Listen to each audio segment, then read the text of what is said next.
Guerrilla cricket. Whoa. Guerrilla cricket. Whoa. Guerrilla Take guard, man the barricades, patrol the cover boundary. At last the time is come, this is a cricketing emergency.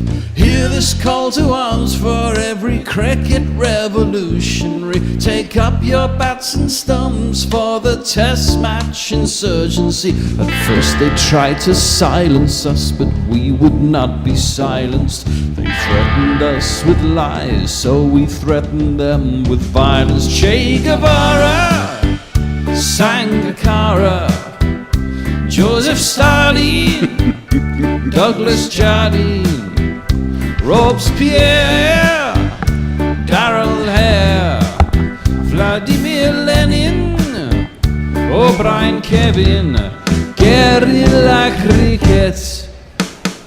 It's not about the winning, it's about how many rules you break. Even in cricket commentary, this is the best advice to take. Pick guerrilla cricket, it's the finest choice you'll ever make. There's so much more to cricket than rev counters and a slice of cake. At first they tried to sanitize us and clean up our act, but people like it filthy, and we know that for a fact. Fidel Castro, Lenny Pascoe, Carlos the Jackal, Umar Akmal, Mahatma Gandhi, Grant and Andy, Brendan Behan, Austin Ian, guerrilla cricket. Stick with us, cause you know we're not the kind of thing that you see on the TV and the radio. So vive la revolution. First they tried to buy us, but we would not be bought. Okay, we were, but then we ran away, and we will not be caught.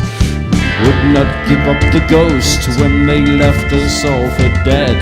They decapitated us, but we just grew another head.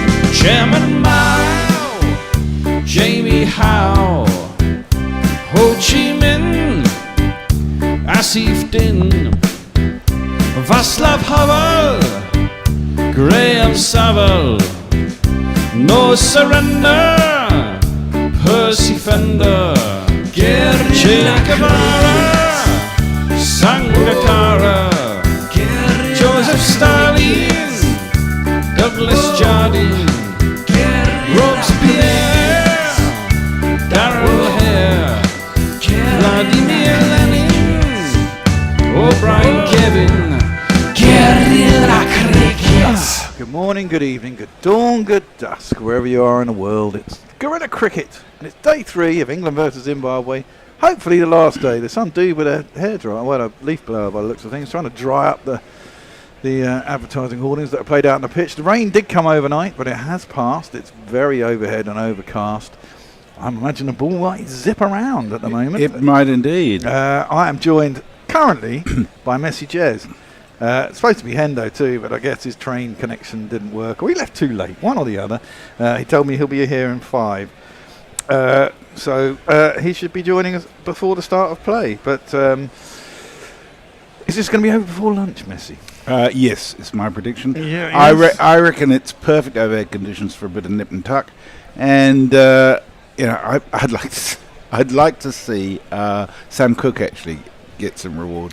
Well, these are perfect conditions for that kind of nibble in England, aren't they? Really, a bit of overheads. Probably some moisture got into the ground. I mean, it's been very dry recently. It's the kind of conditions you don't like as a batsman. You kind of expect it to nibble and move in the air, and it might be very different to what we've seen on days 1 and 2 when it's been bright, sunny conditions. So tell me, Bear, there's 140 quid up for grabs in the GPL. Oh yeah. There's 2 wickets down. They only need to lose 9 because it's... So I'm going to turn it off when 7 are down. Well, the fall of the 7th wicket. That's like 8 down. That's... Oh yes, of course. Okay, Yeah. so 6 down because their number 11 isn't batting. Okay, so after the fall of the 6th wicket, the GPL will be closed. Starts on 140 quid. It is ostensibly open till lunch, presuming. That's assuming that 6 wickets don't fall until lunch. That's got to be a good offer today. Get in. It is, yeah. Quite a low score. Oh no, I don't want video games. We've got a few people with us. Muttley's with us, says, Wolf, morning primates. I managed to wake up in time for the start today. Loving sausages. Good. Rich Turner Music says, morning, Messrs and Bear. Hoping for Bear's peace of mind. It's over today. I'm missing Hampshire versus Sussex for this. Yeah, a lot of wickets fell there yesterday, didn't they, Rich? Jay Grover says, yep. Wee bit of colour on the lads today. Well, Messrs has a lighter grey.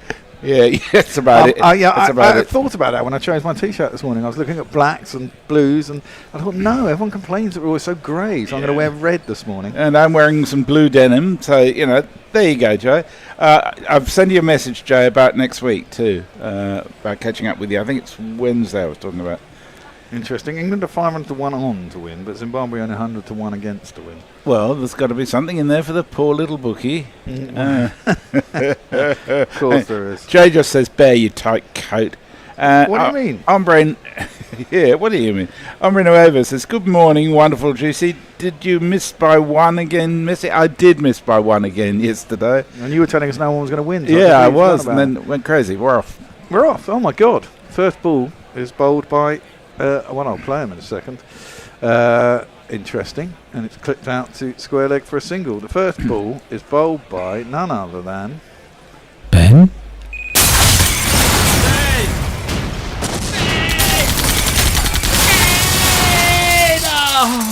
Ben Stokes. It is. And the batsmen are... Gonna throw in with Zimbabwe. Ben Curran's brothers can't go get fucked. They took the easy way out. Ben Curran singing in Zimbabwe until he's poached. Oh, yeah. I don't think he's going to get poached.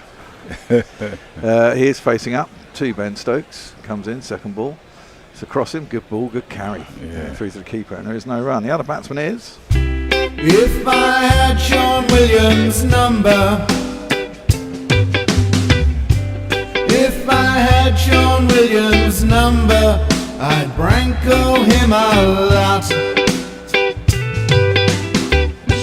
I don't even get that one, Mog. No, prank call him. Why would you prank call him a lot? Just because you can? Would you swat him? That's the question. Oh. No. I don't That think- sounds like a Hendo approaching. Yeah, indeed. Stokes in. Third ball. Oh. Edged. Oh, flies just wide of the gully. And it will go down to third man. It will be the first boundary of the morning. Well, they're carrying on where they left off yesterday. It's 4 runs. 2 plus 2 is on my man. 2 plus 2 is on my man. Lovely shot. Yeah. Well, not a lovely shot. Well, lovely result. Lovely result, yeah. He went hard at it. Bottom hand came off the bat. Well, I mean, it was between first gully and a point. So you would have needed 6 short fielders to catch that one. Well, it started off in a hurry. Yeah. 35 for 2. I think I've got under 47.5 for the fall of the first wicket. Oh dear. Stokes in. Ooh, that was arrowing in. If it had missed that, it would have been plumb. Got an inside edge. Goes out towards deep square. Backward long leg, and it'll be 2 runs. Hendo has finally made it. Okay, you go and sit. You're supposed to be commentating. You know that, don't you? Am I for Warfall there? Oh, okay. I didn't realise that. I assumed you were because you're the captain of the ball by bullshit. He's suffering from a long session in the pub last night. What time did you leave, Hendo? Get your headset on. You can answer all these questions when you've done that. Yeah, wincing is Ben Stokes. Morning, Hendo. Morning, everybody. Morning. What time did you leave the pub then? I said 3 minutes past 9. Oh, right. Okay. Well, I went to Ladywell this morning, but I missed a train. I had to wait 15 minutes at London Bridge. Oh. And then I went the wrong way out of Ladywell station. Oh, what, you went back towards me, I suppose. My suppose. home. Stokes is in. That one's on a line of leg stump. Just turn around the corner. Think about a single. They don't take it. Yeah, it's much nearer here, isn't it? Yeah, much nearer. And a sort of nicer vibe to it around Yeah, very much so. Well, it's more villagey field. It's Villagey feel, It's yeah. a small station, but the one thing I would advise about that is checking the times that they leave Yeah. London Bridge and making sure you get to London Bridge with 5 minutes to spare before you get your train. I hate doing that. Well, I was a bit late. Well, I was hating by the time you get up from the underground to the main line, you'd be surprised how quickly 5 minutes goes. Oh, I know. It's a long walk from the underground to the. This is nice and interesting. Well, discussions. defended back to the bowler, and there is no run. Stokes finishes the first over of the day. Interesting that Stokes bowled at 37 for 2. Messi. Matthew Cullen says, morning from my lab. Got a presentation in a couple of weeks and I'm very short of data. Hoping for a long day of cricket, so you entertain me as long as possible. We'll do our best.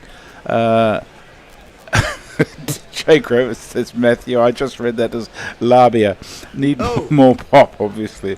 Any rain, says Ashley Partridge? No, there was rain overnight, but it's cleared now. The forecast is good for the rest of the day. Yeah, there doesn't seem to be much rain. Forecast's not great for Monday, though, Messi. Oh, well. Well, it doesn't matter, it's football. And Jay just says, raise the arm, Hendo. I don't know how long I have to go on doing this, actually. 72 hours, you said. Well, 72 hours before the bandage can come off, so... and then I've got another dressing underneath that I might have to replace. Are you supposed to take the bandage off yourself, or do you go back? Yeah, it's kind of... It's got sort of Velcro on it now these days. You don't have a sort of safety pin or whatever. Well, at the other end, sensible choice by England. It's going to be... Oh, how the world moves on. Indeed. I'll give him this jingle after his first ball, which is defended by Sean Williams. It is. Sam Cooke. Let's bowl. Sam Cooke. He bowls. Martley reckons we need to get a headband for you to hold your hand in place. Oh, If you had a sling, one of those ones that goes up across your shoulder. Well, I don't know why they didn't offer me a sling. I suppose they couldn't be asked to... they were sort of shipping people in and out through different doors, out one door, in the other. Oh, right. Trying to catch up on all the Conveyor shit that the belt. Tories left Yeah. behind. Sam Cooke is in, second ball. It's a decent ball and defended by Sean Williams. Into the leg side, there's no run. No flashing blade this morning. Well, I mean, you'd think there would be a bit of movement based on this cloud cover, wouldn't you? You'd hope so, wouldn't you?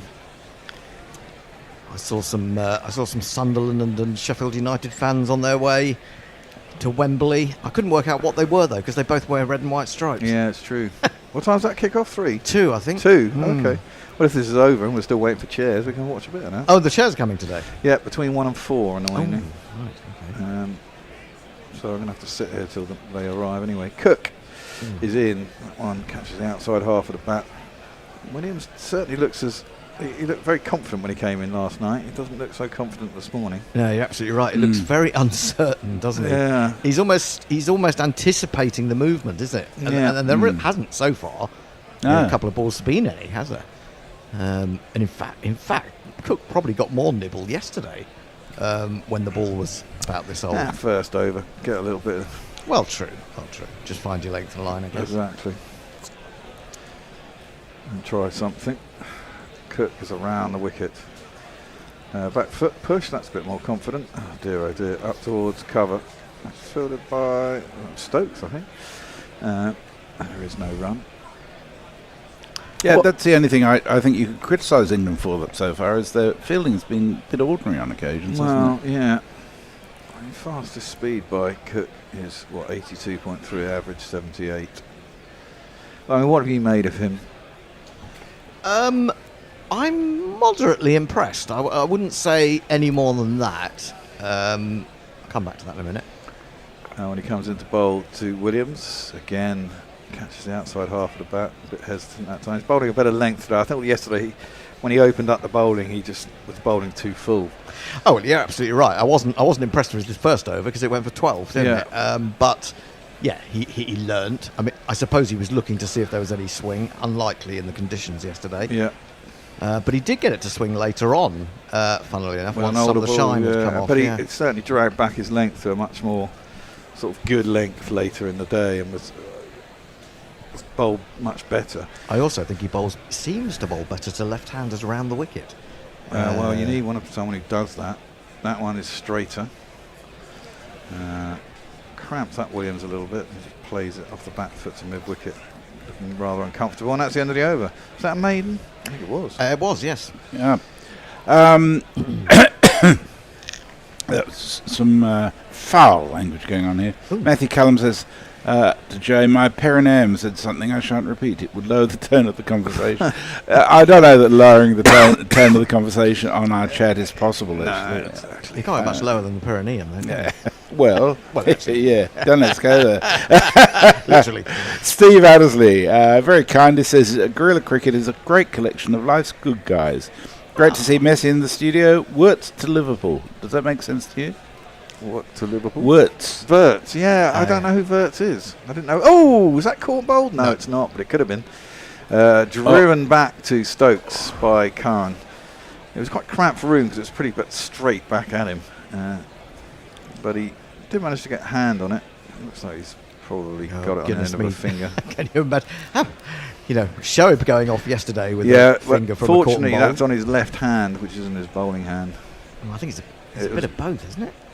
Well, he was shaking his left hand. He had some plaster on his right, though. He's trying to get two hands to that. Yeah. Ooh. He's looking more at his left hand. Oh, hang on. His little finger looks like it's... Hang on. No, isn't that the one he bends for his dad anyway? Oh, is this? That one's across current through to the keeper, and there's no run. I've got a little finger like that, but it was I caught. Honestly, I'm talking 40 years ago. I was warming up during football, and I caught the ball on the end of that. And you never got it sorted? Never got it sorted. I never knew. I didn't really realise it must have been broken, but. You really are falling to bits. Well, no, that I was falling to bits 40 years ago, to be honest. Yeah. The rest of my body is catching up with that. He does look sort of fresh, doesn't he? He does. What, current? Stokesy. Stokesy, yeah, it's the hair, isn't it? Luscious hair. That's into the pads and worked around the corner. They're going to single. Not as much movement this morning as I was hoping for, to be fair. I was hoping it would hoop around a little bit in these conditions. Maybe it's a bit chilly. I don't understand why you want this over and done with, Bear. I mean, this is a game of test cricket. The longer we stay on, the more people listen to us, the more money we make through YouTube. Well, that's a Why good do you point. want We to haven't add- had a single super chat all morning. Yeah. Well, What's wrong with you all? Yeah. I don't know if people got Saturday blues or something, but we need money. We desperately need money. We need money to keep this studio going. That's a lovely studio. I mean, maybe It we is. should resurrect the listeners' visit for 200 quid a pop. Well, they could do that if they become patrons. Oh, that's true. Yeah. It's part of one of the patron things. Short. That's a little bit short and too wide, and Williams back into what he was doing last night, slams it through point, all the way to the boundary, first of the day, and the second of the day, it's 4. It's Nissan She. It's Nissan She.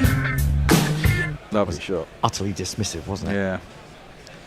Well, it was there to be hit, wasn't it? I mean, the wicket doesn't get bad overnight. And it's been a bit of a batsman's paradise. There isn't a lot in it for the bowlers, it has to be said.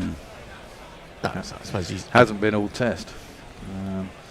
Stokes in again. That one is swatted down towards the wide long on. Lovely shot. And that is just dismissive. It's 4 runs.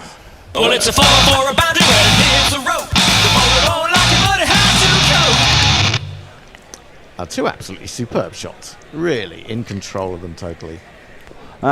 Well, there you go. You are You wonderful people. Ask and you shall receive. YouTube Prime Super Chat. Shall we try and guess who it is? Yeah. Is it Jay? It is Jay and Muttley. Muttley. That's a better ball, full, and Williams just defends it out to the covers, and there's no run. So it's actually 2 super chats, or is it a Indeed. joint effort? Yeah, 2 super chats. Jay sends us 5 quid, just says needy pricks, which is absolutely true. Absolutely true. And Shameless. Muttley sends us 2 quid and says one of my one-off sponsorship for the day options snuck in there before me, Jay. Well done. Thank you both very much. Now, it's just come up on the screen, and I was looking at it on my phone. I think Arian on our website had put out a story about it. The India Test squad to face England. It's 18 men, which is a big squad. And Karen Nair. I know, I saw that. Hasn't played in hasn't been 8 years. Since he got 333 or whatever it was against us. So, yeah, that's a bit out of left field, isn't it? Got a lot of bowlers there, haven't they? Really a lot of bowlers. Shubman Gill skippering. They've got Jasper Kumar, Siraj, Prashik Krishna, Akash Deep, Arshdeep Singh and Kuldeep Yadav as their... well, they've got 2 spinners. That one is defended back down the track and there's no run. That's the problem with India. They always bring 2 spinners, but they really can't get them in the side because you don't need them. They've got more than 2 effectively, haven't they? They've got Kuldeep, they've got Jadeja, who's nailed on. Well, this is it. But and then Washington Sundar, who's had, well, I guess a very useful player. I'm surprised there's no Akshar Patel then. I mean, Washington Sundar over Akshar Patel? Akshar Patel was pretty useless last time he was here. I mean, the thing is, Akshar Patel bowls a lot of darts, and he's a, you don't sit he up would, here, he probably wouldn't get a lot of games in county cricket because it's useful wickets in India. That one's turned to the leg side and there's no run. He's effective in India because he can bowl quite flat, quite fast, in at the leg stump, and when it turns, it's a pretty useful ball. On wickets that don't turn, and English wickets don't particularly, you can imagine he wouldn't be particularly effective in England. Well, I suppose actually, if you were looking at Sundar and Akshar Patel, they're kind of like for like, aren't they? They can both bat. Well, Joe says he thinks Akshar is injured. Oh, right, okay. No, I'd have said Akshar is probably a better bat than Washington. Well, no, not on his Test record. He isn't. Oh, really? Yeah. Okay. Defended out to point, and there is no run. Well, Washington hasn't played that many Tests, but he's got at one point he was averaging around about 70. Yeah, he was with the bat. But of course, he's an off spinner as opposed to a left armour, so maybe that's just the variation as well that you've got.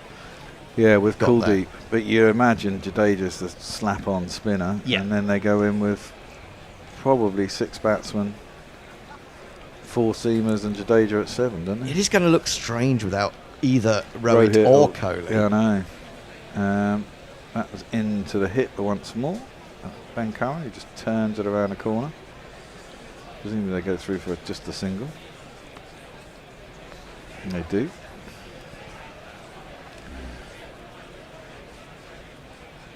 I may drop off in this position.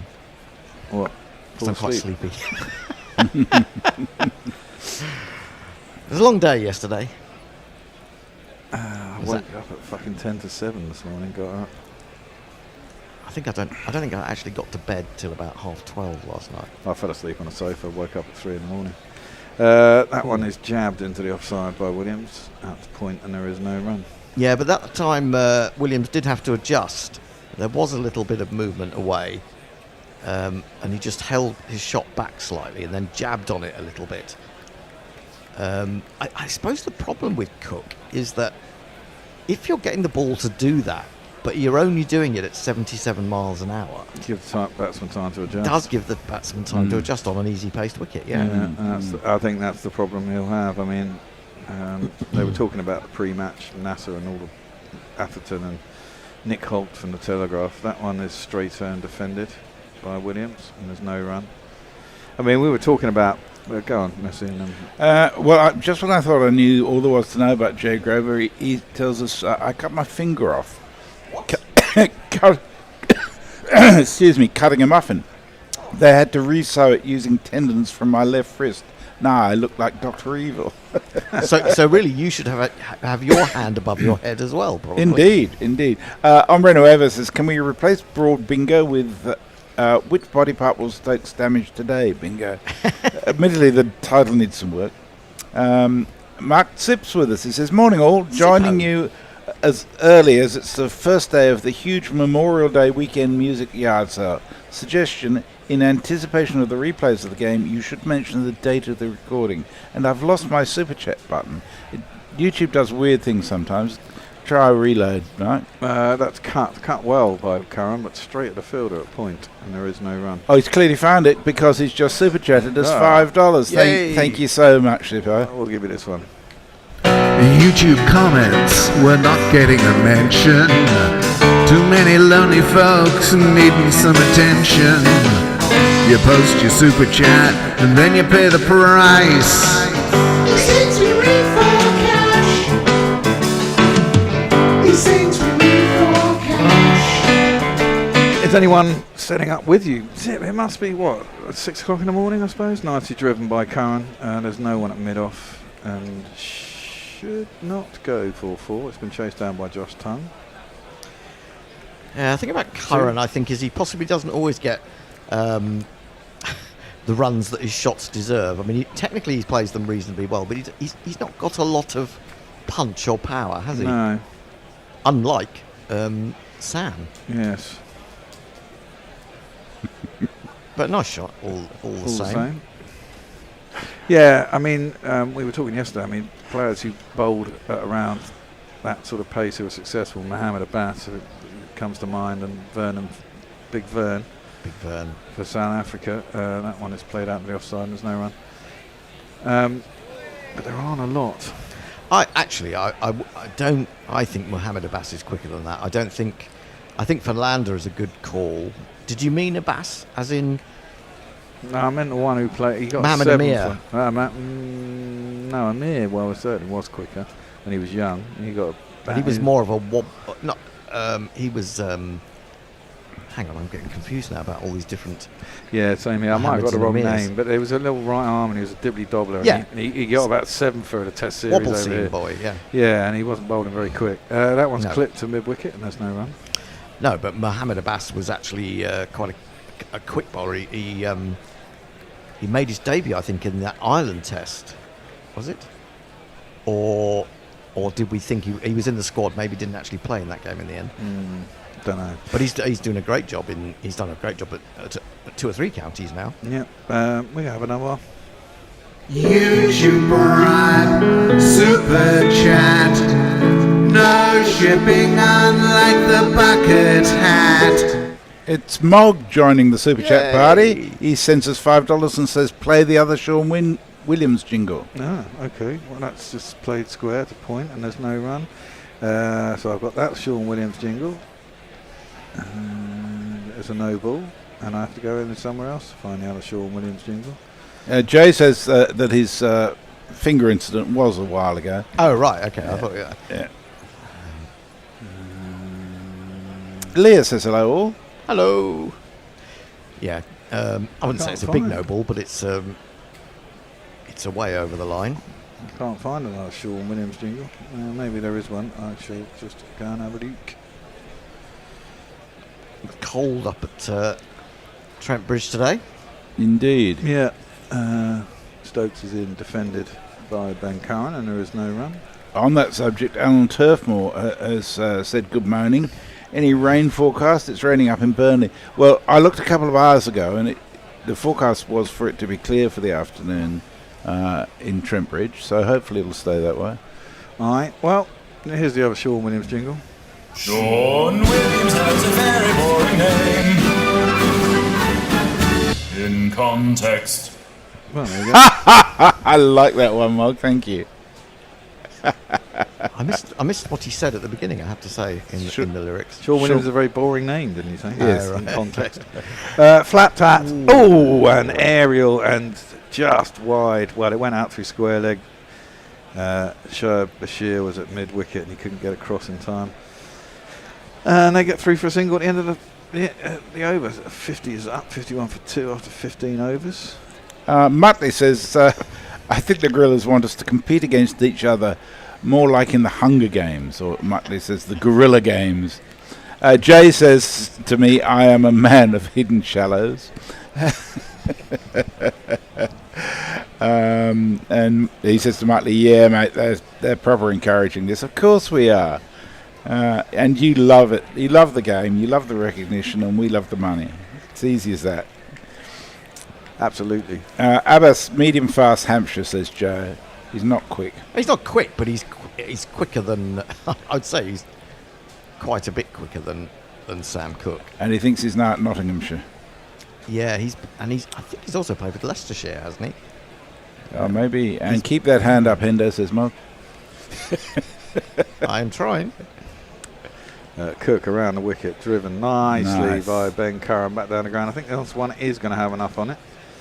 I don't know, maybe the rain has slowed down the outfield sufficiently to stop some of these balls going for 4, but I'll get back for 3. Also, Tongue wasn't exactly tearing after it, was he? No. But yeah, full face of the bat. You give him credit for that. Yep. it was in the air, but it was nowhere near the bowlers. Foot off the ground, maybe for a moment. Oh, crikey! It's all going off now. What should I just play this one? YouTube Prime Super Chat. Umbra Nueva sends us £1.99, says Broken Ben Bingo. Yes, Broken Ben. Oh, that came off the arc, prodded at by Williams, outside half of the bat, goes down towards gully where Ben Duckett's fielding, and there is no run. I suppose, I mean, you'll know more about this, Messi, and the pitches in Australia, but if you're looking at Sam Cooke as a man who can just get it to nibble around, even if it's only ever at around about 82 maximum, with the new Kookaburra ball in Australia, could he cause some danger? He could. I mean, I know Wokes has a sorry history in Australia, but Bear and I were talking about this earlier on. The pitches and the balls in Australia are making for a different game these days. That's a beautiful shot. Williams drives that, and that's the difference. Gets the timing and the power. Yeah. Up through mid-off, and it races away to the boundary. Good start this from the Zimbabweans. It's 4 runs. You ask where I live, here's the address I give, the phone. Yeah, I mean, he looks a sweet player, doesn't he? Yeah. Williams, given the opportunity. I'd be tempted to bring Josh Tongue into the attack too. That one's clipped out to mid-wicket, and there's no run. How many overs have we had this morning? This is what, the 7th? Yeah, look at that. Can't be fifth. Partnership is now over 50. 51 from a run and ball. Yeah. Okay, most of those have come from Sean Williams as opposed to... What, 35 off 26. Yeah. 18 off 46 for Ben Khan. And he looked a little bit edgy when he first came in last night, but I guess that was possibly the situation of losing 2 early wickets and thinking, I can't get out tonight. Yeah. Sam Cooke around the wicket. That one cuts back in, cramps in for room, tries to flick it into leg side, catches his front leg thigh pad, and there is no run. It reminds me as a batsman, I mean, not a great batsman, though of course he did have a wonderful debut, Messi, Ashton Agar. Yes, yeah, I know what you mean. Ashton the Agar's a Simpson real build. Enigma, isn't he? Because he actually can bat very well when he's sort of coming in 6 or 7. And he's a very good white balls spin bowler too. Where's his hair gone, though? Well, Fell off here. it's a question many of us have of ourselves. No, but his went from being a massive curly black Lump. dark stuff to absolutely nothing. Nothing. Yeah. I presume he was balding and just cut it all off. That one cramped Williams for room, last ball of the over. He just gloved it down in front of him, and there is no run. End of the over. 58 for 2 after 16. Over to Messi. Joe says, Hendo, you're not thinking of Mohammed Asif of Dragon Akhtar yes, fighting of course I am. fame. I'm talking about Mohammed Asif. That's absolutely right. Just as well somebody's here to keep you Mohammed on the Amir ball. is the left armour, isn't it? That's why I was thinking I've got myself completely in a tizzy. Mohammed Amir was no ball gate. The noble man. Yeah. Yes, exactly. We need to let Mog in, by the way. Oh, okay. Well, we'll have to Really? let He's him in. outside? Is No. he in the service elevator? I tried to use the goods elevator today. Yeah. Lift. It didn't work. I'm not giving you the code. It wouldn't work. Oh, there's a code. Yeah. Of course you're going to give me the code. My knee, you'll find me on the stairs sometime. He found me on the stairs today. I'd gone up 2 stories and it was taking a rest. Oh, beauty from Stokes there that left him. It was a kind of length where you're not quite sure to go forward or back. Jay says Agar went from Rudolph Valentino to Yul Brynner. That's the one for the oldies, isn't it? Yul Brynner. Yul Brynner. The deadly robot in what was the Westworld, the film? The original Westworld. film? Oh, of course. Yeah, and The King and I. King and I. Wasn't he in Magnificent Seven. Magnificent Seven? I was going to say. Yeah. It wasn't him, it was Kojak, though. But it was same head. No, Kojak was a bit more thick set, wasn't he? Telly Savalas. Yeah. Left alone outside the off stump. Completely keeping his no run. Now we're taking it back there, aren't we, Kojak? What was his single that got to number 1? Who? Telly Savalas. Oh, you're kidding. Yeah, no, he had a sort of Talking one. Yeah, that's Like right. Lee yeah. Marvin did with... Paint Your Wagon. yeah. Wandering Star. Yeah. I was born under Wandering Star. That was a great song. Yeah. It wasn't Convoy, was it? That was something else. No, that was Chris Christopherson. One of our jingles. Was So here we go. We've got another super chat coming up. Okie doke.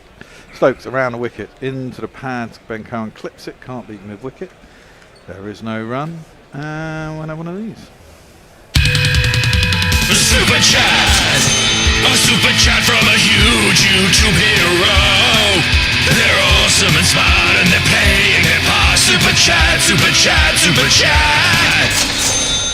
chat! Chris Acquire sends us £4.99. Says the tuning does my head in. Sorry, Jeff. And Jay Graver says, "Who loved your baby?" Is that the number one you're thinking of? No, that was his catchphrase, and he used to suck a lollipop, didn't he? And that's not a euphemism. If a picture paints 1,000 words, that's the says one. Tony Bishop. Yes. Bishop would know. What was that? Teddy Savalas? Yeah. Oh my God. We might have to pick that. Well, no, we'll get dinged on YouTube probably. Inside Edge onto Pet had no run. I don't think that was the name of the song, though, was it, Tony? I mean, I do remember that was part of the lyrics. Well, a couple of people said if from Bread. That's Jay Graver and KLAs have said if. Could be. Yeah, but it got to number one. I think it was there for a while. You know, obviously it was a sort of a tie-in with the fact that he was incredibly famous and everyone watched Kojak. I was never a big fan of Kojak, though, I have to say. What did he say? Who loves your baby? Round the wicket, Stokes is clipped off his pads out towards long leg. So Cookfields, and they'll come back for a single. I was more of a Starsky and Hutch man. Yeah, Starsky and Hutch. It's all because he slid across the bonnet in the opening. I was more of a Starsky man than a Hutch man. No Magnum PI. No, never really got. That was quite good. The original, Tom Selleck. I didn't really get into that.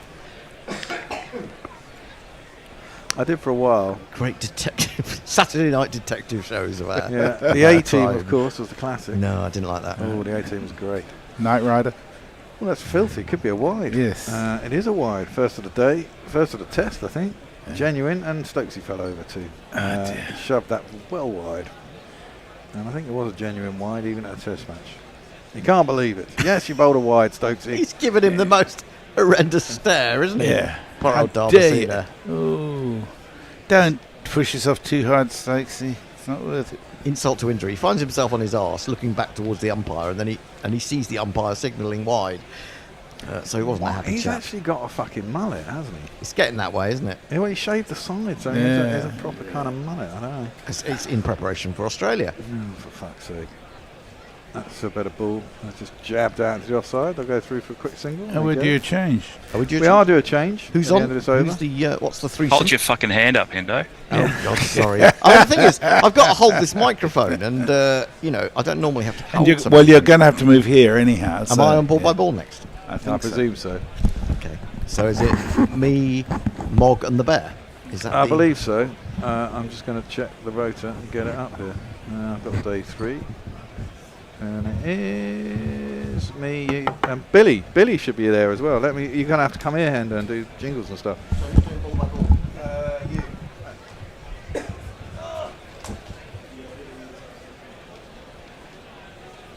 Let the eternal ballet of chair switching begin as portly gentlemen of all shapes and sizes swap from one chair to another. Well, two have disappeared. Well, and one has leapt across, as befits a man of my youth and athleticism. Cook in balls. Oh, now he gets that to jump a little bit on Williams, and Williams jabs down on it.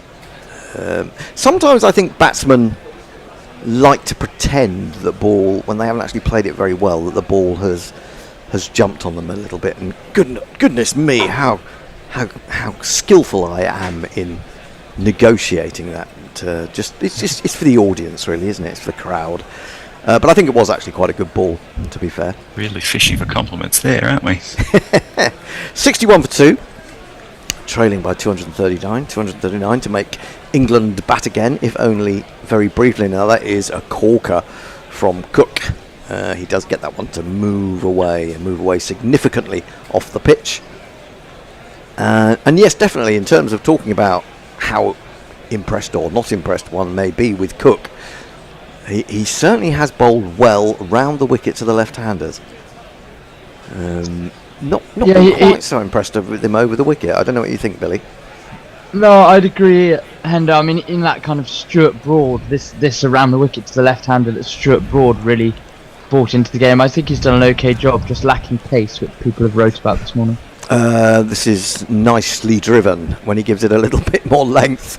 Williams just leans into it, although Stokes is still steaming after it. It was always ball in the ascendancy there. Was going to get there first, I think, take the tape. And it has 4 more runs to Williams, who now moves on to 40.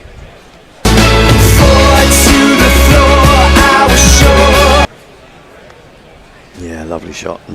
His timing has been absolutely superb.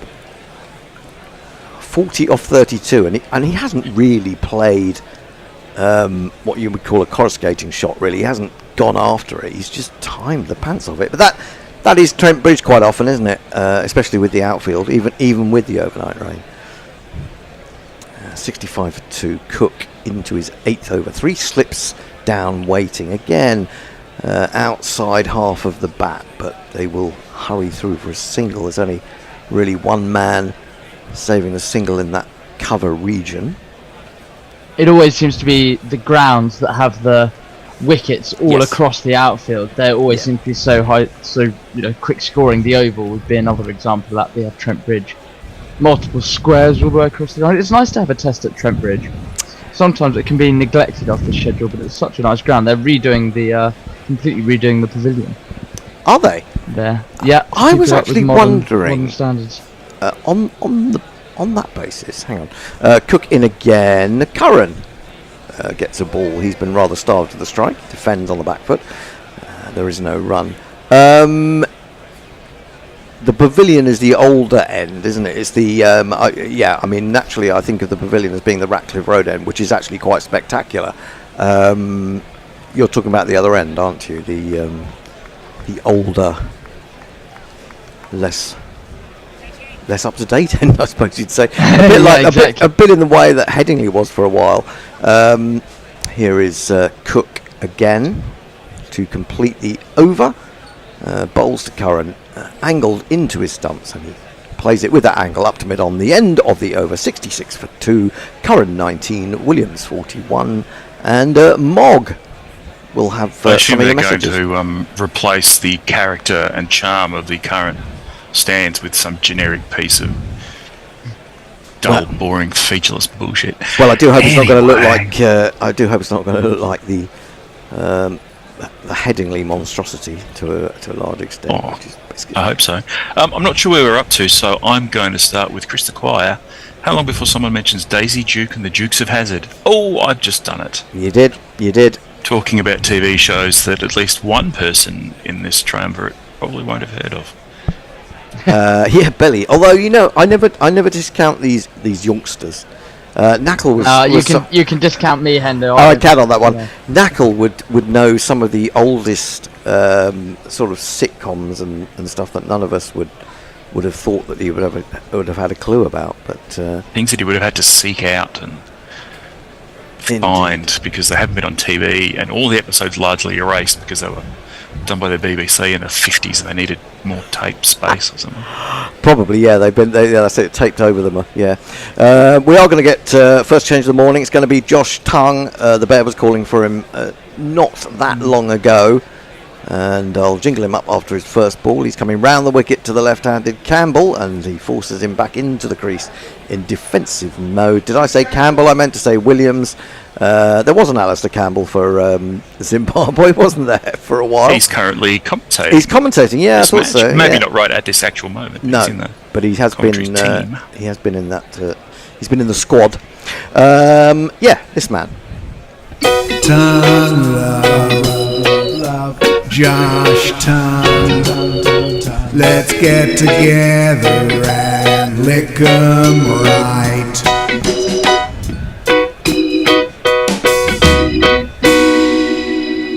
delivery is Fuller on leg stump, whipped away to deep backward square. Shoaib does the fielding, and they take a single. Williams moves on to 42. Zimbabwe 67 for 2.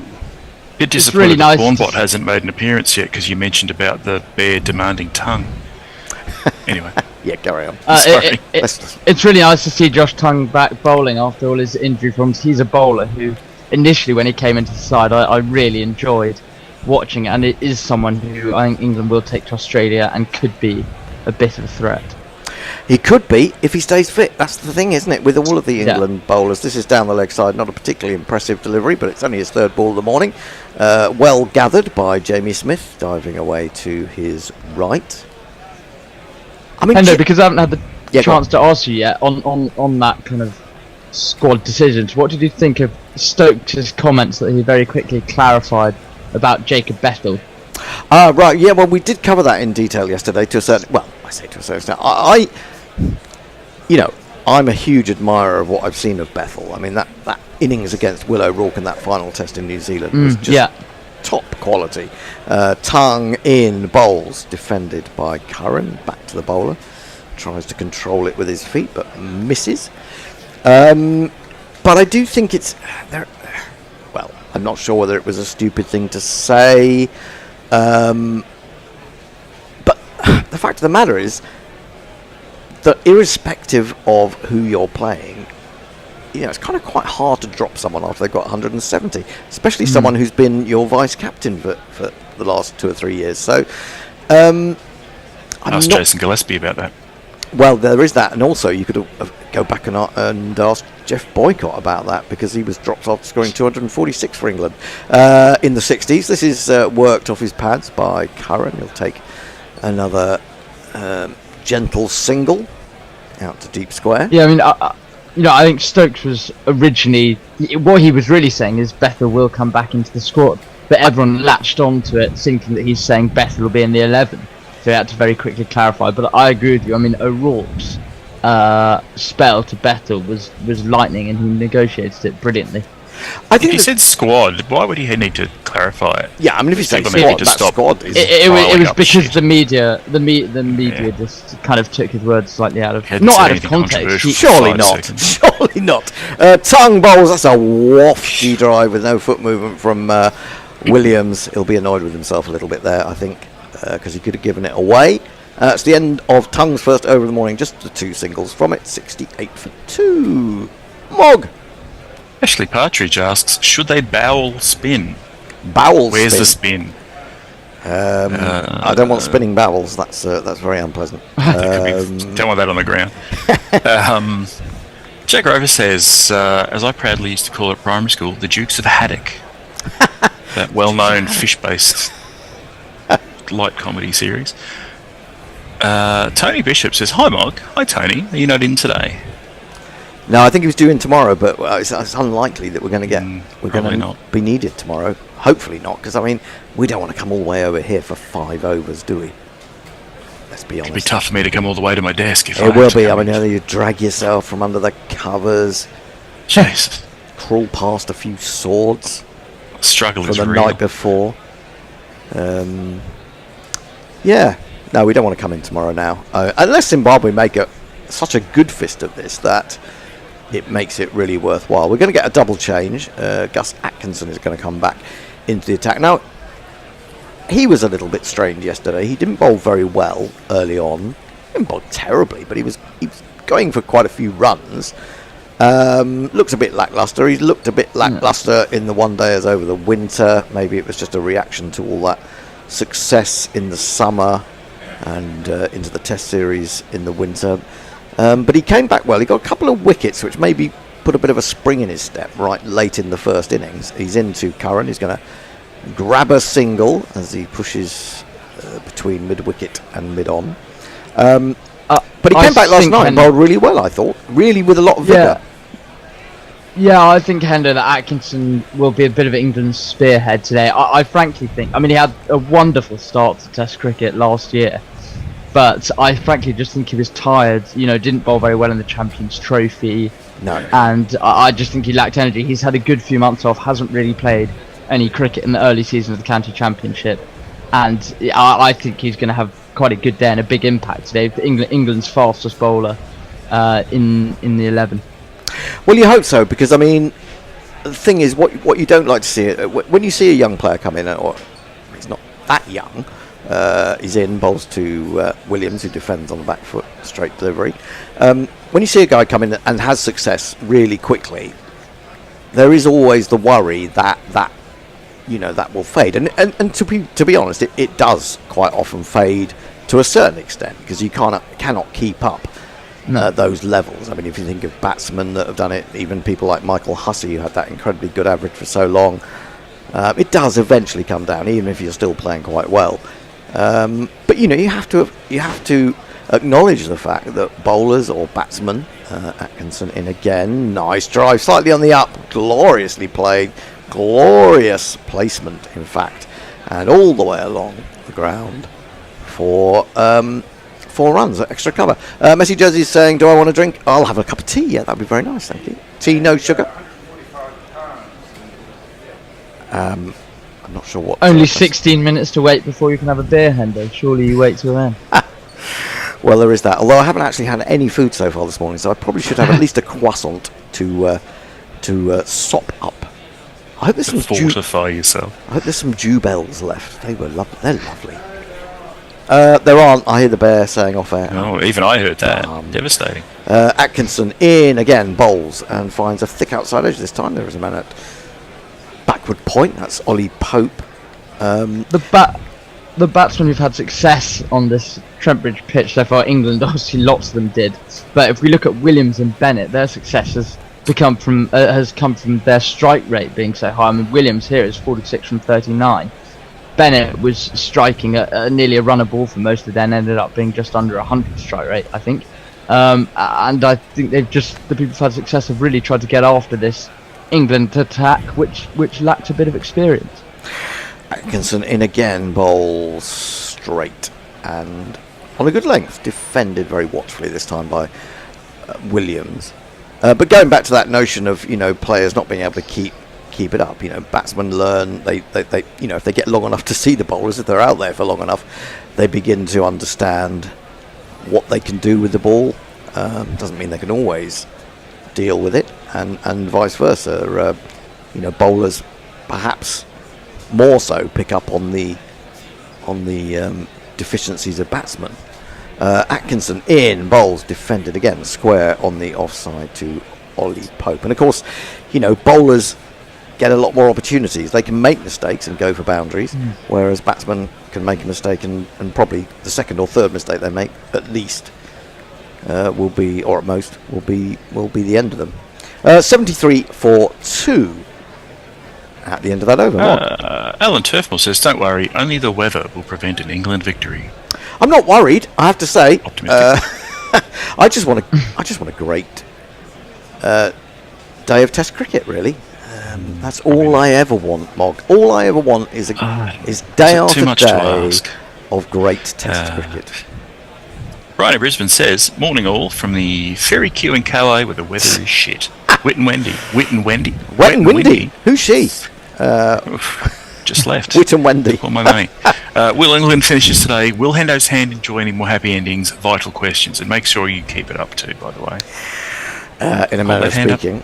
I do have to say, at least I am right-handed, so the hand that has problems is the left one. So obviously the more natural things I do is sinister, a right-handed human being. Tongue will continue, and I wanted to go back to that, Billy, with Bethel, and finish the thought process on that. Those that were listening yesterday might be a bit bored. Driven, half stopped by Tongue, full delivery, which is then Stokes is playing his own little game there of trying to run somebody out. I'm not quite sure who. Anyway, nothing dramatic has eventuated from that. I mean, even though I like Bethel and I think he's got the potential to be an extraordinarily good player, and there's this argument about, well, he hasn't scored a first-class 100 he hasn't played enough championship games. I think we worked out it was 20-something yesterday. Oh, now pulled by Curran, but it seemed a little bit of a late decision. But he controlled it. He's got 2 men out there, so this might be a little bit of a ploy. We saw, really, that was what got rid of Bennett ultimately. He was tongue bowling round the wicket to the right-handed Bennett, and he struggled with the ball up into the armpit from that angle. That, of course, though, was the left-handed Curran, and, so not quite the same jeopardy for him, but he's got the run, 74 for 2. But I don't... You know, if Bethel comes in and then fails in the first 2 or 3 tests, England don't really have anywhere to go, do they? Because they put all their hopes in Bethel. Tongue in, bowls full, driven, beautiful shot, there's no mid-off. And that will be 4 more runs, and that will be 50 for Sean Williams. Thoroughly deserved applause for him. Just four. 50 runs, you're 50 runs. Well done, well done, well done, well done. 50 runs, you're 50 runs. The job has only just begun. Well, it was a full half volley, really, and it was nicely put away. But he's batted beautifully. Absolutely. Yes. I do think, Hendo, I'll finish after the score. Short and cut, powered through the offside. Absolutely carted that one, and 4 more. So I think you can say that Tongue, having bowled a big half volley, he tried to pull that one back and pulled it back too far, really, and gave him a bit of width. 4 more. Yeah, I just think that you're absolutely right in the sense that I don't think it matters about the opposition. If you score a massive 100 like Ollie Pope did, you do become undroppable. And people do say, and we have seen it's evident about this England side, that it's almost harder to be dropped than actually get into the side. Yes. Yes. Like the Australian sides. You'd assume that Pope will start the Indies series. You would think so, yeah. Tongue bowls another short one, and flexing at the knees, Williams.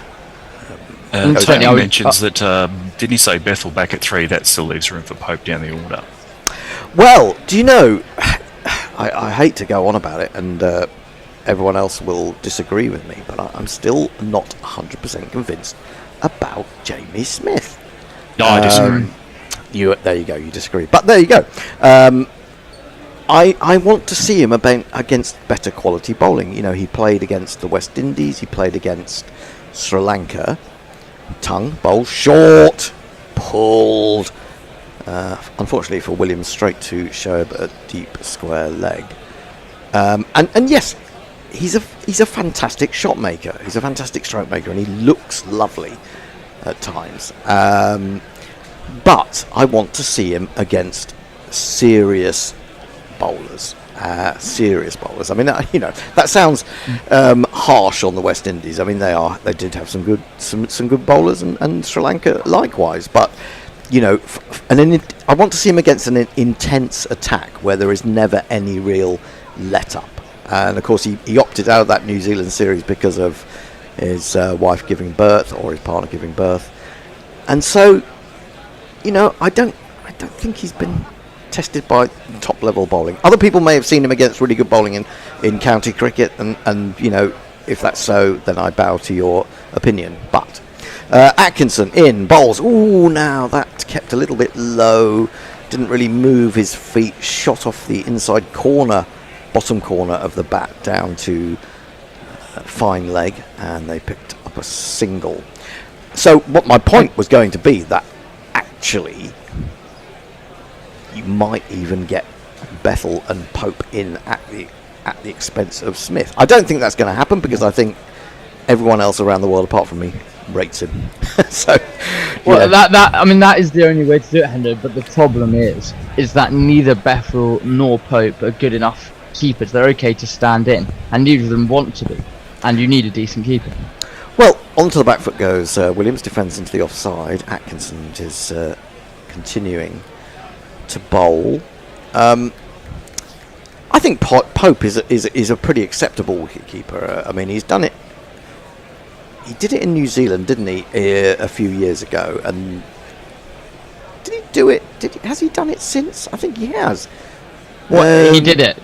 Didn't he do it in that tour when Smith was off? Oh, because Smith was off, and then his replacement Jordan was Cox Jordan Cox, and he got injured. That's right. So he did, So I think I think he did a pretty good look, job. I'm not discrediting his job on the stumps, but I'm just saying that I personally think you need a high-class wicketkeeper.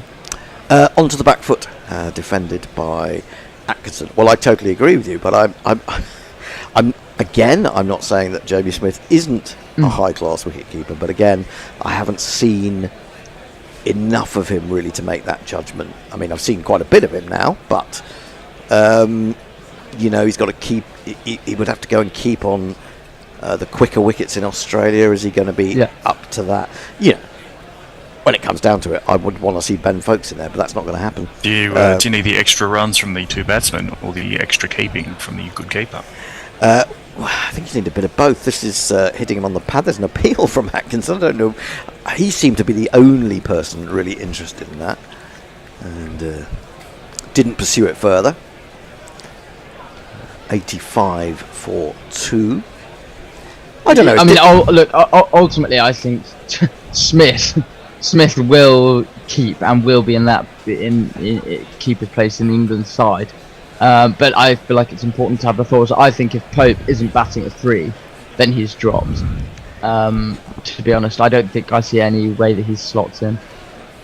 Well, I'll come back to that. I do disagree a little bit. This is punched to extra cover. There is no run. I've never agreed with Ollie Pope being at number 3. I've never felt that it's done him any real helped him at all with his technique. And when he came into the team, he had a lovely technique. He was fluent. He looked the part. He looked like the new Ian Bell. Putting him in at 3 and with the Bazball attitude, it just made him really skittish in those first few minutes. Onto the back foot goes Williams. It's another glorious shot. He didn't really overhit that at all. He just threaded it through off the back foot and picks up 4 more glorious runs.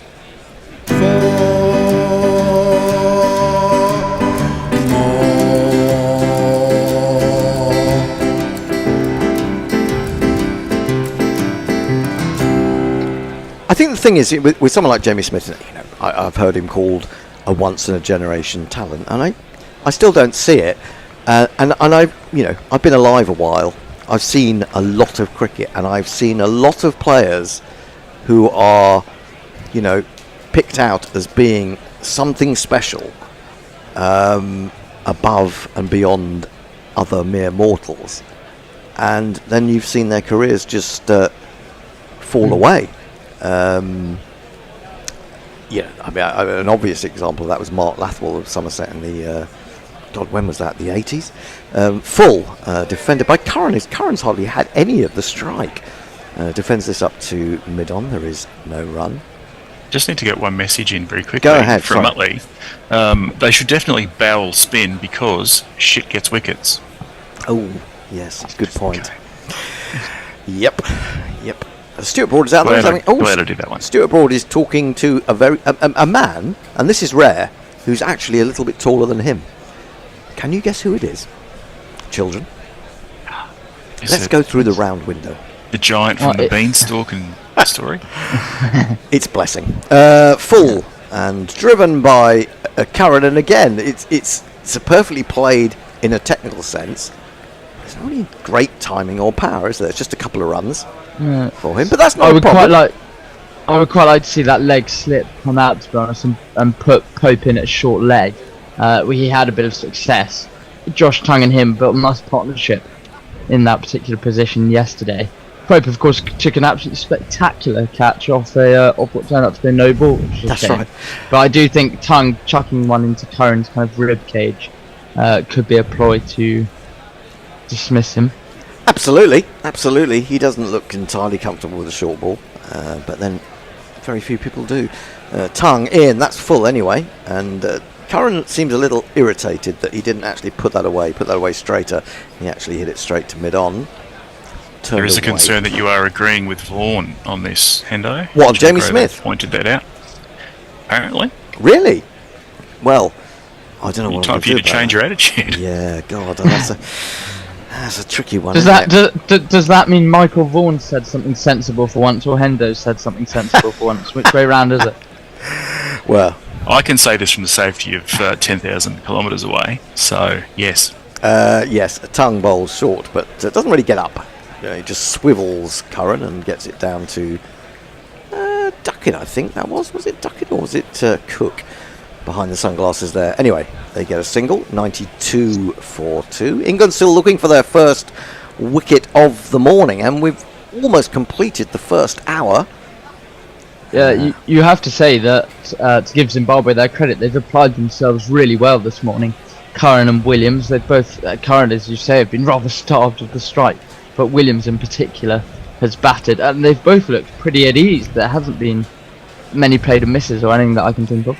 Oh, well, that one has wrapped Williams on the bottom hand. He's in a lot of discomfort from that. He's immediately appealing for treatment, and that is a real shame if that's going to put him out of action. I think it's high up on the it's on the forearm, isn't it? Yeah, I think it is.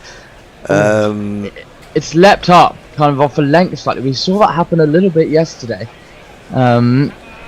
It's just kind of done a bit more than expected. He was trying to turn it through to mid-wicket and was through it slightly earlier than expected. I don't know if they might now, well, being cricket, it would be sensible for them now to take drinks, but I'm never quite sure if they will do the sensible. No, he'll be right. He had the magic spray in his bag, the physio, as he came out. That's all he needs. Absolutely right. It just made me think that maybe we should just have a little bit of this.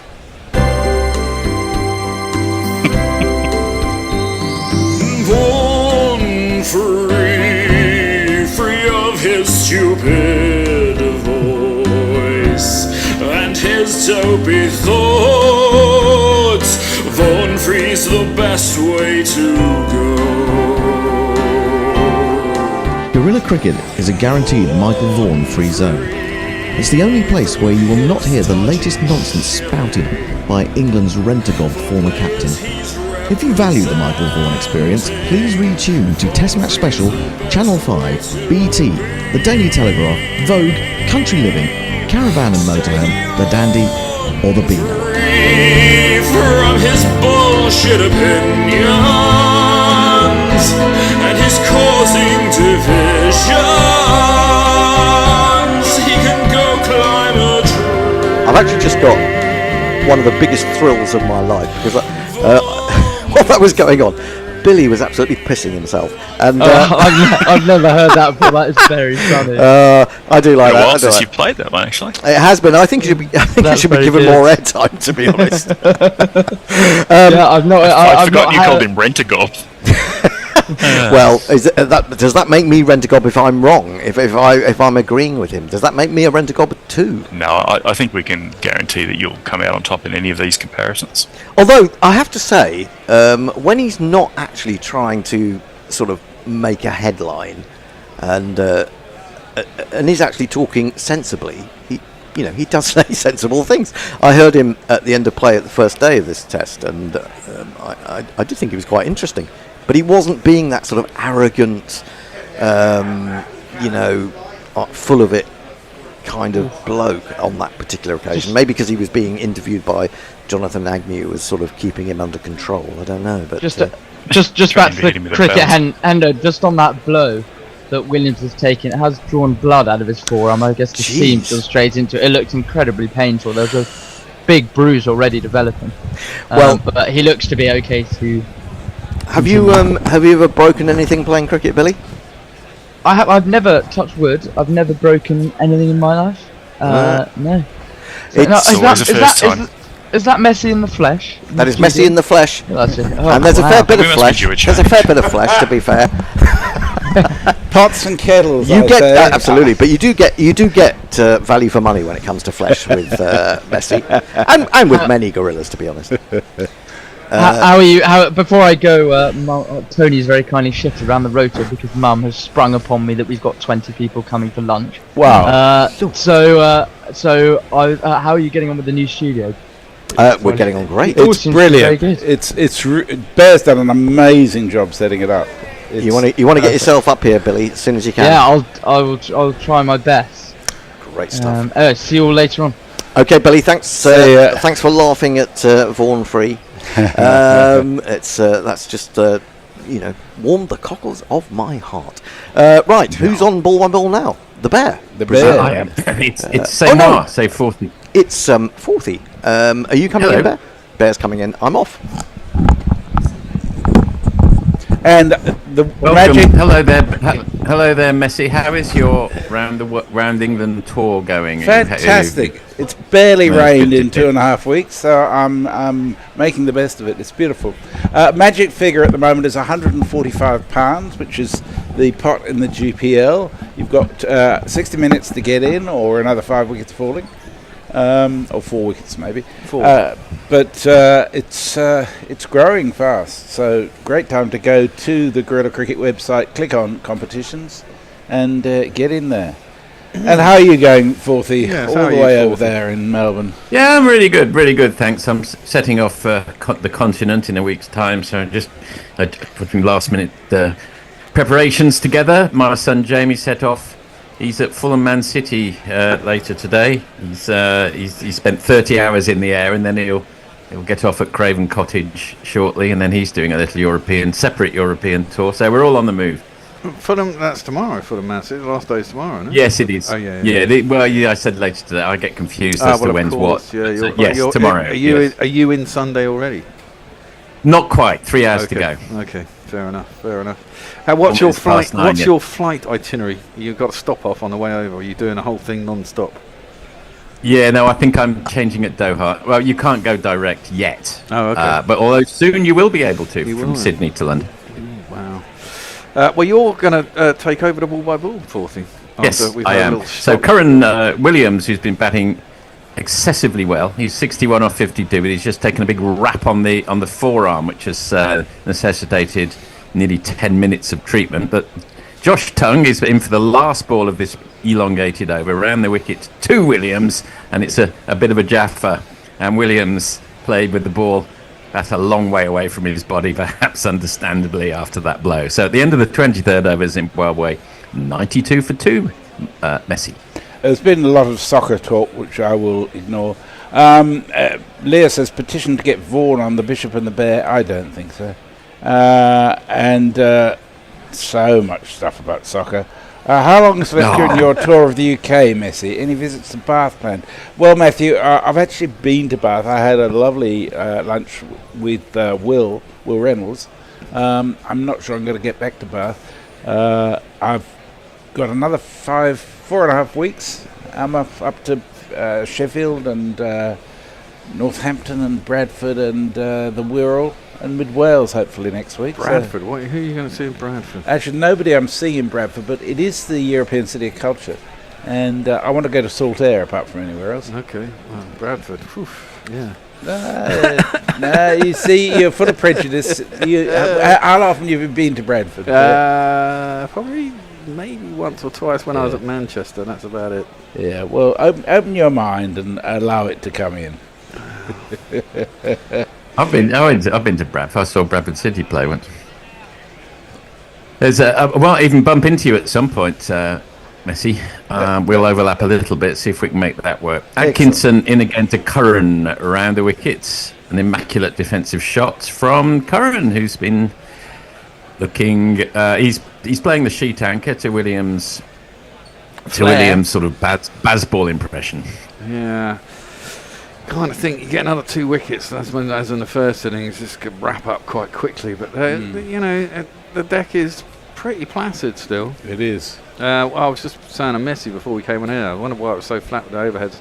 Forget to roll it in the morning, and it might just start to do things after the first hour. Atkinson round the wicket, strays onto leg stump, just flicked off his legs by Curran.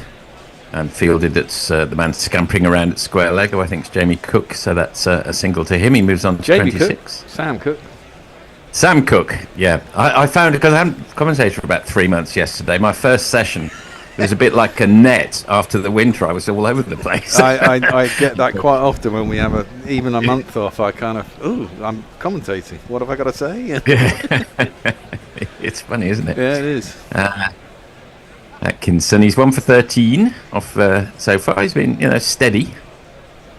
He is a very steady cricketer, very level-headed. Literally, as he comes to the crease, keeps his head very, very level. That's a beautiful shot. So he just strayed wide of off stump there, and Williams gave it the kitchen sink, and it's a lovely cover drive for 4. Yeah, it's bowl too full here. It's a gimme, isn't it? And there's been quite a few full balls trying to get the ball to do something. It's a wide half volley. He's obviously trying to get a little deviation. So, interested actually listening to Stuart Broad on commentary. I confess I was listening to the TV commentary for a bit, and they were talking about the leg slip position, and he said he would put a leg slip in not because he thought that a wicket would fall to leg slip, but because the batsman would play differently if he knew a leg slip was there and would open up the off stump a bit more, which would give him more of an opportunity. It's quite possible. Interesting, I thought. Because you often wonder, well, the ball very rarely goes to leg slip. Why have you put one in? And there has been one more on common these days, hasn't it? I mean, more common than it was. I've seen quite a few wickets over the last couple of years caught leg slip. Well, they have. It went right out of the game for 20 or 30 years when I was growing up. Atkinson round the wickets, defended by Williams. Not completely MCC textbook, but a little way away from the body, but effective. Yeah, I mean, it's funny, isn't it? I mean, people, maybe it was Stokes or someone in the Ashes who pulled it back in a couple of years ago, but it certainly, I can remember vividly a couple of times where they've been put in and almost got a wicket first ball. Like the batsman doesn't expect to get caught there, That's right. I think Steve Smith got strangled down there once, maybe twice, when they couldn't get him out any other way. No. Atkinson round the wicket and digs that one in. Smart take from Jamie Smith above his head. Well swayed out of the way by Williams there. Don't know whether we're seeing members of the Curran family in the crowd or whether that's just random crowd members. I think it's just random crowd. But I mean, that's the thing. I don't think batsmen. I mean, if you offer a batsman a ball on his hip, I don't think they can not play it, even if there's a leg slip there. That's often the case, isn't because it? It's just the way you play cricket, isn't it? You get it on your hip, you just turn it around a corner, and at a decent pace, it's generally going to carry to a leg slip. Now, the question of where the leg slip is, you've got a narrow angle. You get it just a little bit square off the bat, it's going to go one side of him, a little bit thinner off the inside edge, it's going to go the other. But if you get it nicely off the middle of the bat, hopefully it goes straight to the leg slip, and then the batsman goes, what? But they're there for a reason. Yeah, it's a legitimate form of dismissal. Yeah. I also think Broad's point is really interesting about placing fielders where they may not necessarily take a wicket, but their very presence there changes the way in which the batsman plays. I mean, you may often have a short mid-wicket or something is actually not going to field it, but it's going to stop a batsman playing that shot that would go to him. Yeah, exactly right. Tongue round the wicket again, and that's an attempted Yorker. Just turned it into a half volley very neatly by going right back into his stumps, Curran, and clips it to the man in the deep. They come through for a single. The deficit is 202, but if you're thinking, they're just about to save the follow-on, think on, because it's a 4-day test match. The deficit has to be 150. In fact, I'm talking, there you are. Yeah, what about a follow-on? We're already following garbage. Absolute garbage, because this is Zimbabwe's second innings. What am I talking? There you are, rustiness. Who was that laughing in the background? That was Hendo. I know. And fair enough. Hands up. Absolute nonsense I was talking there. Tongue around the wicket. And there's a very ungainly swoosh by Williams. Completely fails to connect. Straight through to Jamie Smith, who, in time-honoured fashion, appeals for a non-existent catch. Well, maybe in certain circumstances, we were talking about handicaps yesterday and, poor teams getting an extra batter. Maybe you should get an extra innings in certain circumstances. No, fuck that. Third innings. Can you follow on twice? The fourth innings. I can't think of any matches where there have been 3 innings in a match. I can't think that's ever happened. Tong in again, onto the back foot goes Williams, and he defends it, but he defends it with such gusto that it's actually gone quite a long way down through the mid-on region. They've come back for at least 2. and moves on to 67 off 59 balls. So Brian Bennett and Williams here, who've really represented Zimbabwe extremely well. Bennett's out. No, but that's what he means. Oh, right, okay. Bennett in the first yes. innings, yes. I mean, that was a superb innings. And I don't try not to be patronising on these occasions, but it really is great to see, one of the lesser nations really not get steamrolled. It's good. Well, Tongue round the wickets. And Williams, I think, conscious, probably at the back of his mind of that rap on his forearm, is very obviously shunting away outside leg stump a bit more these last few balls, I would say. Sorry, Forthy, I had to laugh when you said, I don't want to be patronising, but... Well, yes. And in real it's fact, hard to get right, isn't it? Yeah. When in real fact they are getting hard. stuffed, though, aren't they? I mean, they're 200 runs behind with 8 wickets and effectively 7 on the third day of a test. I mean, to be fair, England have rolled West Indies in 2 days. Yeah. In the last 10 years or so. Tongue round the wicket again, and an ungainly swipe by Williams completely fails to connect him. He's looked a little bit more jittery, I think, after the forearm blow. Yeah, I think the wicket's starting to... The roller is wearing off. I think there's a little bit more up and down. Just a fraction, not much, but enough. One thing we had missed, one landmark there was Zimbabwe have ticked over to their 100. They're 100 for the loss of 2 wickets this morning. In fact, the 2 wickets fell last night, so they're done very well this morning so far. Again, trying not to be patronising. Done very well. Tongue round the wicket, defended by Williams. Oh dear. End of the over. Joe Grover says, hooray, Forthy. He also says to me, only light rain on the 28th. We might get 5 minutes in the beer garden. Oh, well, a few bids for me. George McPherson says, come to the Leeds. Burnley Tildy says, even the dogs walking gangs in Bradford. George says, I've been to Bradford a few times, a couple of times for football and once for rugby league. Alan Turfmore says, come to Todmorden. We have a cracking little village cricket ground in Wolseley. We play in the Lancashire League. Burnley Tildy says, I was born in Littleborough. And Joe says, Forthy's session yesterday were mint. It sounded like beat poetry without the dynamism. Oh, and we got an extra ball because there was a no ball bowled for the last ball. All right. It's always nice to have an extra ball. Usually something happens off it. In comes Josh Tongue to bowl it. And nothing much does happen. In fact, Jamie Smith takes a reasonably good take, and that is indeed the end of the 25th over. Leah's still hanging out to get Vaughan on the Bishop and the Bear. She says the Bear climbing on Vaughan for an hour straight would be audible gold. Alan Turfmore says, my gran used to live there, Clegswood Avenue near Hollingworth Lake. Lovely place. Alan Turfmore says, I've been to Todmorden twice and cannot remember why. Remember liking it, mate. Not remembering why I went somewhere is becoming the theme of my life, to be honest. There's a condition known as destinasia, where you get somewhere and you can't remember why you went there in the first place. Destinasia, I think it is. Yeah. It happens all the time around the house to me. Oh, this is interesting. First bowler, I think, of the test for the world's #1 batsman. Well, he seems to be trying all sorts of bloody options here, doesn't he? His voice is high-pitched and ginger hair like a pict, but massive runs he has hit, so there's that. Introduce yourself. Joe Root. Introduce yourself. Joe Root. Introduce yourself. Joe Root, actually. Why wouldn't you go to fucking Shoaib Bashir? He's your spinner. I don't get this at all. Well, he's round the wicket, quite wide of the wicket, and he's on the money straight away, Joe Root. He's got a slip and he's got a leg slip. Bear in mind, this is all something of a training run for the team, so give everybody an outing if you can. Every child gets an over. Yep. Yeah, but it's not like you don't know what you're going to get from Rooty, is it? I mean, no, quite. Yeah.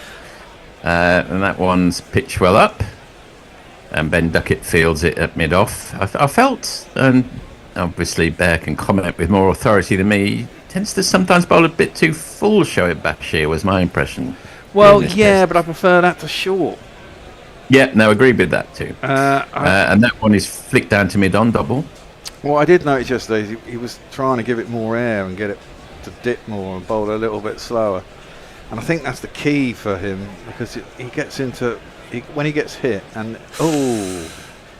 My goodness me. I couldn't actually, because of my slightly jerky feet, see exactly what happened there. What did exactly happen Well, there? he went to drive it with an angle back on inside edge, and it kind of missed the stumps by much before going to that leg slip. Right.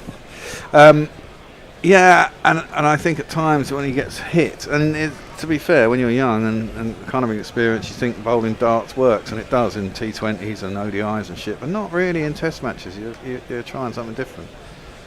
Yeah.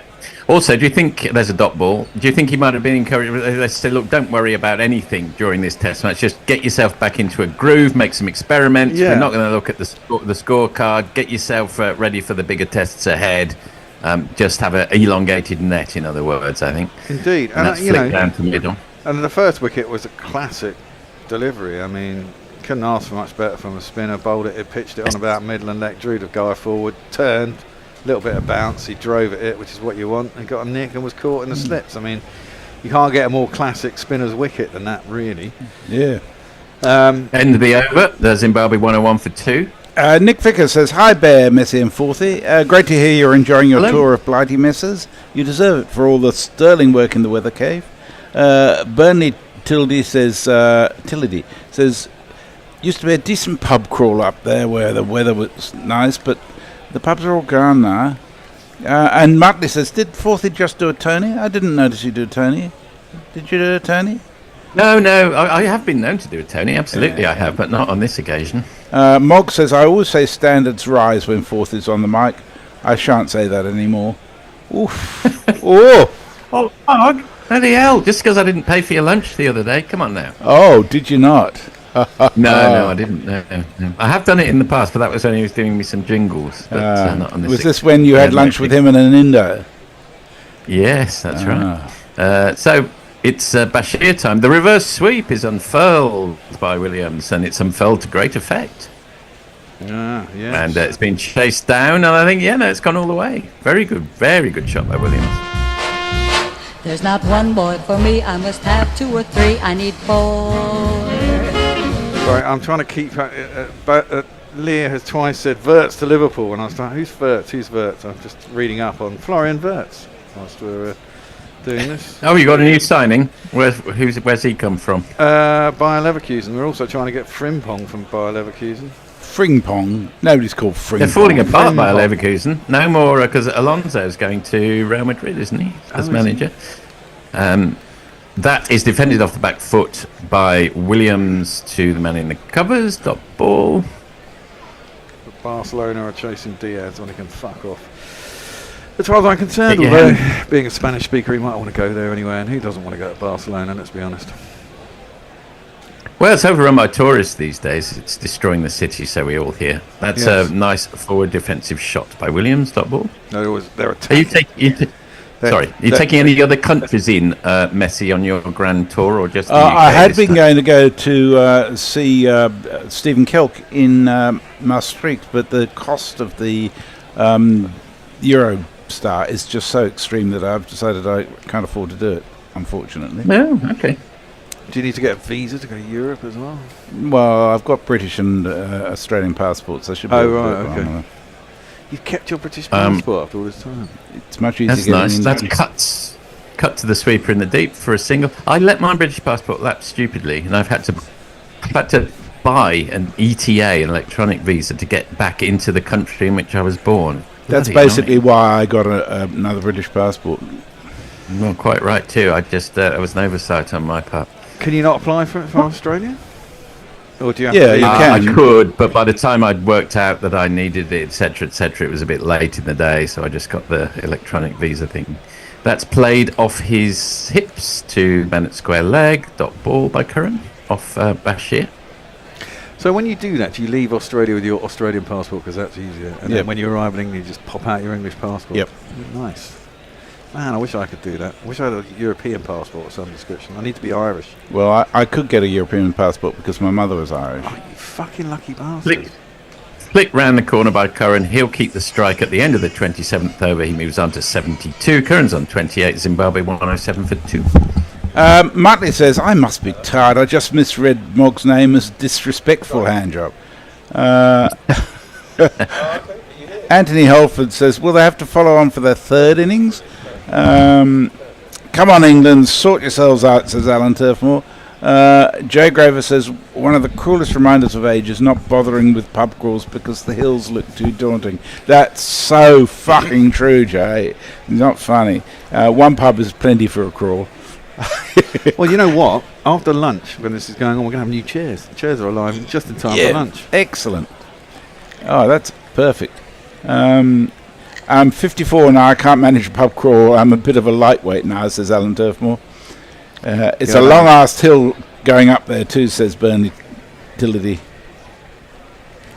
Well, one little milestone that we missed there was the 100 partnership between Curran and Williams. In fact, rather elegantly, Williams is on 72 and Curran on 28, although I think they might have come together slightly before that. But anyway, a terrific effort by these two. I'm going to have to increase my GPL picks, I think, given how well they're doing, which is now at £145, so get in there. Well, talking about pounds, I think people said super chat. Oh, look. Oh, there is. Jay Grover. I got lost in my flat. I have 2 rooms. Fuck sticks. £2. Thank you, Jay. First ball of Tongue's new over is flicked away by Curran for a single down leg side of square leg, as it were. Oh, dear. Yes, well, indeed. And it won't be long before I'll be seeing the delights of the Ladywell studio. Well, indeed. So I'll look forward to that. Bring wine. We got lots of wine, man. There's 3 bottles of wine. Would you like me to bring anything from Australia with me? The obvious being Tim Tams or Vegemite. Well, no, round comes Tongue, and that is pulled, swiped or pulled, whichever you prefer, down to long leg, and they'll come back for, I think, 2. Harry Brook does the fielding. The score moves on to 108. We had celebratory at Tim Tams yesterday. In fact, the Sainsbury's just down the road sells Tim Tams. We've got some yesterday. They're basically penguins, aren't they? Yeah, basically.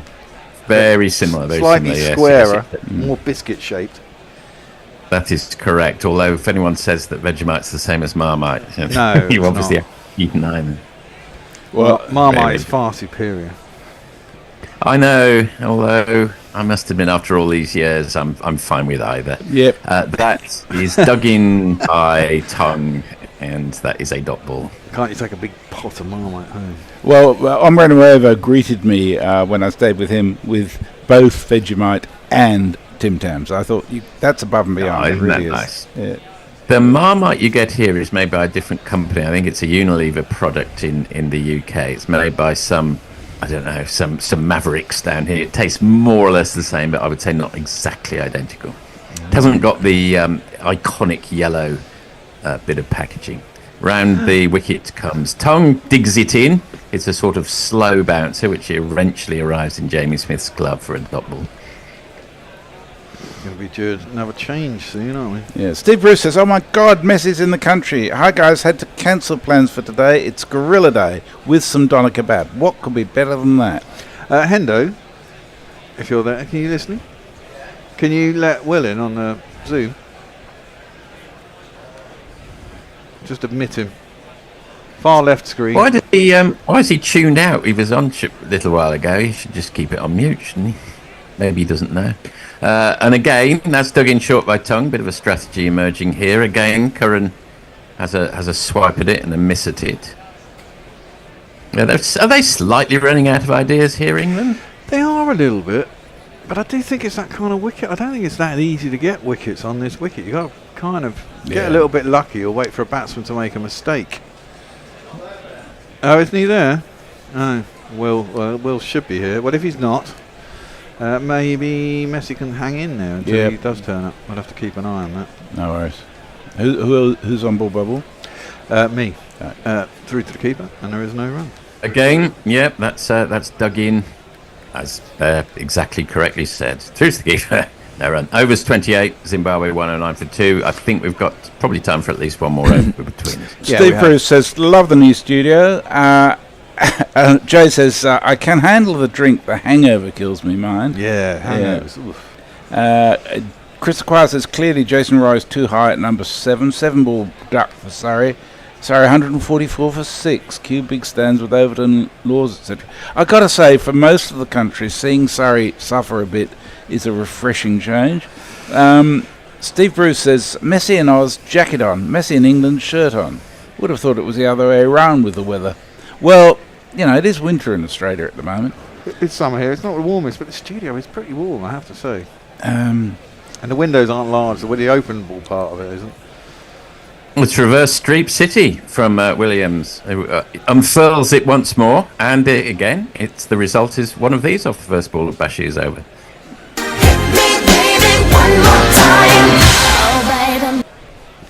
Now, I know how much you love soccer, football, Messi. There have been 2 clubs in Bradford who've played league football, professional league football. Bradford City won. Can you name the other one? No. Historically? Perhaps Altrincham and Rovers. I don't know. I've got no idea. Who? Bradford Park Avenue. Bradford Park Avenue. You was made the other that team up. who- That's straight out of Monopoly. No. Straight out of Monopoly. Oh, and that's a top edge. It's gone way up in the air, but it's landed safely, and the sweeper comes round. I think it's probably Cook on the boundary there, so he got away slightly with that one. Williams moves on to 79. Yeah, this pitch isn't really turning. The odd one, but most likely it's just going straight on, isn't it? Still a pretty flat, good batting track. Yeah, it's flat deck, all right.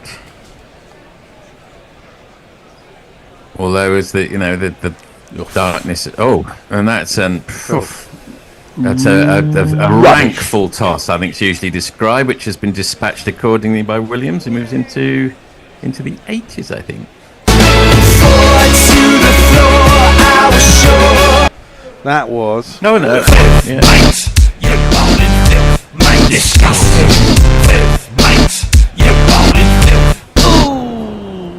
I don't like it. Well, hasn't been up for a while. Say, but Bashir worth persevering with. He's obviously been giving a lot of rope, but I do worry a little bit about what the Australians might make of him when he goes under. But there's a long way to go before all that happens. That's a dot ball, played straight down to mid-off by Williams, who's moved on to 83. So it could be the second Zimbabwean century of this match. Well, yeah, got dropped early as well, didn't he? Bunting could have been caught and bowled by Stokesy. Yes. And that's a slightly shorter ball, pushed through faster by Bashir, but Williams saw it coming, as it were, and rocks onto the back foot, plays it nicely out. Sweeper on the offside for a single. He moves on to 84. I mean, one of the things with spinners is, any spinner will tell you this, they need overs under their belt to get into a rhythm. And the problem with Bashir is he doesn't get any games for any county sides. He gets swapped around and loaned about. He's not ahead of Leach at Somerset, and he's got a problem. Yeah. How is Dear Jack these days? Has he had a good start to the season? Is he a prospect? I'm the is wrong he a person to possibility? ask that. I saw him bowling at Taunton, actually bowling pretty well against Sussex. I think the thing about Leach is that he can keep bowling and bowling and bowling without conceding a hell of a lot of runs. Yes. And that's a really important thing in Australia, I think. Yeah, I think Leach is the better bowler of the two. I can just see that. The problem with Leach is all the, unfortunately he has problems with his Crohn's. He's had some really unlucky injuries, and he's missed important series just at the wrong time. He's got injured or fallen ill, and I think they just want someone who's possibly reliable and they can mould into something. And I guess at 21, 22, Shoaib can be that man. If they can mould him into a half decent Test bowler, they've got him for the next 10, 15 years. Yeah, I think that makes a lot of sense. I'm out of here. I'll see you again. Okay, that's pulled. There is a man down at 3/4 long leg. It's Crawley down there, presumably for the missed time pull, and it'll be a single. Will is here. Hello, Will. Hi. Sorry, I was just waiting to be. Yeah. You're in. Sorry, there's quite a lot of tweets I haven't got through because we've been talking so much. But everything since the last Super Chat, except for the first one from George, hasn't been read. So you've got lots of scope. But remember, if anybody Super Chats, they get read. Yeah, exactly. That's how it works. Super Chat, you get read. Short, pointless delivery. Curran, that's underneath, and there is no run. How are you today, Will? I'm good. Worried about later. There's the Women's Champions League final. It's Arsenal-Barcelona, isn't it? Yeah, and I am very excited, but also bricking it. Well, I don't know. You've got a decent chance, haven't you? You got to be confident. Tongue pulls. Oh, nearly a fantastic catch by whoever that was at mid-wicket. Leaping, was it the skipper? Of course it was. It was Stokesy. Leaping like a salmon to his left. He got a paw to it. It was a mistimed pull by Williams. It was a half chance. Curran, I think, wasn't it? Was it Curran? It was Curran, yeah. He nearly got it. It would have been a fantastic catch. It was a good 4 or 5 feet to his left. He dove at it, palmed it around the post. It's a horrible shot. It was a horrible shot. Yeah. I mean, he's backing away to leg and then trying to pull it, and that's kind of what you expect of a number 11, not a number 2. Yeah, exactly that. Tongue's bowled well with not a lot of success. They've gone to him for the short ball ploy, as that one is short again, down the arse, and there is no run. And England desperately need a wicket. They're only 178 behind now. Still 8. Well, they've only got 7 wickets ostensibly, haven't they? Because I think Engavare is not going to be here. You might have to take over for me if my phone rings at 5 to 1. Okay. That'll be the man delivering the new seats. Said he'd be here in half an hour. Oh, did he? Yeah. So if he rings, I'll have to go and get them. That's pulled down to that Zach Crawley, who's in that sort of 3/4 long leg position. And there is no run. I'm glad to see that George McPherson is back in to normal mode. Fearing for England. Oh, even more than me. Even more than I do. Who's that they're looking at on the I presume that's Bennett, isn't it? That's Brian Bennett. Oh, is it? Okay. So. Oh, yeah, he's wearing a Zimbabwe cap. I was thinking, is he an England player that was supposed to be known? Oh, well. I must say, I absolutely love the Zimbabwe gear. Yeah, I like the badge. The badge is cool. Yeah. Big eagle on a star. Yeah, it's good. Projects power. Yeah. I mean, it's a bit in your face. Well, yeah, it's a bit sort of authoritarian leadership type badge, but we can get down with that. That's short, and again, just ducked under by Ben Curran through the keeper, and there's no run. I don't really know what Curran's doing here. He's going leg side, and he doesn't like the pace in the short stuff. Yeah, he's trying to sort of get out of the way of it at the same time as being able to play the odd weird shot. Let me do some tweets then. George McPherson says that 565 total England put up does not seem to be enough.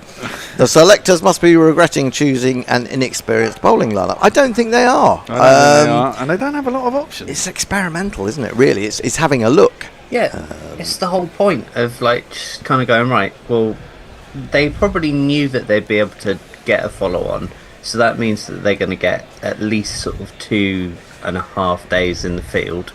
So you want as much experimental bowling as you can get, really. I mean, who is missing that would actually, because we got so many injuries. You're missing Wood, he's out injured. You're missing Archer, he's out injured.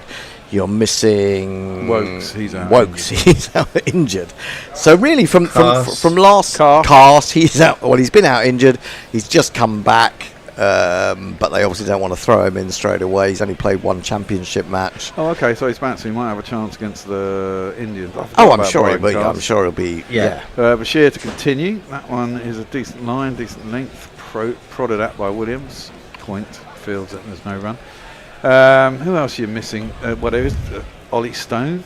Ollie Stone's injured. Is he injured? I mean, yes, the only person that I can think of bowling wise that I would change is I would have Jack over Bash, but Yeah, well, I've talked about this endlessly. That's played out to deep cover, where Gus Atkinson's fielding is known. I think Jack Leach is the best spinner we've got. I just think that I was just saying this before you came on air. I think that they think we show it. The problem with Jack is he's unfortunately been injured several times at the wrong moment in a series, and he's had trouble with his Crohn's every once in a while. And he's missed a fair few test series because of it, and I think England want someone that they can be reliant on to be there all the time. And Jack's 34, 35 now. We talk about spinners actually coming into their own in their sort of early to mid 30s, don't we? I'm not saying I would say that because he's 33 and he's sort of getting to the point where that's got to be out. That's close. Surely that's out. Close. That's plumb. Yes, and it's been given. That's absolutely faster ball. Jack, the only thing is, I suppose he's coming around a wicket. It probably didn't turn, and he was sweeping it. But Ben Curran's gone down to sweep, missed it completely. It's pinged him inside on the front foot. Right in front of middle and off. It's probably going on to hit leg. He's going to review it with 1 second left. Left it very tight there, didn't he? Did. Mean, if this is not out by any chance, then that's a good review. That was it. Incredibly left incredibly late. I think that did straighten a little bit to me. It looked plumb, didn't it? But I mean, that was one of the ways you only ever got given out before VRS. Same thing, different sport, different acronym. That's straightened a little bit. That's going to hit inside of leg stump probably. Do you not? Could it have pitched outside leg? No, I don't think so. No, it didn't pitch outside leg, you idiot. The man, the bear, who gets 90% of his LBWs wrong, I get them shouts at me and calls me an idiot. 90% of it I get right, mate. I'm always right. No way.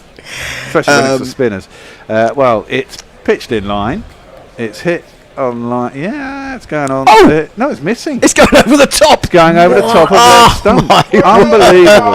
That is absolute travesty. Well, Dharma can't believe it. He doesn't look happy about that, does he? You're making me look bad. Yeah. Well, in the old days, the only way you get given out to a spinner was pretty much sweeping. Yeah, that's true. Basically given out on a shot. Absolutely. I just want to say, Jack's had his Crohn's. When you said that, I just thought of little old witch-like William in his Crohn's. Has he had his Crohn's? I hope not. Isn't there? There's a new treatment coming out for Crohn's. I read in the papers the other day. Is there? Yeah. He's actually really got it under control now, which is good. Which is great. You've missed my joke though, boys. Crohn's, yes. Old Crohn's. Yeah, I know. Yes. Yeah, we got it. Yeah, we got it. Okay, just inside edge onto the pad, and there's no run. Yeah, but I guess somewhere like India can really fuck it up again. Diet and the weather. That's the thing. And that's the problem. And short and just clipped off Curran's hip out towards the backward square leg single. You say that, but you've got to be very wary in Australia of chicken parmigiana. That can play havoc with your. What? Because it's not cooked correctly, and you get a little bit of. I'm joking. Nick Vickers says, to be fair to the IPL, were we talking about the IPL? That might have been some time ago. There has been a number of exciting games, even contests between bat and ball. Neither the toss or home advantage has dictated proceedings. It's decent cricket. It's not. Well, it's not been when we've covered it this season. We've had many what we call bear games, which have been absolutely no contests. Nick Vickers also goes on to say, but I'm glad Test cricket is back in guerrilla cricket. And Jay says, hooray, Will. Farong is with us. I've got a super chat. I'll do it in a minute. Look. You're going to have to take over from me. The man has arrived. The man has arrived. Can you come jump in, Messi? Messi, come and do some jingles. Now, Bear was complaining earlier that when I take my headphones off, I make too much noise, but you just absolutely felt it sounded like a ladder was collapsing. Yeah, that was. Yeah, he's nothing if not self-aware. The Bear. Angry Bun is a jealous, egotistical knob. Who's Angry Bun? That's from Farong. I don't know who Angry Bun is. Stokes is Angry Bun. Okay. He doesn't like it. Sooner he retires, the better. Crap bowling. That's harsh, Farong. I suppose are you just a bit sore about the bucket, man? This is pulled away for a single. Did we miss a ball that went 4? We very possibly did, in which case I apologise. There was a ball before that went 4. That was because I was trying to read tweets at the same time as doing ball by ball. No, I'm not blaming you. No. I quite happily take the admonishment, or even though it wasn't meant as an admonishment, but because it is sacrosanct. Ball by ball, no slips, and short ball from Tongue, and Curran just stands in that almost like baseball stance and doesn't move, just lets the ball sail over his head. We have got a super chat. Oh, so that's under marketing, is it? That's under marketing. Marketing 2, I think you'll find. Alright. Any of those. YouTube Prime Super Chat. No shipping, unlike the bucket hat. Tongue is in, he bowls, and this one keeps a little bit lower, but Curran did well to drop his hands. He had to drop his hands a long way to get out of the way of that, to be fair. Jay Grover it is. Another fiver from the man from Sheffield. Are you did we ask you whether you were a United or Wednesday fan, if either? Because of course it is Sheffield United against Sunderland this afternoon. But that's soccer, soccer as Messi likes to call it. He's going to go and see soccer. He's going to see some really great soccer on Monday. Hopefully. I'm going to go and see some really great Hendo rants on Monday. Oh yeah, I'll come back to Jay's actual loyalties. Tweet. No, his tweet actually. Brooke is down at long leg as this is swivelled away in that direction. Jago says, "Raise thou fucking arm, Nigel. Now, no wonder thou so physically fucked up when thou can't follow simple fucking instructions." Was that a good Yorkshire accent? That's not bad. That's all right. Well, look, I did spend some time in Yorkshire in my life, 3 years. Do you know what I'm doing with my phone right now, Hendo? No, I don't. Tongue in bowls. Woo! That is loopy as heck. Way over Williams' head, and in my opinion probably should have been signalled as a wide, but isn't. It went over my head.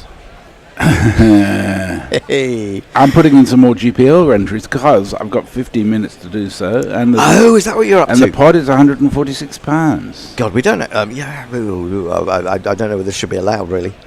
Since you're in. If I hadn't done it, the pot would be about 15 quid. Mate. What's wrong with you people? I mean, you've got an enormous chance of winning the GPL today. So why haven't you got onto it? Go to gorillacricket.com/competition. Follow the instructions. You have to estimate how many runs you think will be scored in the day. You have until lunch to do so. I mean, we're really, really close. It's now 147 quid in the pot. So for just one guess, you could win, and just £1, you could win 147 quid. That's 147 to 1. I don't know much about gambling, but I think that's right. This is driven past Shoaib by Curran for a single to a deep set mid-off. It's that man Duckett. Now I will tell you that I've been ferreting around in the Gorilla Cricket Gmail of late, and we have sold 2 Duckett bucket hats. Oh, including outrageous postage charges. Well, presumably, yeah. Presumably, it doesn't really allow you to go through unless you've got the password, which I think is closely guarded by the bear. Pushed to extra cover. There is no run. Jack Leach could go to Oz with the Ashes, take 30 wickets, and he'd still be best remembered for his 1 not out, says Burnley Tilby. That's true. Although, actually, I say, to me... The greatest innings of all time. Yeah, pretty much. Although, I did enjoy his 90 that summer as a night watchman at Lords against Ireland. The 98, that was amazing. No, it was 92, I think. Now there's appeal for LBW again, and this time he's given, and it's Williams. Actually, that's a bigger scalp, I would have to say, for England than Curran. Dharmasena has given it again. This time Williams is saying, please let this one be going over the top. He's a bit annoyed with himself. It wasn't even a full-blooded sweep. It was just an attempt at a little paddle round the corner, and that's a a rather limp and unnecessary way to get out, if indeed out it is.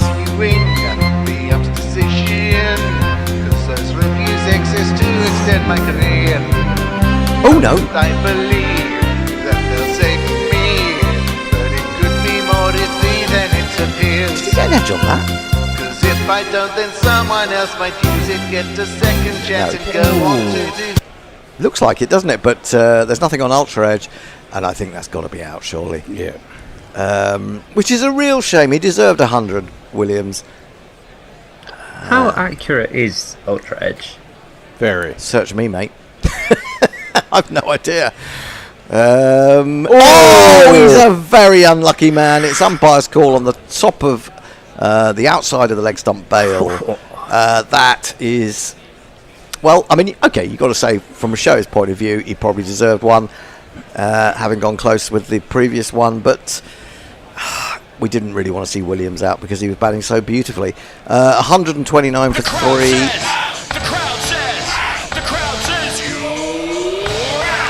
He goes for 88, and it's been a fabulous knock from 82 balls.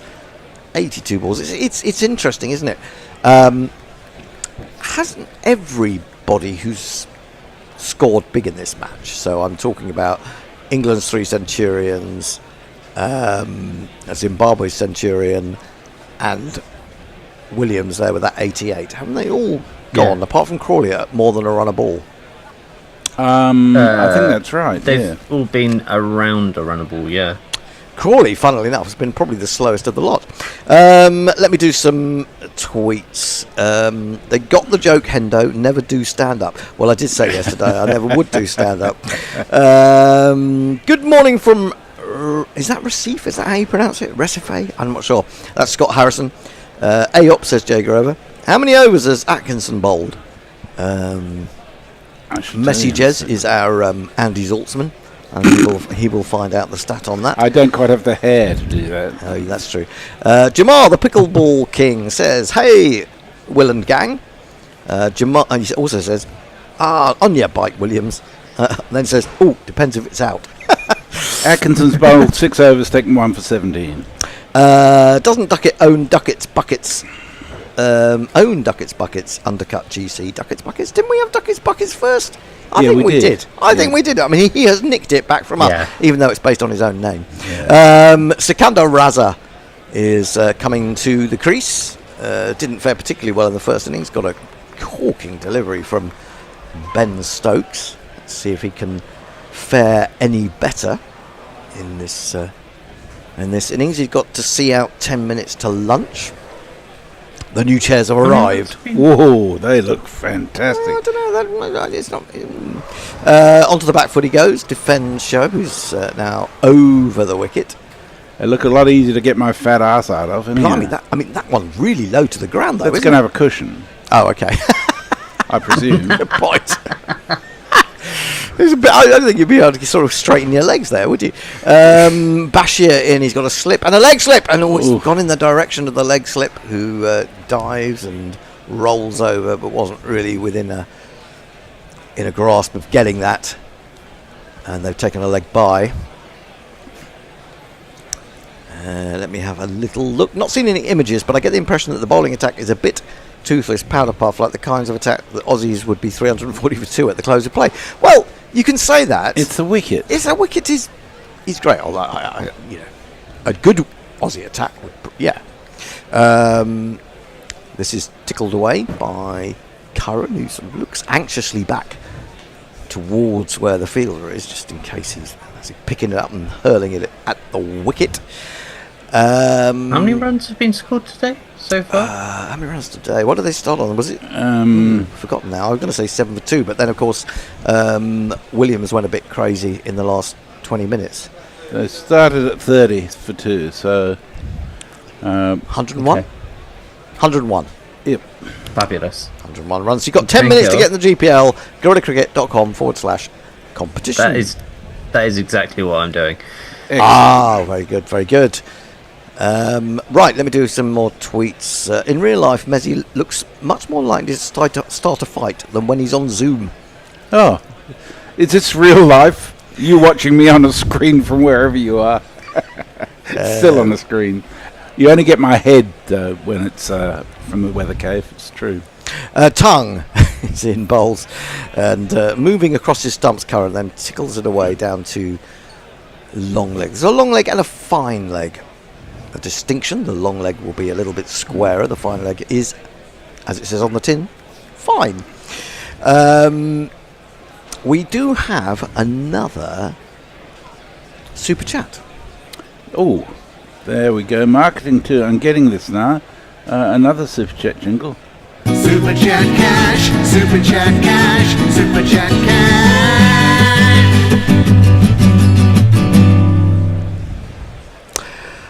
This is from Stephen Kelk. He sends us €2. He says, I order one. Give the lad a bowl. Oh, fuck off. Bucket hat. Sorry, Stephen. Yeah, you've grown tired of the ducket joke, haven't you? Yeah. I'm quite happy to get a joke going for even longer than it's entitled to. That's a really good shot from Sikandar Raza. Tongue is coming round the wicket to the right-hander, and he goes onto the back foot and powers it through the square cover region all the way to the boundary. One of these. Oh, boundary is 4. Let's see what we've got. Take your pick from the 304 jingles that we've got.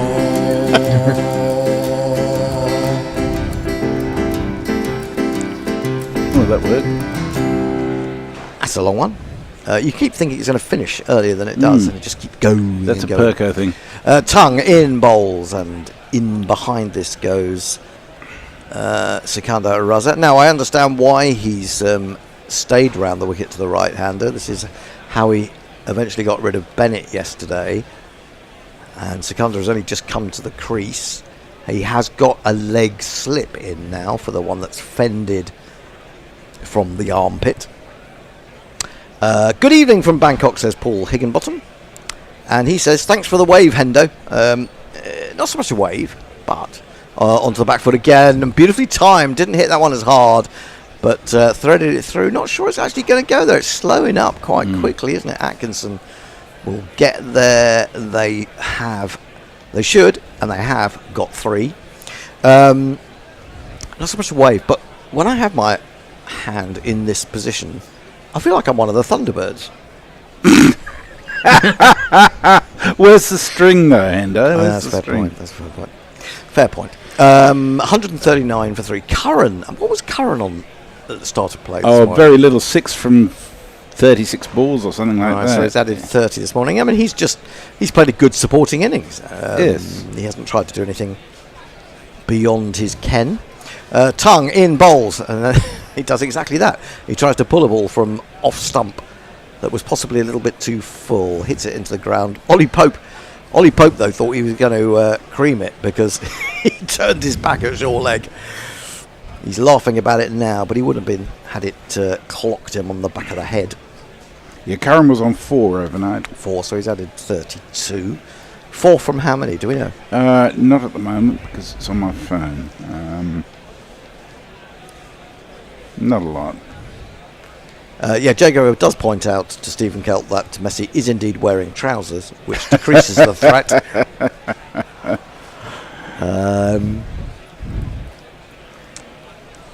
I find them necessary in London. We find them necessary. Not a lot of geese around either. You don't want to be you don't want to be in your grundies with geese around, do you? Nah, to be honest, that's true. Very dangerous. Tongue over the wicket to the left-hander, round the wicket to the right-hander, over the wicket to the left-hander, which makes sense. He's trying to get it both times. He's trying to get it up into the armpit and cramp them for room so they can just fend it away into the onside for a catch. That is the end of the over. 139 for 3. I feel like I'm doing everything here. You are, because I should be doing that. If you want me to take that, I'm more than happy to do so. No, I you're on a roll. Probably getting a bit fed up with my voice, so I bring in Will here to perhaps lighten the load and say what you think about the morning. I have just entered the GPL. Hey, what have you gone for, mate? 206, 207, 211 and 247. Ooh, that's quite brave, I would say. That's scary. Bashir in again, bowls to Raza, who is forward, and he's so impressed with the way he got his head over the ball, his front foot forward, his bat in line with his pad, and he decides to stay there for, I don't know, till lunch really, and hope that someone takes a nice picture of him. Slightly backward short leg and a slip, and he drives. That's a lovely shot in front of square through extra cover. Good diving stop by the bucket man on the boundary. They get through for 2. It's not the bucket man, it's the cook. Will, are you sure you hit confirm on your thing? It doesn't appear to have increased the jackpot. Oh no, Will, get in there, Will. Shit. Oh no. Oh yeah. We don't want to see you missing out. Am I in now? Bear says he's in. Yes. Goes back to this one. Does Raza watches this one come right under his eye line and drops it down in front of him. Yes, and you've hit £150 perfectly. Hooray! Excellent. Also, let's be real. I'm just gonna put it back in the pot if I win. Don't we all? Some people do that, and we're very grateful for it. Pressing forward again, guiding it off the face of the bat to backward point. Again, no run. Raza has come in and looked busy already. Chris Broad is there. Chris Broad, slightly greying beard now. In the crowd at Trent Bridge. Has he retired as a match referee now? Onto the front foot comes Sekunda, defends into the onside. There is no run. 141 for 3. Oh, now this is time for me to get excited, because a big advert has appeared on the tablet, which means we're getting money. Does it? Only about 3 pence, according to the bear. But there you go. It all adds up, apparently. Actually, it's about 0.3 pence. Oh God, that's even worse. Right, it's like being an artist on Spotify, isn't it? Right, we have one ball remaining. Become a patron. Become a patron. Yes. People, become Patreons. Patreon.com/Gorilla Cricket. This could be the last ball before lunch. It's clicked round to 1300 hours, according to this tablet, but we did notice them yesterday go on a little bit longer, didn't they? Both at lunch and at the end of the day. 2 short legs, 1 square, 1 backward, pushed out to the offside, Shoaib across quickly to prevent the single, and that is actually lunch. Would you believe it? So just the 1 wicket. Well, there's a Zimbabwe fan punches the air at stumps there. Well, we've only lost 1 wicket, and actually that was, sadly just 10 minutes before lunch. They almost went through the session without losing 1, and that would have been a remarkably good achievement. They've moved on to 141 for 3. They've added 111 runs from 25 overs. Most of those runs have come courtesy of a beautiful innings from Sean Williams, who really did deserve 100. Yeah, he really did. Just didn't get it in the end. A little bit unlucky to be adjudged LBW, just clipping the leg stump. But that's cricket for you. Ben Curran has battled away. It's not been easy watching, has it really, Curran? But he's been supportive. And so I suppose that's quite important, actually. That's how partnerships are often built. Yeah. Certainly traditionally, things have changed a little bit. Let's have a look at the bowling. None for 17, Cook. Atkinson 1 for 17. Tongue 1 for 57. Bashir, the 1 wicket taker this morning, 1 for 25. Stokes opened the bowling this morning. Didn't bowl for very long. 4 overs, none for 23. Joe Root bowled 1 over and 1 maiden. Right, we have, before lunch, 1 more super chat. Hey! Go for it. Marketing 2, we have a super chat. YouTube Prime Super Chat. Now I don't know why he's giving us £2, Jay Grover. He says, me watching GC every day, ? Lactively Grown that. And then there was the Jonathan Agnew stuff. What the hell are you doing, Bear? Lactively lose money. I think it means I actively lose money, not lactively. I don't even want to think what that would be. Anyway, all right, that's it for now. I mean, if that's a skill he has, that's pretty good. Alternative cricket commentary. Bringing you laughs, bringing you jingles. That's me. Bringing you joy. We are gorillas. We need your...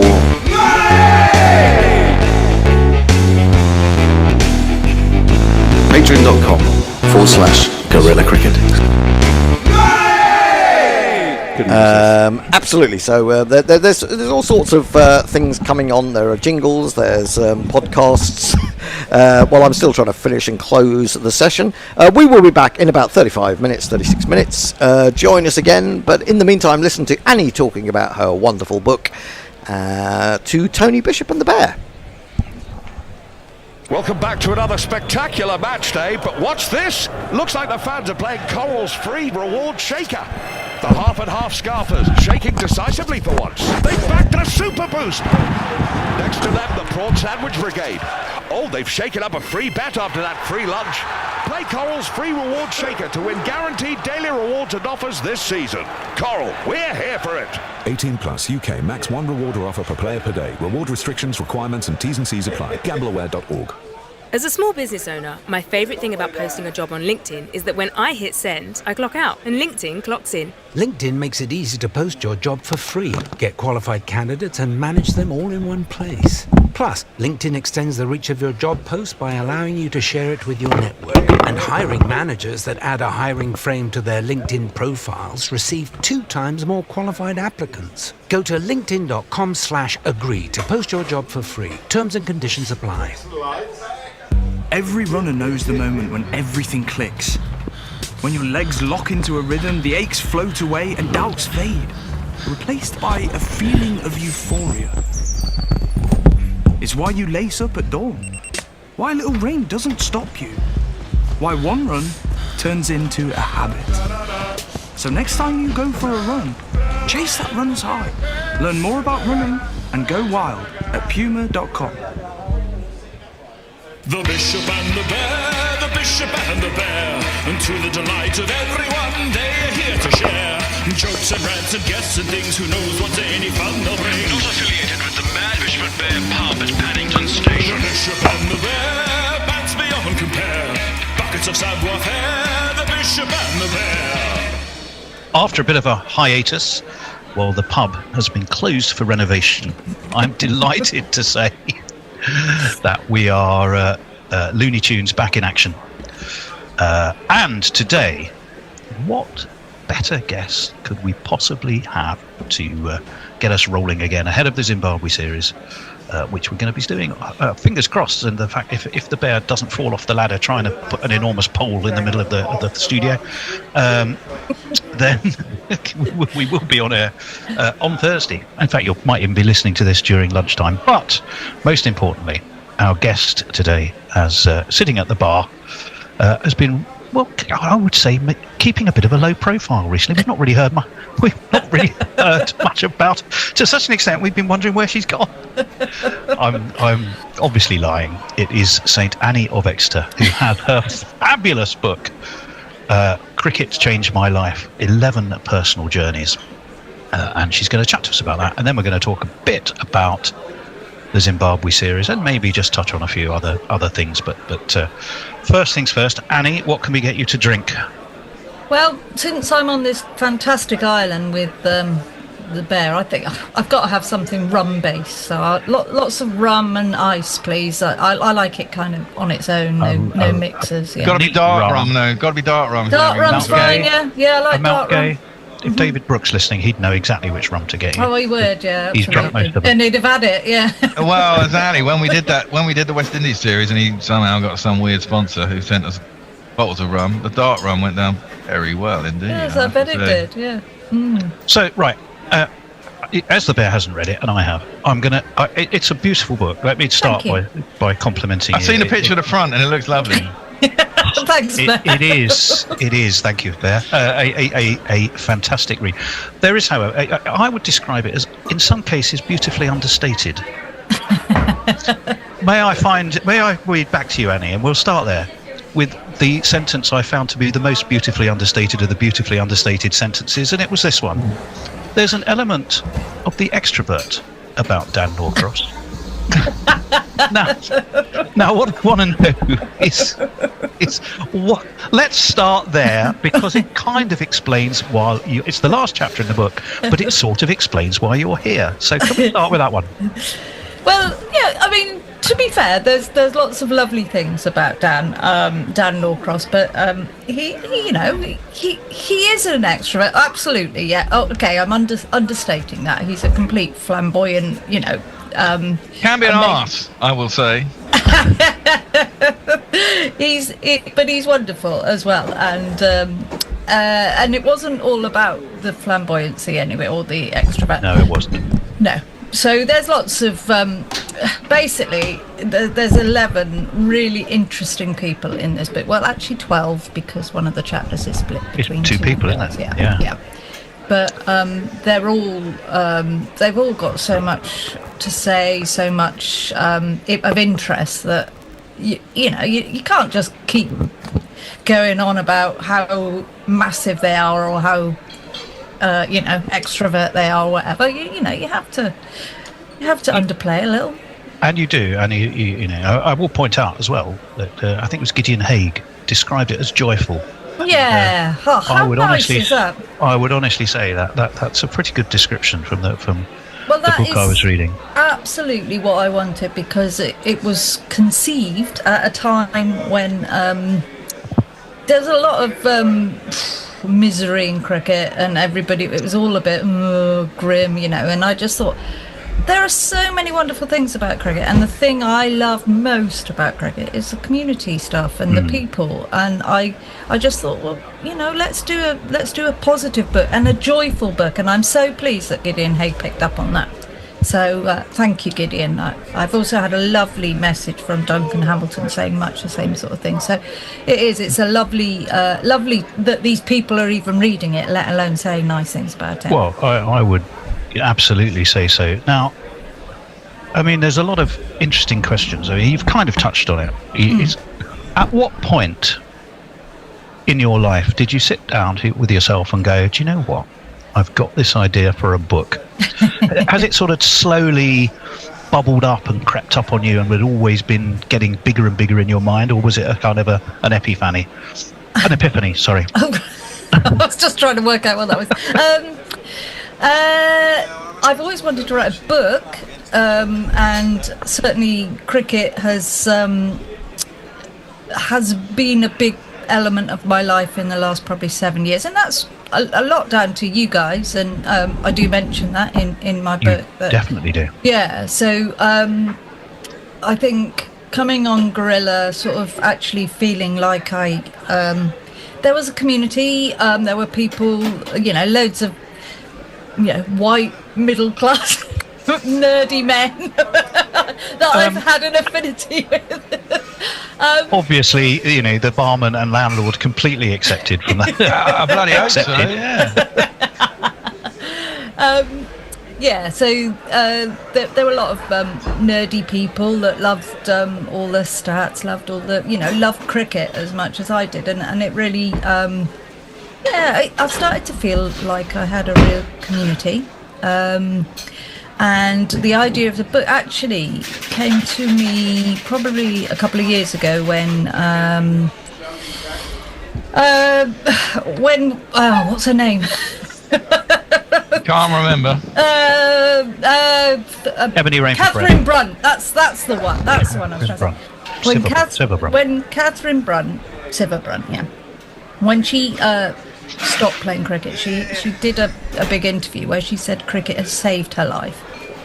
And she talked about how wayward she would have been without it. And I remember thinking, gosh, there must be loads of people where that's the case, and that there must be some kind of book here that you could talk about. And then I kind of thought about lots of different people that I knew where cricket had changed or made a massive difference to their life. And so I wrote an email to Stephen Chalk, the writer and publisher, and I said, look, I've got this idea. What do you think? I want to write about 11 different people where cricket's changed their life. 11 because obviously that's my cricket team. And he wrote back and said, I think it's a really good idea.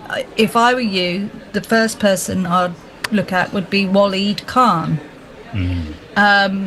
And he told me about Wally Khan, which I didn't know anything about. And I'll just quickly recap over Wally Khan. Wally was shot by terrorists in Pakistan when he was 12 years old, and all his friends were killed. There was 135 people killed in a school.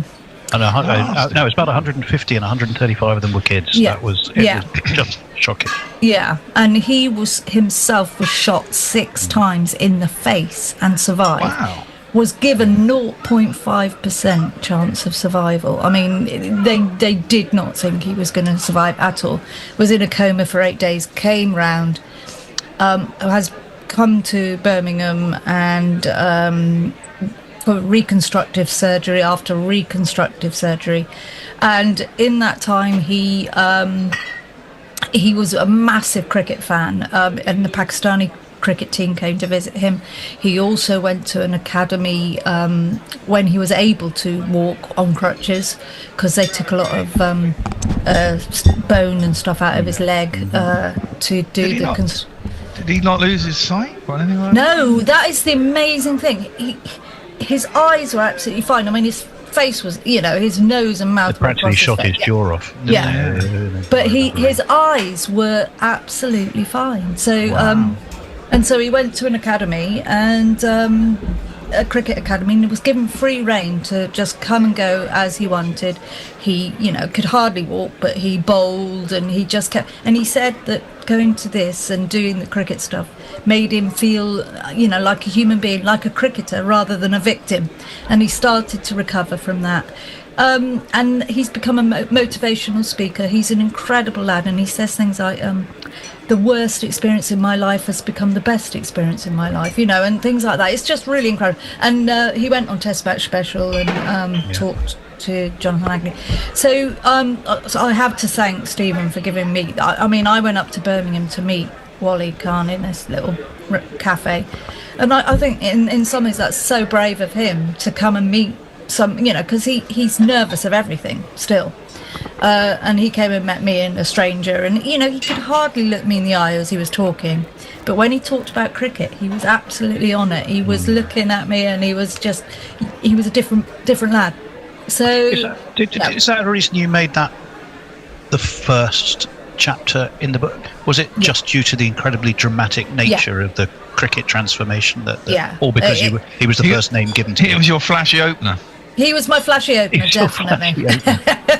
And he really is a flashy opener. And I want, that was the headline of the book. And I remember the publishers saying to me, that all the chapters won't be as good as this or as impactful as this one, but that they'll still all have their own, stories. And I, I've met some incredible people along the way, and it's such a brilliant thing to have done for me. If I may, do you know what that chapter is an extraordinary read. It really is, and it's gut wrenching and horrifying and all those things. The bit that I remember most, apart from the pure, quite graphic description of just how awful the day was when it all happened, the bit that left me feeling so uplifted was his description of having to stand up. I think it was at the academy he went to in Birmingham. And he basically thought, I'm going to just go up and talk about it, which is not his natural thing. And he stood on the stage in front of about 500 people and told people what had happened. And he thought, this is going to go really badly. And he looked around, and people just were transfixed by the story. And with tears, I thought, wow, loads of crying. That's terrific, isn't it? That was so brave. That was just so brave doing that. I mean, you're clearly going to be brave having been what he'd been through, I guess. But it still brings me out in goosebumps when I was going to say. I mean, I think I'm going to have to read it. Yes, that's the idea. That would make you. They have the Times bestseller list. You could be on the Bear Reds list. Yeah, exactly. There are many short lists. There's a very short list at the moment. When you do these interviews, did you dictaphone them and then? Yeah. I know you're going to ask the technical stuff, aren't you? Yeah. I have a little little zoomy thing. I'll show you. Oh, I know the ones. Yeah. This I don't know. It won't come out. For those of you enjoying this audio podcast, Sorry. Annie is now holding up a gadget of some kind, which, given she has a backdrop to her screen, kind of fades in and out of the screen, and we can't really see anyway. But it's a great. But gadget. anyway, so I do that, and then transcribe. Well, I've got a transcribe thing on Word, and it kind of works. It comes up with some hilarious words, of course, when you're trying to talk about cricket, which it doesn't really understand. And then I have like 40 pages worth of interview, and I'll just go through it and edit it down. And it's actually a really nice process. It's a really satisfying process. What was the biggest challenge, do you think? I mean, this is your first book. I mean, you clearly enjoy. You have an artistic leaning, I think. To your chosen other career paths. And what was the biggest challenge you found in sort of knuckling down and creating the book? Was it the idea? Was it the writing process? What was it? Choosing? Choosing the people was quite tough, but I did sit down with my publishers, which are Fairfield Books, which were Stephen's publishers, but are now taken over by Matt Thacker. They and we went through a whole list of people. I mean, they were keen to get the bigger names on, so I've included like David Lloyd and Roland Butcher. And I understand that, because a lot of people are like, I don't want to read a book about nobody I know, kind of thing. But I think often most people have said to me, the ones the stories about the people you don't know are the best ones. Probably true. I think that we will touch on a couple more of those. Again, you as you read a book, there's phrases you write that put mental images in your mind, and I think the book does that really nicely a couple of times. And Roland, I mean, like you, I met Roland a few times. He's a lovely chap. Yeah, really lovely. But the description of him as a 3-year-old waving goodbye to his mum and dad, who he then doesn't see for another 10 years or something, and being left in Barbados, so weird, isn't it? As the boat disappeared, that just stuck in my mind, and because I was thinking, at the end of the day, he was born in Barbados, to a poor family. He's played cricket for a first black player to play for England. He did okay, could have done better, I'm sure, but he's carved himself a good commentary career. It's not a bad old life, really. But then he realised that, as was the case then, because it was just post the Windrush generation, wasn't it? He'd been left by his parents as they went off to look for work, look for money, look for ways to support their family. Is how hard working his dad was in doing that. Have and you realise behind every have more children. But it was that image. It was somehow I so often see the now, what is he, 70-something Roland Butcher? Of various cricket things, not least of which in the Lord's Media Centre. And every time I see him now, I'm going to see a 3-year-old boy on a quay waving goodbye to his mum and dad as the boat disappears on a slightly choppy seas as well, from the description, I think, from the book. And I will look at him in a different light.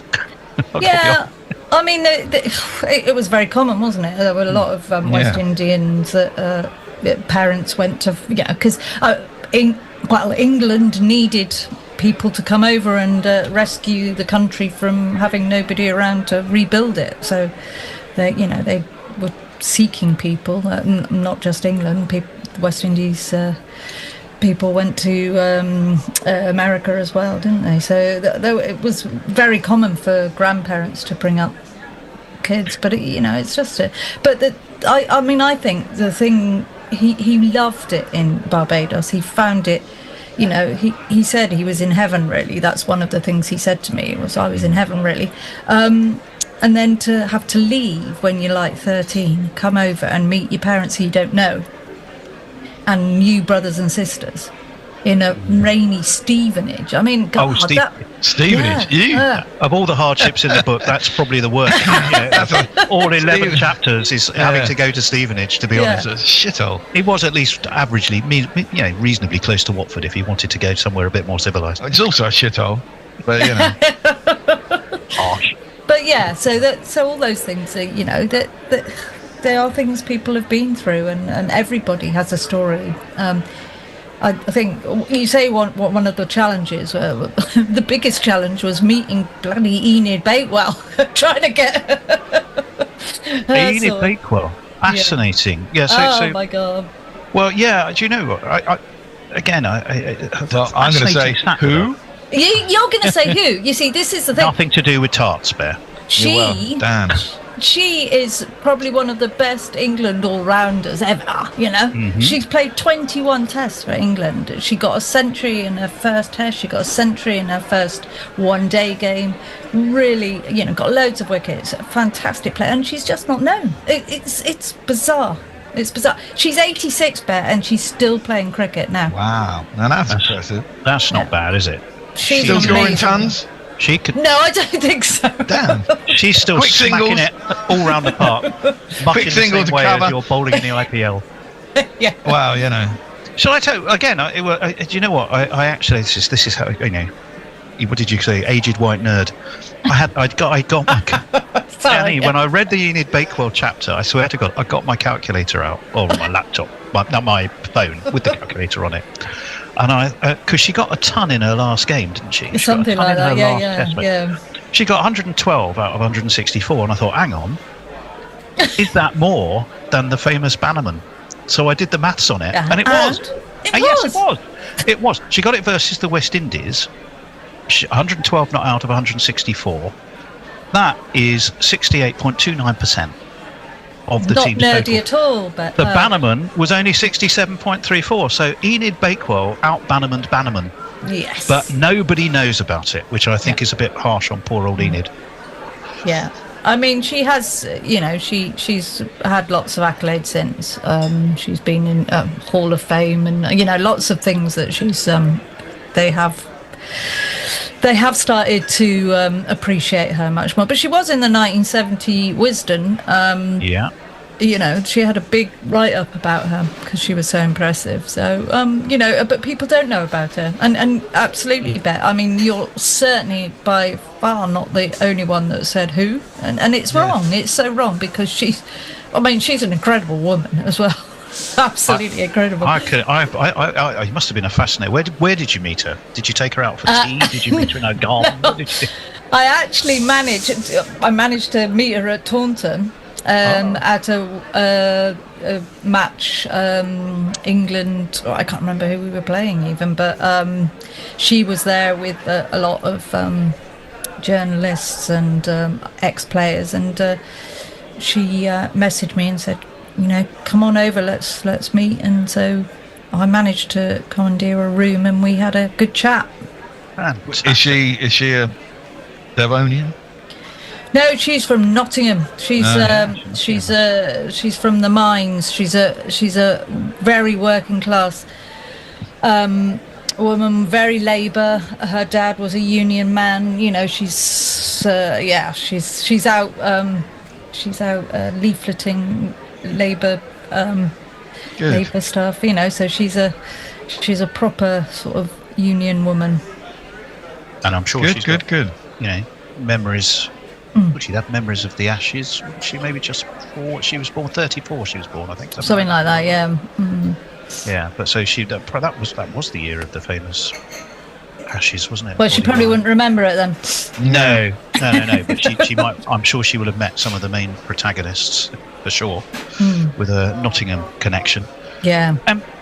Hey, Harry. Hello, mate. Got any tips for the football? Your best bet is to head over to BetVictor. They're giving new customers a terrific welcome offer. If you bet a minimum of £10, they'll give you £30 in free bets. Fool, that's a steal of a deal. It's a good darn deal that'll make you squeal for real. Neil? My name's not Neil. I know, but it rhymes. Listen to Harry and make your best bet on the football at BetVictor. 18 plus, opt in and bet on any football marketing at odds of evens or greater. No cash out, 7-day expiry. Terms and conditions apply. Gambleaware.org. Ready to launch your business? Get started with the commerce platform made for entrepreneurs. Shopify is specially designed to help you start, run, and grow your business with easy customizable themes that let you build your brand, marketing tools that get your products out there, integrated shipping solutions that actually save you time, from startups to scale-ups, online, in person, and on the go. Shopify is made for entrepreneurs like you. Sign up for your $1 a month trial at shopify.com/setup. Who maybe didn't make the cut for the book but might be lined up for book 2?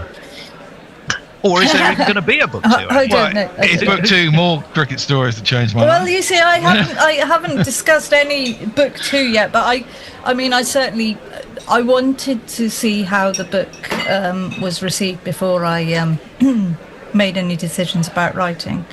And it's been received so well and genuinely well that I probably would like to write another one because I really enjoyed the process.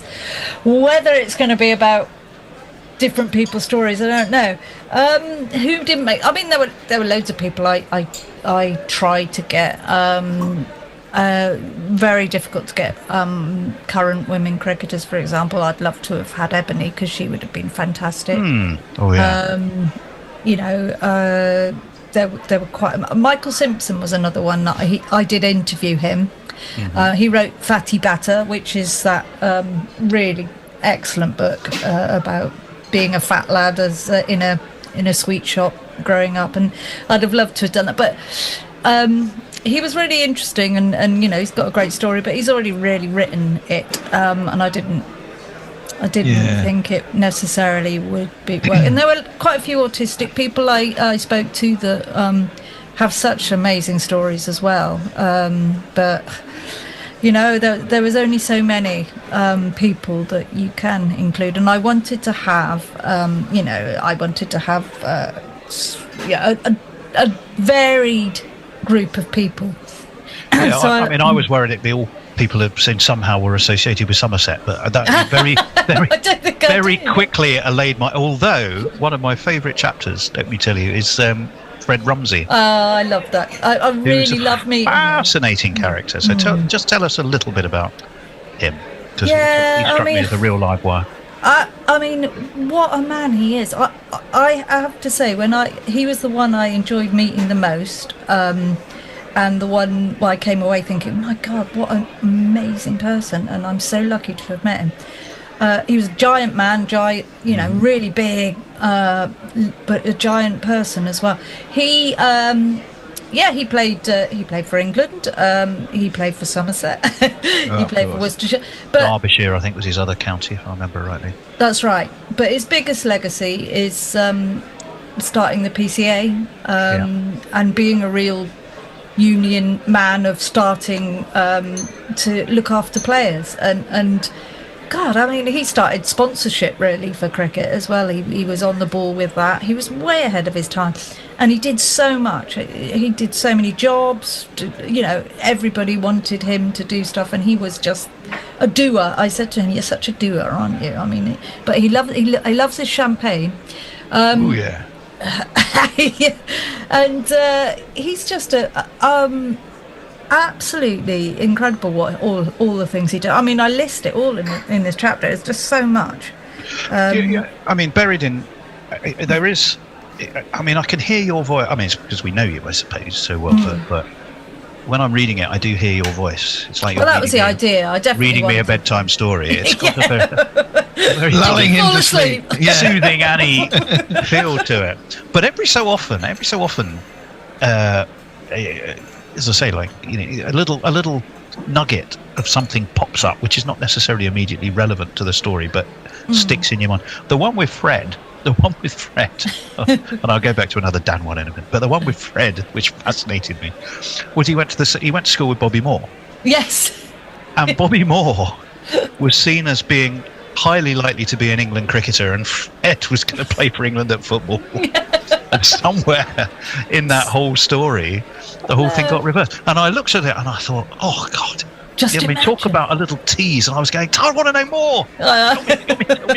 Tell me more about that. And of course, you're not really. That's not the angle of the book at all. But it's not. Just such a fascinating sliding doors sort of thought. It is, isn't it? But there's so much in Fred. I mean, he does so much that he couldn't go into too much detail about one thing because it just would. I missed out a whole chunk of all the stuff he does about doing his Barbados tours. Really, there was a massive amount of that. But yeah, there's definitely a sense of redemption in a lot of the stories. We don't, I don't want to sort of give them all away because people need to read the book. Like Bear, you mean? Well, okay, let's not set our bar too high in terms of what we're actually hoping for. I'll get there eventually.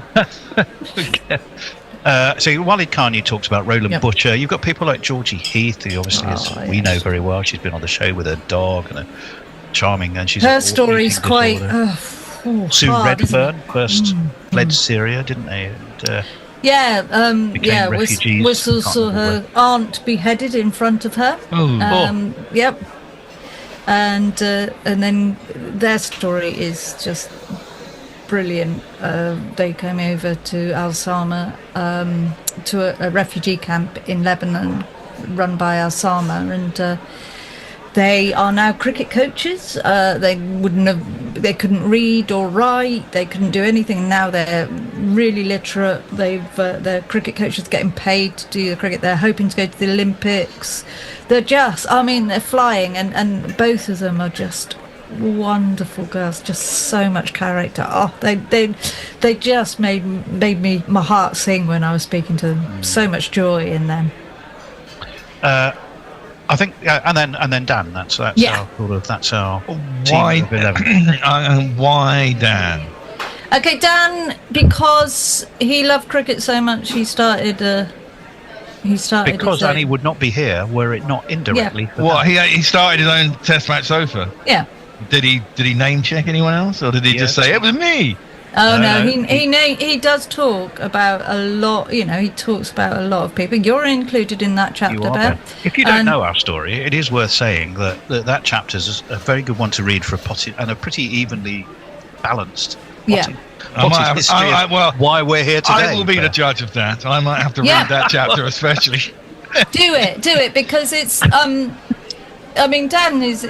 He didn't sort of sit there going, "Oh, this is my story." He was very much sort of pushing the whole gorilla thing and making errors, and just how he was very Dan, and he was wonderful actually to talk to and really interesting. He's such a raconteur. As I recall.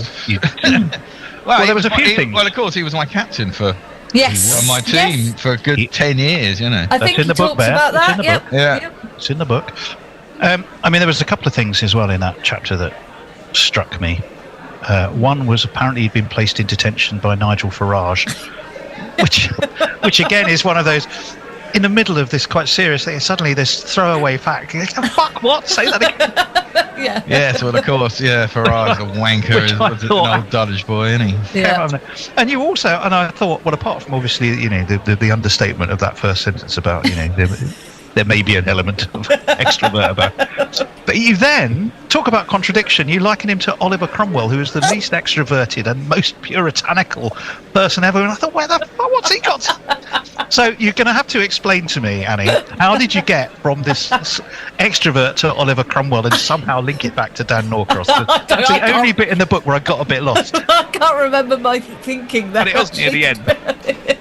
I think it was to do with he was doing his own thing, fighting against the establishment. Crowd. Yeah, the establishment. Yeah, which of course he then dived into. Yes, exactly. Yeah. He was described by someone as the most dangerous man in English cricket. Yep. Yeah, that whole period was very strange. When we got taken over by the cricketer. Yeah. He talks about that quite well, I think. Yeah, my view of that. My view is that he. I got no bad feelings towards Dan. We're still good friends, but I personally, I thought he stitched us all up royally, right? For his own benefit, really, because he was the only one who got paid, essentially. And actually, the cricketer wouldn't really deal with any of us either. It was everything went through Dan, and we were kind of just like offhandedly put aside. Didn't help that Andy Afford was a complete, my words, wanker. I can't stand the guy. He's such an arrogant fucking idiot. And he didn't really understand what we were trying to do, and it was a really really bad deal. And the point was that we did have a deal lined up with what was now the Night Watchman and Spin and all that back in the day. And the guy who ran that had been on the show quite a few times, and he actually really liked us and really got it. But the only deal he was offering Dan about 10 grand a year, and the rest of us wouldn't get paid. But the point was that they would have actually probably promoted us and got us to where we needed to be at that time, and we probably could have grown from that. And then there was the Jonathan Agnew stuff, and all that came out. All of which is recounted. Yeah. No, I get that. So you do need to have a good read of the chapter. You need to have a read, and you can, if I'm coming to see, I'm going to see you Thursday, whatever. Yeah. If you need me to hold your poll while you screw it in, whatever it is you needed me to go to the studio for this afternoon, I'll bring the book. I'll have it with me just in case. It is it's described as uplifting and joyous. Stephen Chalk said that. Joyous was another word used, as he said, by Gideon Haigh in his review of it. I mean, it is a beautiful read. It's life affirming and fascinating if you love cricket, but also very varied. I mean, I've got friends that have read it that don't understand cricket at all, and they get it's about people rather than just cricket, really. So that's the good thing. It's quite flexible. So if you have it, it's Fairfield Books. Cricket Changed My Life. 11 personal journeys. It's at all good bookstores. You will find it. And the bad ones. Good book. Well, everywhere. And Amazon. Where are you ranked on Amazon? Copies. I've no idea. I don't look at Amazon, so I've no idea. Okay. I buy everything from fucking. Do you remember dodgy videos? Well, you used to get dodgy videos that being copied off copies. People are buying photocopies in markets as being sold as the original bad version. Bookshops. The videos available at all bad bookshops. The videos filmed from the back of the Chinese cinema.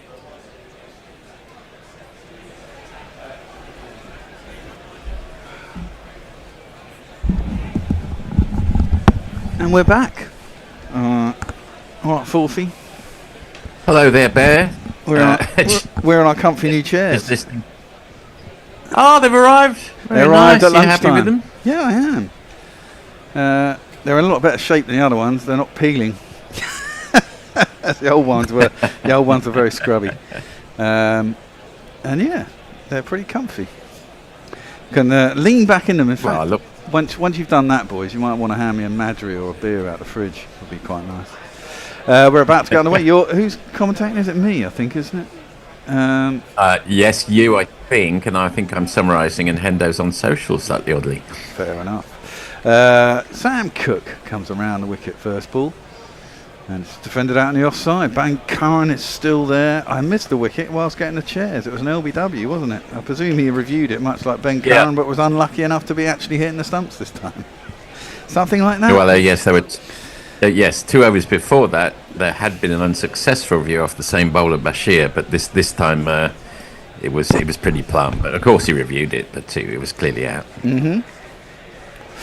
Cook around the wicket, down the leg side, taken by Jamie Smith, and there is no run. Hendo will join us shortly. He is just getting perplexed by the fact that he can't attach a file from his downloads on an Android phone, which is quite perplexing because it should be really fucking easy, but it's offering every other folder except for his downloads folder, which is it might be something to do with Outlook we came up with, but I don't know. They are trying to figure it out now. Get close to midnight for you? Oh God. Oh. Yeah, it was 20 to 11. Yes. Yes. Defended into the leg side, and there is no run.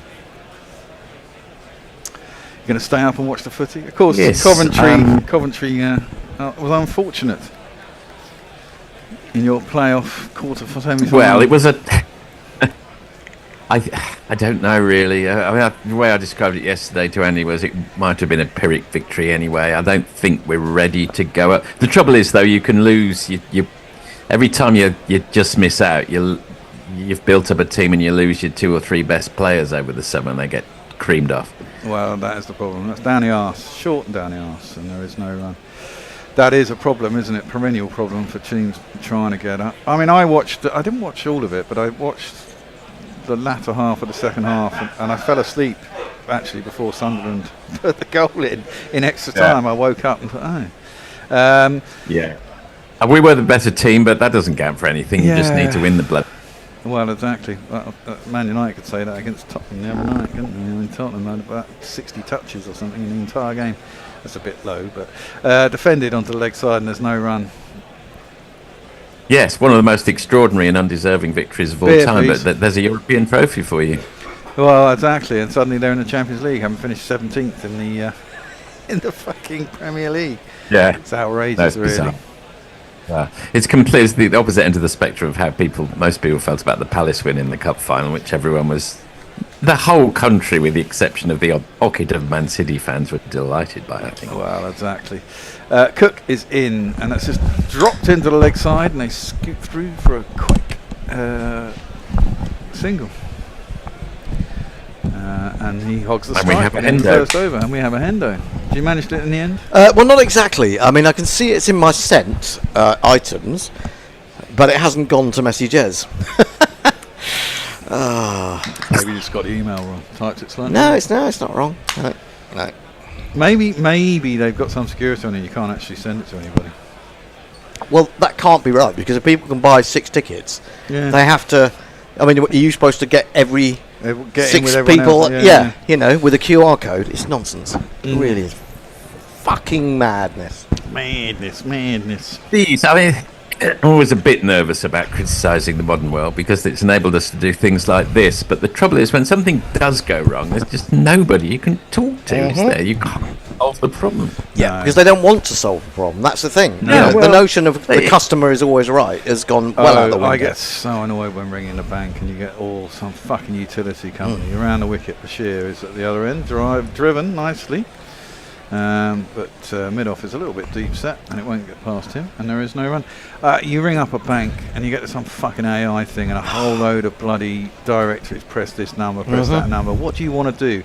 And it's anything more than complicated, more than 2 words, and it doesn't have a fucking clue anyway. No. Oh, that's Harry and that's gone. We have a wicket. Ben Curran has driven that area. Oh, silly boy. And Bashir's got his second wicket just after lunch, and Ben Curran has hanging around. He's taken 103 balls to get 37, but eventually he's lost a little bit of patience, and he's driven. It's a good catch. It's quite low down. It seems to be dropping. He didn't time it particularly well. Maybe it turned a little bit, and therefore just jumped. Yeah, he didn't catch it out of the middle of the bat, slightly over the middle of the bat, and didn't get over the top of it. Stokesy it is. Stokesy it is. It's a good catch, and we have one of these. He's very angry with himself. Well, he is, but hey, that's life.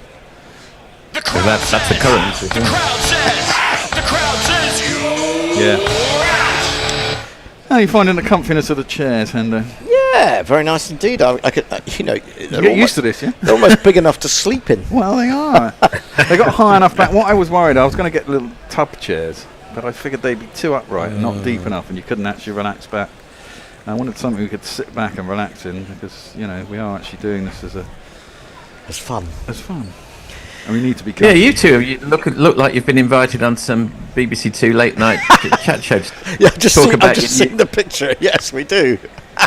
Talk about Well, when we first thought about doing the film, Well, that's the idea. See, the idea is eventually that I might be able to rent this place out as an actual commercial sort of podcast studio, and I don't think we could have done it with those chairs. Right? no one would want to sit in them. Yeah, to be fair though, podcasts only last 20 minutes, don't they? They do, but everyone now wants to be on fucking YouTube, don't they? YouTube, Facebook, Twitch, whatever, Twitch. They all need not to be me. somewhere. I'm never going on YouTube with mine because I'd get pinged immediately, so I don't. Oh yeah, well, of course, yeah. You wouldn't be able to make any money out of it, would you? I don't make any money out of it anyway. No. We have a new batsman. I haven't played any jingles or to come back, but a new batsman who is the new batsman? Ngavari?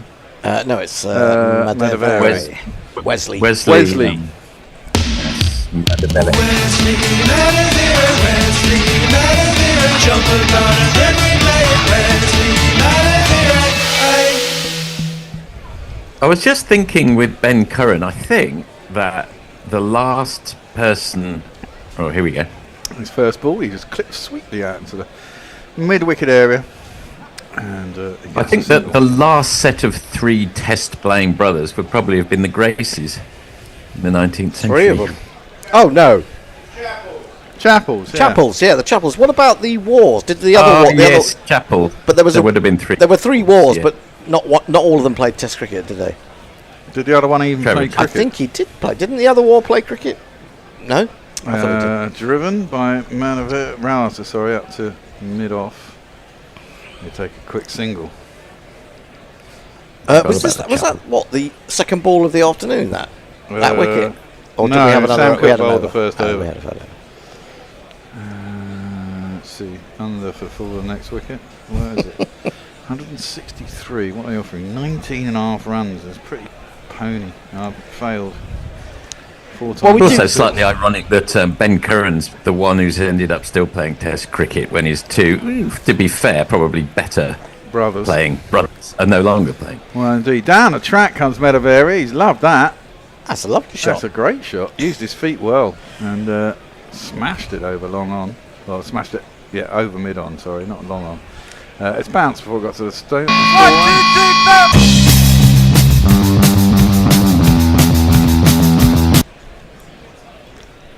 Great shot. Yeah, I mean, so early in his innings, that's really good use of the feet, isn't it? Yeah, I'm sure I won't mind that too much. Well, no, it makes it an interesting contest, doesn't it? If he's going to play him that way, or whether he's going to be really selective with the balls, or whether he's just going to try and put pressure on him. Could go for a stump. Way out. But that's a full toss, inside out. He plays it. Not great timing. To Sam Cook, I think, out there on the cover boundary. And it is a single to end the over, as he will retain the strike.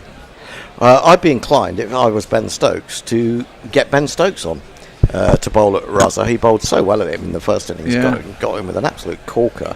Did he get the other guy out as well? Raza. That's what I just said. Oh, right, Sikandar. He got Medavari as well, didn't he? Got both of these guys. These 2 wickets he got. Yeah, I think you're right. He squared up Sikandar really well, didn't he? But Sikandar came in just before lunch and played a couple of really, really lovely shots. Well, I think they've decided defence is the best form of attack. Defence? Or you mean attack? I mean attack is the best form of defence. Yeah. Shut up. It's been a long day. That was almost as funny as a 40 follow on 40. Oh God, that was embarrassing. Easily done. Deary me. Easily. They're trailing by 151 Zimbabwe, but that's irrelevant. I can tell you that.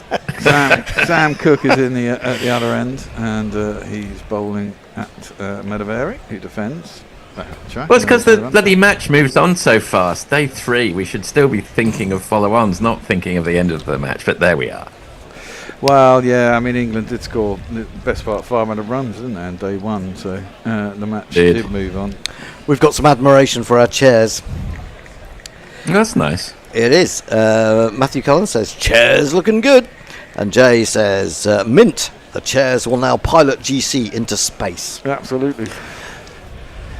Sam Cook is in. Ooh, outside half of the bat. Goes out towards backward point, and there is no run. Now, Leah says there were 3 brothers in the 90s for Zimbabwe, I think.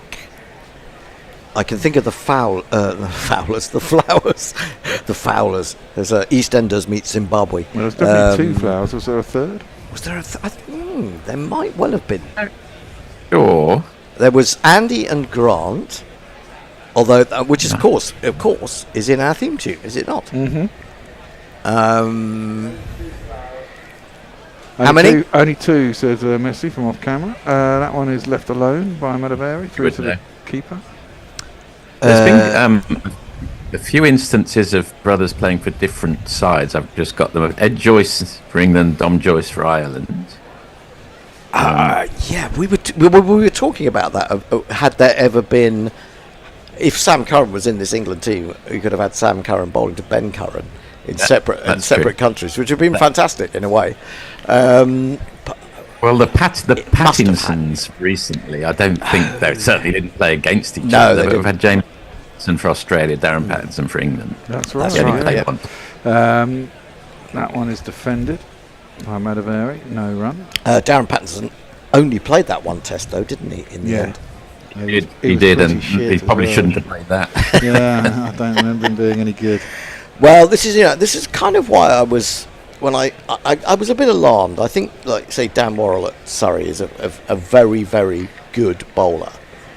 Come back to that. Cook in. That's defended back to him again. Oh, plays it.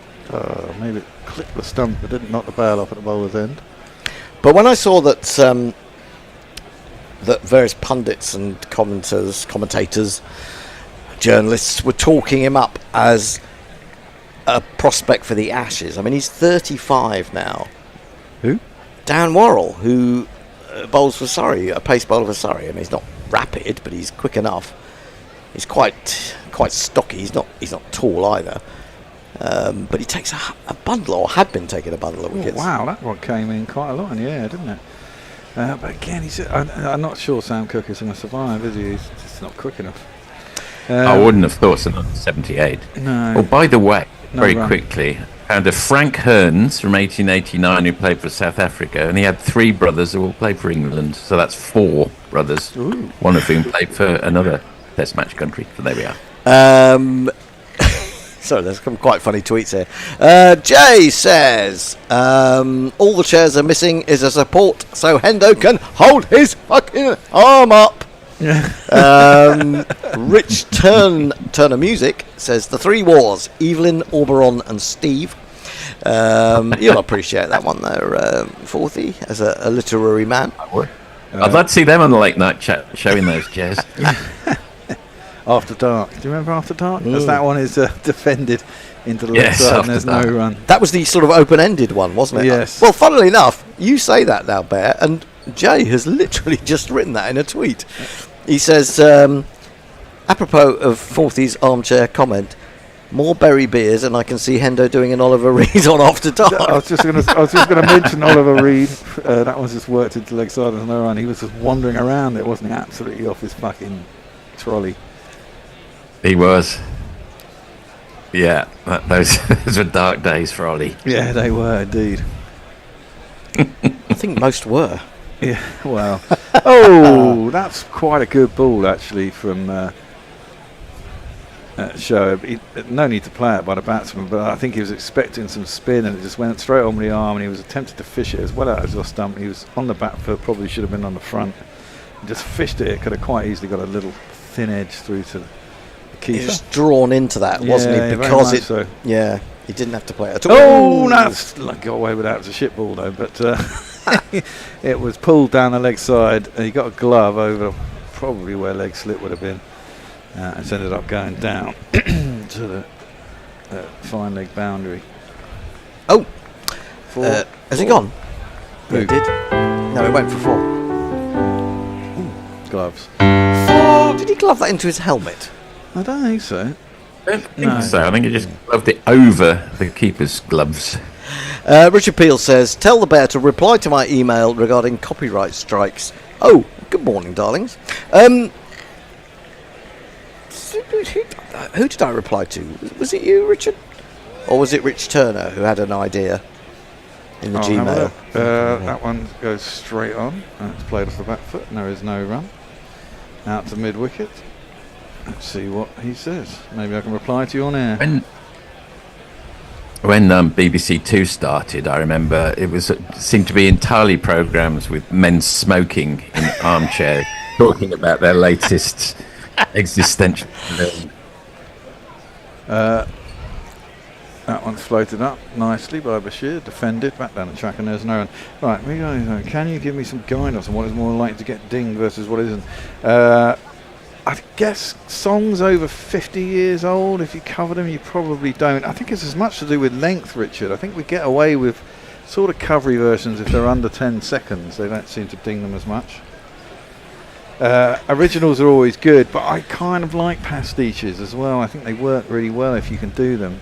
I mean, we can try some out. If they get dinged, we can, whatever. But shorter, So if you can get the hook really succinct in under 10 seconds, I think we'll probably get away with that. Would be my answer to your question. But I do like a pastiche. I do like a pasty. Yeah, I know you do.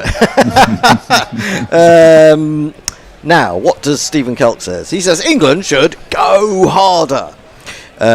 David Durrell, otherwise known as Josie Oak, a.k.a. Woy Pom. Those chairs look a little bit too easy. I suspect some elderly gorillas will struggle to get out of them. Well, maybe. I think you're right. But they're very comfy. I'll give them that. You can certainly lounge back in them. That one is nicely driven by Medavari. Out towards the cover boundary. It'll be chased down by Gus Atkinson. And they'll get back for 2. That's probably okay, says Dan de Castro. I'm not sure what he means by that. Jay Grover says, I remember the Bragg Potter interview being epic. Oh, yes, Melvin Bragg and, Potter. I met Melvin Bragg very briefly at a Leeds University media meetup in London one time. Is he still around? Luscious hair, yeah, he's still going. Yeah. That was worked into the leg side, down towards fine leg. I'll get back for I think it's fair to 2. say his best days are behind him now, Melvin. I think that he was quite a pioneer with the In Our Time show, which was really good, but I think it's been slightly superseded by The Rest Is History in particular, which is a much easier listen than the academics on In Our Time. Well, it's funny you should say that. There was a big article in the Times magazine last week with Caitlin Moran meets Melvin Bragg and basically nibbles away at his edibles in a very... edibles? Well, you know. Ooh, that one jumped a little bit on Medavari. We managed to turn it around a corner towards fine leg. Oh, there is a man coming into picture. It's Sher Bashir. They'll get back for 2, and I'm nearly outdone again on my under. Motherfucker, 159. I've got half a run to play with. I need a wicket this ball, or before they get another run. This is Mr. Disinterested HG. HJ. I was about to tell you his tweet, but it's disappeared as an advert has come on. Press the little cross at the top. It should bring back the comments. There we go. He says there was a copyright strike. Fuckery. No, I don't think so. I think that was just a query. A general query. Yeah. That one leapt again, it seemed. A little bit on Medavari. Pulled his bottom hand away. Were there 3 run. Campbells? Talking of Alistair Campbell, who is on the commentary team for Sky. Excuse me. Sky. Were there 3 Campbells, maybe? Glenn. It's Glenn, yeah. Well, Alistair Campbell was a spin doctor for the Labour Party. Glenn Campbell was a country musician. Yeah. I'd say a superior country musician, I have to say. Only two. Yeah. Sam Cooke in again. Short. Just turned around the corner. Square legs. And no run. Sol Campbell, of course. Of course, yeah. Yeah. Rich Son of Music says, I do enjoy Hendo holding his hand up in blessing like a Hindu deity. Get well soon, old chap. Do you know, you get to a point where you don't think you're ever going to get well in terms of, it's all downhill from now. Jago says, In Our Time is still pretty good. Yeah, that's what the impression I got. I've not listened to it, but that's the impression I got from that article. Pulled this time, he does get hold of it. Is there anyone out there? There's no one out there. It's 4 runs, I'm dead. And, bollocks. There's not one boy for me, I must have 2 or 3, I need 4. I can't believe that Woy is so naive. He says, who will be the first gorilla to fall asleep during a broadcast when on air? It's happened. It was me. It's happened many, many times in the Ashes. Sober as a Josh, he was one of those that I think I passed out. I didn't fall asleep. Harwood's another one. I think he passed out as well. Well, I think these are more booze induced rather than tiredness sleeping. We're not actually saying what has to be the cause of the sleep. Yes, true. A friend of mine crammed so much for his final exams. I'll come back to that in a second. Oh my God! He got pinged on the head. Who was that? Is that Brooke? Driven at, and I think he's headbutted it right off the centre of his forehead. He's laughing about it. Well, because he's lucky it didn't catch him on the edge of the nose. Because I thought it did, unless it caught him in the sort of brow. No, I think it caught him on the brow, right between the eyes. Dead shot. Driven at. I don't know if it came off the bat or just came off the bat pad. Missed the bat. No, I think that came off the bat because that gave it the speed. That's why he wasn't able really to catch it, I think. Because it just came so fast straight at his. He's got a sizable conk as well, to be honest. Oh yes. I don't know whether the bowler finds it quite so funny because it was a possible. Oh my God! Oh, that's caught him on the side of almost the temple, I would say. He's trying to turn his head away from it in the end. Jamie Smith as well. Yeah, yes, I think it did. Yeah, and that's what directed it. Oh, that could have been. That could have been. That could have done the eye socket. Yeah, it could have done. Yeah, that's really. But he's all right, and they all see the funny side of it. Thankfully.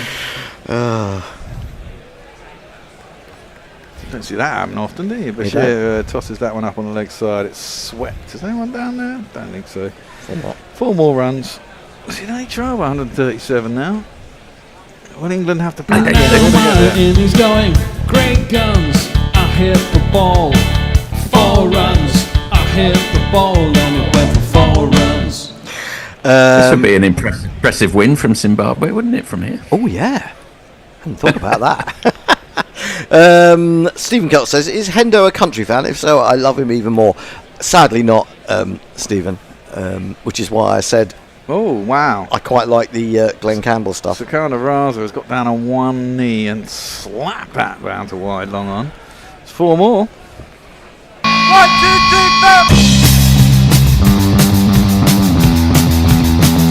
4. They put up a good fight, you have to say, Zimbabwe here.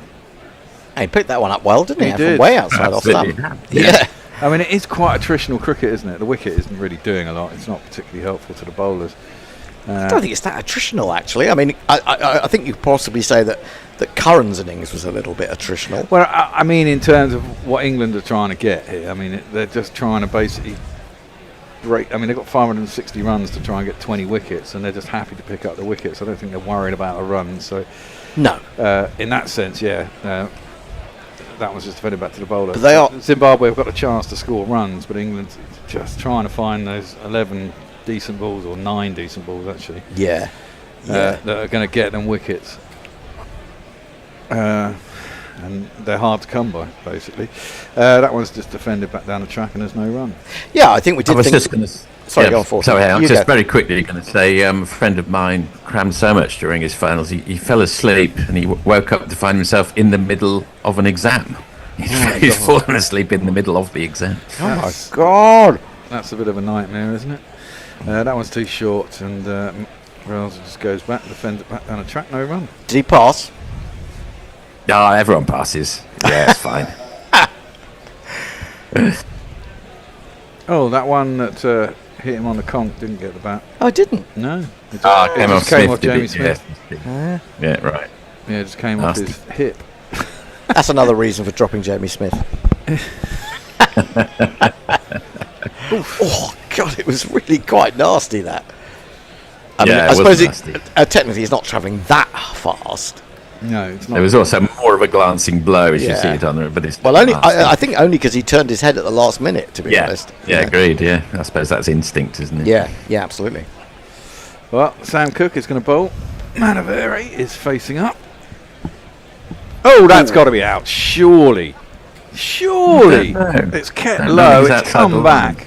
I think he's gone quite a way across his stumps there. I thought that came back a fair way. I did. My feeling was that it maybe had done too much, but no, they're going to review it. I review that. I thought that looked pretty close because it just kept low and squatted.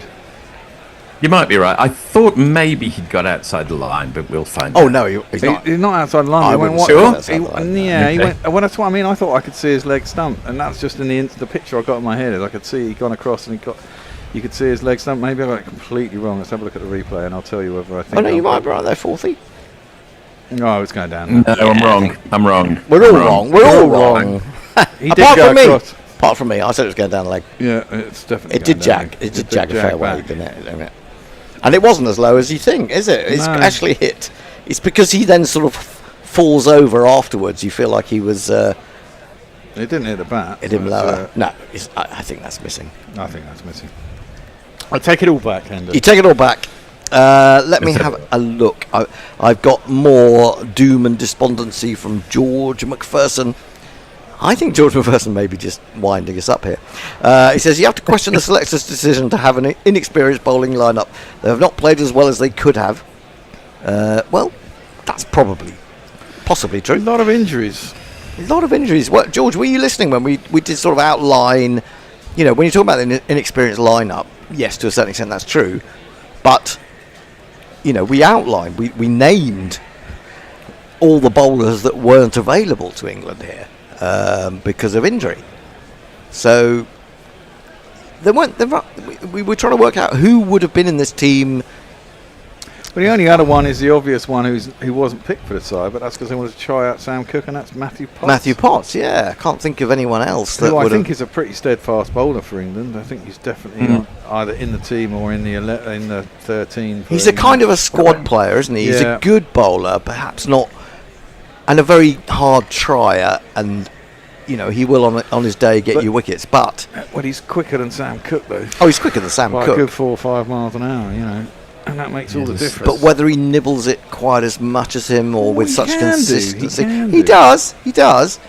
Or whether he's going to get that out of pitches that don't offer you much, I don't know. I mean, it's all still open to question. I think.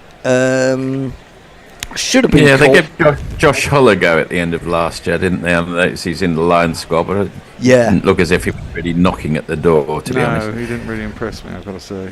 Well, I mean, you've had one test match to look at a bloke who has barely played a first class game, and then you say he doesn't impress me much. Well, you can argue that is fair. I mean, I went to watch. It's not out. It's not out. I went to watch Surrey Hampshire earlier this year at the Oval, and Sonny Baker is another of those that's been named in the Lions squad, and there was a lot of talk about him. Apparently, the England hierarchy rate him highly. He's only played 5, 6, 7 first-class games. Honestly, I didn't see anything in him at all. He's not tall. He didn't seem particularly quick. We're going to have a little switcheroo. Do you want to turn your picture off until the end of the over, John?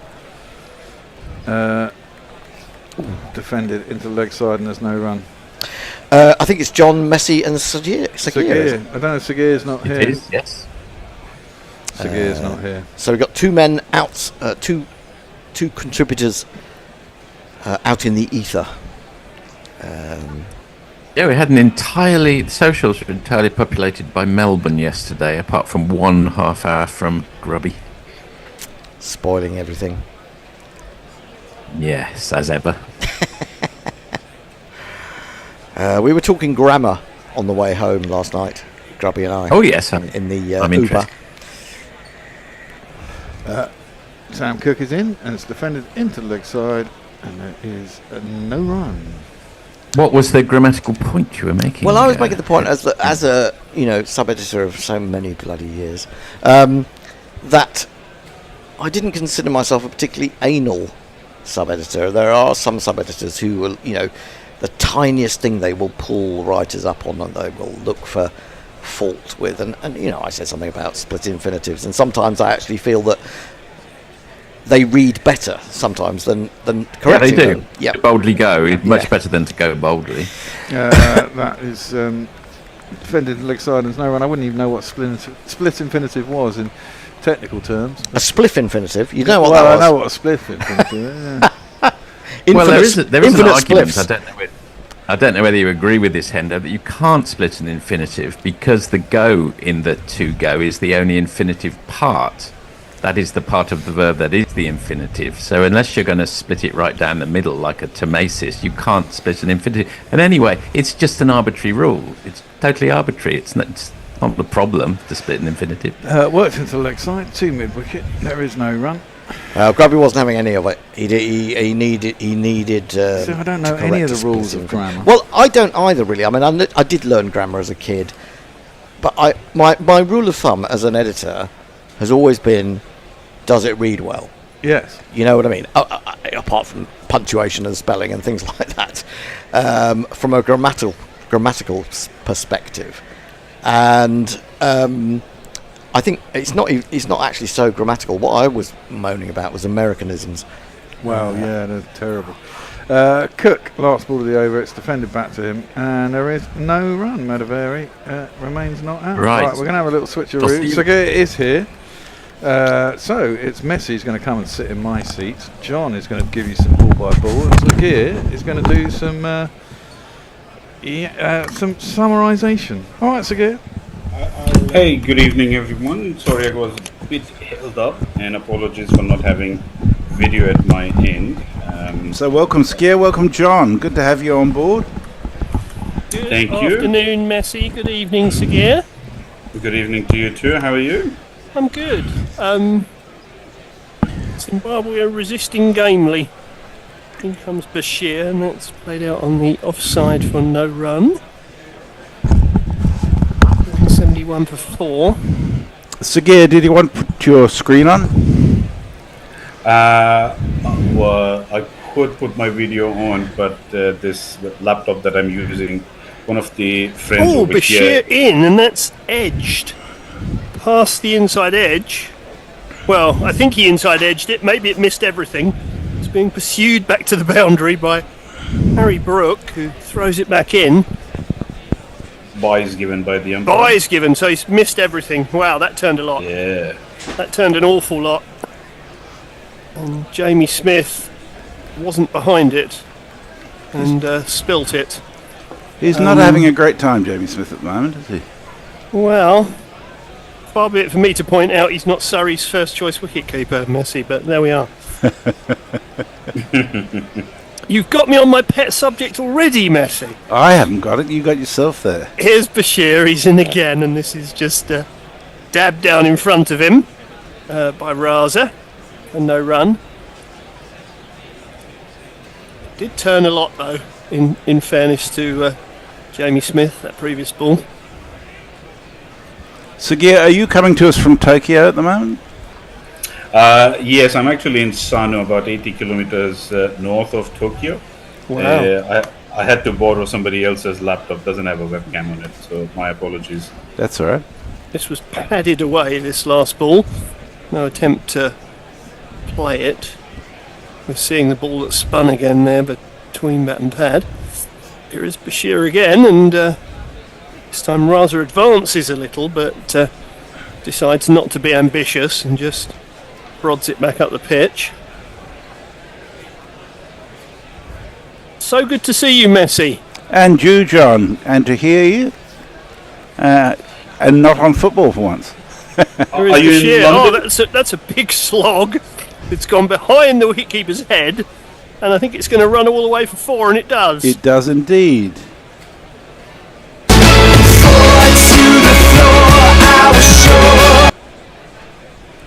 Yeah, Raza just had an almighty swipe at that.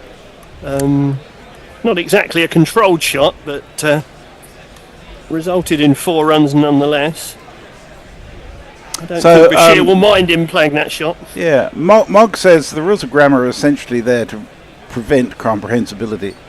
Rules are there for people to exert control over others, is my general view. And I am sometimes one of those. George McPherson says there's plenty of Zimbabwe supporters in the stands. Yes, it's good to see them enjoying themselves in this game. Dan De Castro says French starts tomorrow. The first of round takes 3 days. The French what? I'm not sure. Presumably the French Open, I would imagine. French Open tennis, I would imagine, Messi. That ball was played out on the offside for no run, by the way. Yeah, so I suspect we're talking tennis. Yeah, that makes sense. On this particular occasion. Tennis on clay, which is a bit slow for me. Yes. Are you in London at the moment, Messi? I am indeed. I'm in the New Gorilla headquarters. Headquarters. How long are you there for?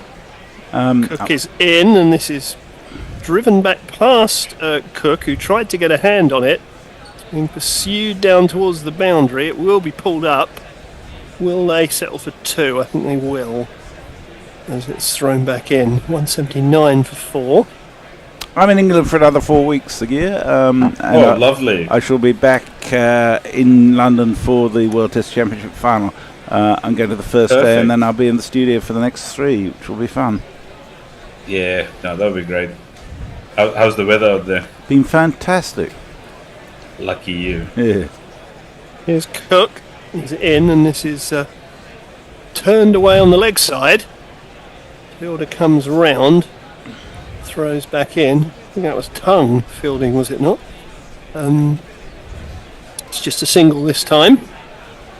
Jay Grover says, "Hooray, Sagir! Hooray, John!" Oh, thank you, Jay. Nice to be sort of saluted by someone of Jay's calibre. And Levi Cato reminds us of a very important thing. He says, "Hello, I am blind. Could you tell me what's going on with this game?" Aha. Well, that's important, because if you can't see it, you need to know what's happening. Here's Cook, and he's in, and this is driven back, lofted back over Cook's head. And I think he got all of that, and it's run all the way to the fence for 4. Oh, sorry. There's not one boy for me, I must have 2 or 3, I need 4. It's a lovely shot. He attacked that with plenty of aggression. Sailed back over Cook's head.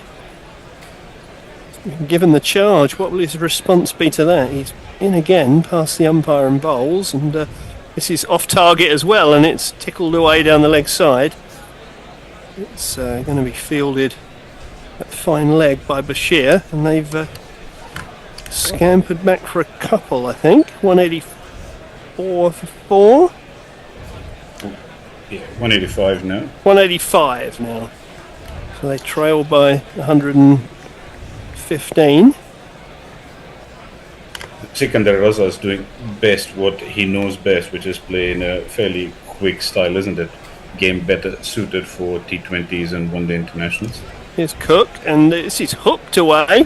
Nice. Into the outfield, and it's gone all the way for 4 to square leg. Lovely shot. Zimbabwe fans clearly loving it. And if you kids can't listen, then you bound to see the way you get shot for crossing a boundary, Sorry, I'm a little slow on the jingles. Well, I keep Cook's, forgetting I'm on them. Cook's bowling is coming apart a bit in this over. Mm. It's been a bit sort of licorice all sortish, and unfortunately for him, Zimbabwe have liked all of them and kept giving him this treatment.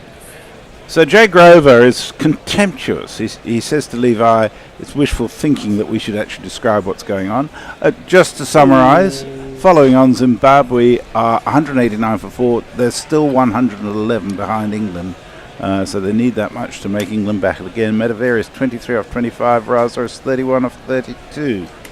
And Dan De Castro says Bashir has been the pick of the bowlers. He's been pretty good, but he does still have that shit ball each over, basically, doesn't he? Well, he is very raw. Yeah. Here he is again. He's in, and this is well pitched up and treated respectfully by Raza, who just plays it back on the pitch to the bowler. Being watched carefully, Bashir, by Phil Tufnell, who knew a few things about spin bowling. Here is Bashir again, and this is squeezed almost between bat and pad. It's been edged down to fine leg. Well, that did come off the inside edge, that one, and somehow managed to evade everything. Let's have another little look at this. Is this turning a lot? I wonder. Well, it was pitched up further. It did turn in towards the batter. And he has induced a lot of false shots off the batters so far. Well, it is turning a little, isn't it? Which is certainly helping him. Here's Bashir again. And this one takes the outer edge the leading edge of the bat and goes out into the cover region. He goes through for a single, goes 32. With the 191 ball, for 4. with this ball spinning that much and the length that he's bowling, I wonder if they might benefit from having a forward short leg in addition to the leg slip. Yeah, I think I would, Sagir. In comes Bashir again. This is pitched up and it's driven away square of the wicket. It's fielders coming round. And again, I think they've scampered back for a couple. Raza goes to 34. 193 for 4, and that's the 50 partnership from 50 balls. Yeah, they certainly haven't slowed down, have they? No. No. Here's Bashir again, and just stands up this time, does Raza, and plays that out on the offside, no run.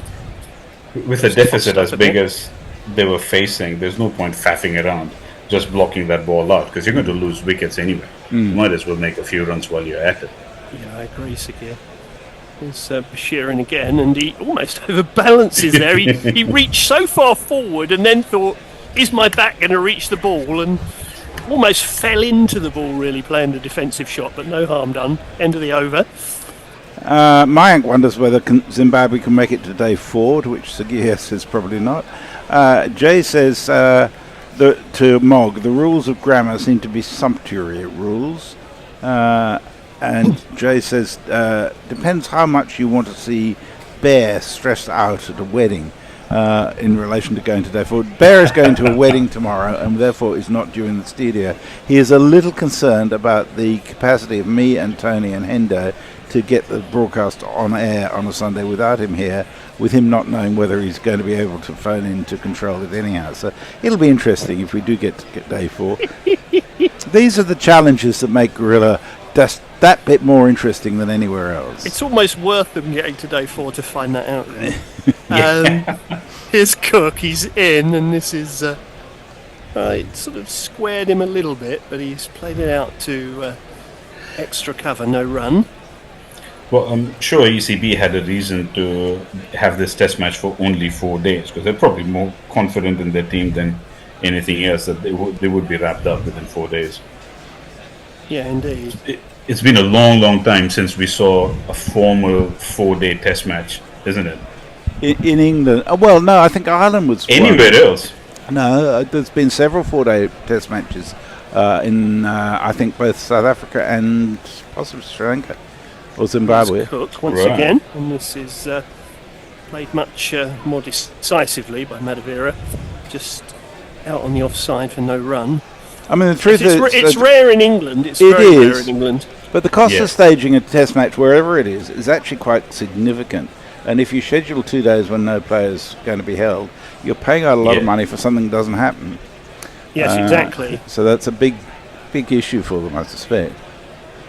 Here is Cook again. And he's running in. Bowls, and this is punched away, square of the wicket. That's a lovely shot. Is there a fielder out there, I ask myself? No. No, there isn't. It's going to go all the way for 4. Lovely shot. Oops. There's not one boy for me, I must have 2 or 3, I need 4. That was a lovely punch shot.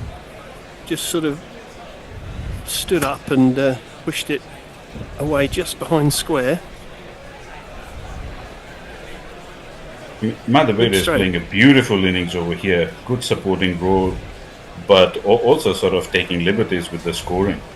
Here comes Cook again, and this is turned away on the leg side, and fine leg comes round to long leg and throws it back in. It's a single, and takes Madhavira to 29 now. Cook is making that mistake of not really bowling on one side of the wicket at the moment. So he's bowling a bit of this and a bit of that, and maybe he's just trying too hard. Yeah, there is a bit of that about it, isn't there? I mean, he's only going to get very few chances to show himself how. Here he is again, he's in, and this is short and left alone, and sort of balloons over the top of the batter and through to Smith, who sort of takes it with the ball well on its way down. No run. What have England realistically learnt from this Test match, if anything, chaps? Probably the head count of how many non-England supporters can come to attend these Test matches. Very good. Like it. Here is At the end of the day, it's a business decision. He's in, and this is swung away on the leg side. It's going to be fielded by Bashir down on the long leg boundary, and it's just a single, but it raises the 200 for Zimbabwe. I don't think we have a jingle for 200 that I'm aware of. In the 46th over. The reason it's 200 for 4 was because that previous ball that ballooned over the batter's head was called a wide, I think. And so that was an extra run as well. The Zimbabwe fans are certainly celebrating the raising of the 200. In comes Cook again and strikes him on the pad. There may have been a little bit of bat involved as well. It's out on the leg side. There was no appeal from Cook, and that is the end of the over. 200 for 4 after 46. Ashley Partridge says Zimbabwe may get 300 plus, and says England are lacking ideas. George McPherson says give Root another few overs. Glad he got one and ended up with a maiden. Yeah, I think there may be something to be said for that. We're seeing how great Jimmy and Stuart were, says Dan De Castro. And Jay says to Dan De Castro, I don't know, they never could bowl out the tail. Yeah, it's interesting how England have struggled with tails over the last couple of years, isn't it? In comes Bashir, and Raza props forward, plays that out on the leg side. Yeah, I mean, to sort of respond to that point, you're always going to miss Rawdon Anderson, but it's time to move on. The question is, are we moving on particularly effectively, I guess? Here's Bashir, and it's a bit late on this Raza. He moved outside the off stump and got his feet in a bit of a tangle, but he did get the bat down on the ball. No run. I think the problem is Atkinson's had a great start, but I'm not sure he's entirely fit in this Test match. In comes Bashir again. This is driven, and it's they're just going to amble a single as man comes in off the fence, extra cover to field. It's an interesting exercise, isn't it, on a wicket that's totally unresponsive, really, to see how those bowlers can do something. Stokes, to me, was the best of them yesterday. Today didn't look so impressive, but it's hard toil on this sort of wicket for whoever's bowling. Indeed. Bashir is in, and this is turned away on the leg side down to the fielder at long leg, who is Atkinson. Well, let's say if England were to test their bench strength when it came to bowlers, who would be the bowlers that you guys would have included in this playing 11? Well, the problem is one of fitness as much as anything else, isn't it? Yeah, absolutely. There's a lot of people not about. There's Bashir, and this is pulled away. Got a bit big on him, and he's just pulled it round. Again, Atkinson is in the action down on the fence. And I guess with the India series took one, 203 for 4. With the India series round the corner as well, they wouldn't want to take too much of a risk, especially if players are not fully fit. Yes. Shear is into Madavira, and he advances down the pitch, but gets to the pitch of the ball and realises he can't drive it, so just pushes it back to the bowler. And that's the end of the over. 203 for 4. Levi Caddo asks a very important question. He says, will you guys be on for the West Indies versus England series? Yes, we definitely will. This is the men's series, the ODIs and the T20s, which come between now and the series against India. We'll also be here to cover the World Test Championship final from the 11th of June between South Africa and Australia from Lords. And then we'll be back for the 5 Test series between India and England, which should be absolutely fascinating. You can't get rid of the gorillas, you know. We're always absolutely here. not. And of course, Stokes is coming on. And it's not that long now till the start in November of the Ashes in Perth. Indeed. And we'll be here for that too, one way or From an another. English perspective, one feels that is looming again. Anyway, here is the England captain, Ben Stokes, who's relieved cook of duty. He's in, and this is turned away on the leg side. Bit of a loosener from Stokes. He can be forgiven that, I think. It's thrown back in, just a single. 30 to Madavera, 37 to Raza, 204, 38 to Raza, 204 for 4. That was a no ball. Oh, it's a no ball as well. Oh my goodness me. Well, that should be Pretty late 206. ball. That should be 206 for 4 then. 205. They're only worth 1 in Test Oh, they're cricket, only worth John. 1. Of course, they're only worth 1. I'm confusing it with county cricket again. In comes Stokes, and this is played away on the offside for a single. The scoreboard is rattling around. 206 for 4. Madavera goes up to 31. I was actually having a look at the county championship averages before I came on.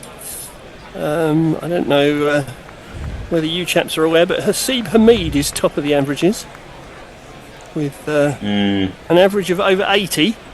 But he's probably not in favour, is he, with the selectors? No, indeed, not at the moment. And here is Ben Stokes again. He's in, and again this is dabbed away behind square, and Gully moves to field, and they take another single, so runs coming freely. I'm assuming Marcus Harris is somewhere up there with 3 centuries already. Well, yeah, you would think so on the averages front. He's a second division player this year, of course. Yes, yeah. I wonder if you'd like to hazard a guess as to who's second on the county championship Division 1 averages at the moment. John Simpson? Yes, he is. Well done, Messi. Yeah, he's done very well. And he's Here is Stokes 89 again, not and out at that's the moment.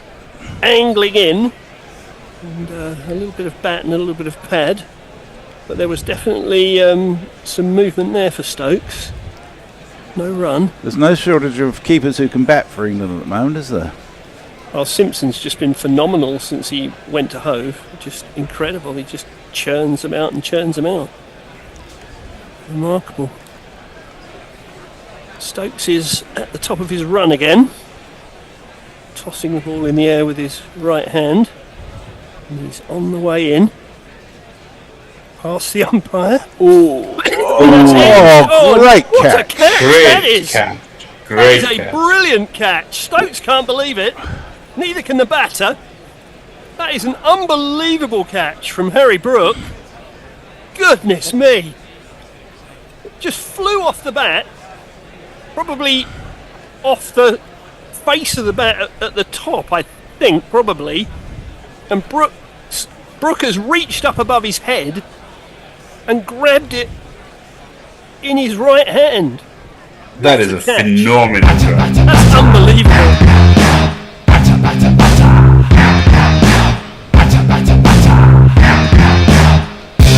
On your bike, mate.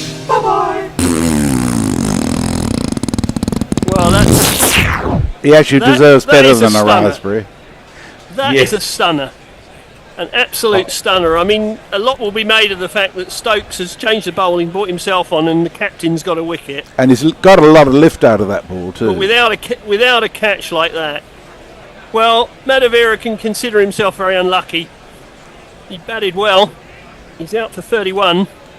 It's 207 for 5. He probably still can't believe he's out as he walks off.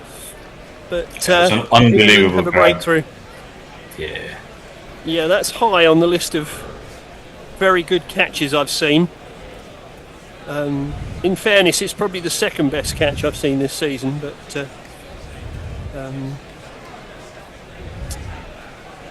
I mean, you'll have gathered, Sagir, I watch quite a lot of county cricket, and there was a phenomenal grab in a game between Glamorgan and Middlesex involving Ryan Higgins, the Zimbabwean-born Ryan Higgins, interestingly.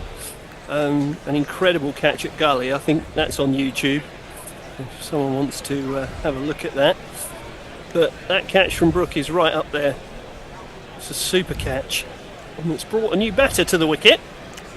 Who is it? 207 for 5. I can't see who it is yet. I'm trying to work out who it is, actually, yes. It's here we go. It's Ziga. Where are you, Ziga? Here we go. It's got to be Southend Seeger. He does his best work at night. And when he slides up to you on the dance floor, Mr. Seeger will make you swoon. Nice one, Mog. Very good. Is that a Mog special? It is. Well, we're seeing the catch again. The batter actually sort of turns his head from one side to the other when that catch is taken, as if to say, surely that wasn't possible. Seeger let the first ball go, by the way, outside the off stump. Here is Stokes into him again and bowls, and that's pushed out to cover for no run. And that's the end of Stokes' over, so the captain has worked the oracle.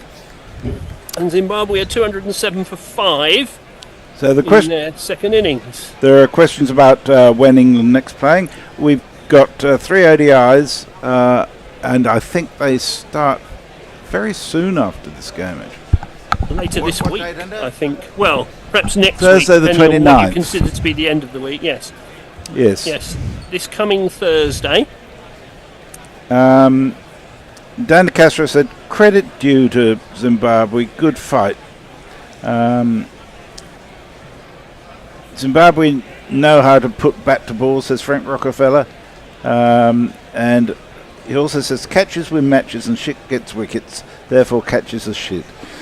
Well, in some cases I might be inclined to agree with that. I'm not entirely convinced by your logical flow there, Frank. This is swept out to square of the wicket, and a single is taken. 208 for 5. Takes Raza into the 40s and brings Seeger down to face Bashir for the first time. Yeah, I mean, whether they lose this test match by an innings or not, I think Zimbabwe can take some pluses from this game. Indeed. Here is Bashir. He's in again, and this is driven by Seeger, who gets off the mark by making the fielder move to his left at extra cover. We're due a change at the end of this over. I'm not sure who's coming on in place of us. I am sliding into the summarisers chair, I believe. Excellent. So I'm not quite sure who's coming on to ball by ball, but I'm sure they will reveal themselves. This is turned around the corner. But, I think Morgan for the joining. Oh, right. Well, I'll stay here and do the jingles then. Yeah. Forthy is coming on for ball by ball. So here is Bashir round the wicket. And this is just pushed forward on the offside for no run.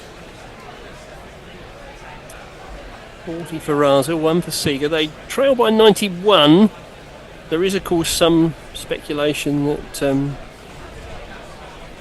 may only have 10 batters. This is pushed forward on the offside. No run. So do they have a player injured? Yeah, they do.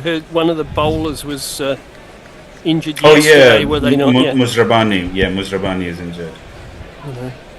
So they are struggling a little. Here is Bashir again. He tosses this one up a bit more. It's driven beautifully. Shot. Beautifully wide of the extra cover fielder for 4. 2, 3, 4. That's lovely from Raza. Takes him to 44. 213 for 5. I think we've got a drink coming on the field for somebody, so it's thank you, Sagir. Probably an opportune moment to switch over.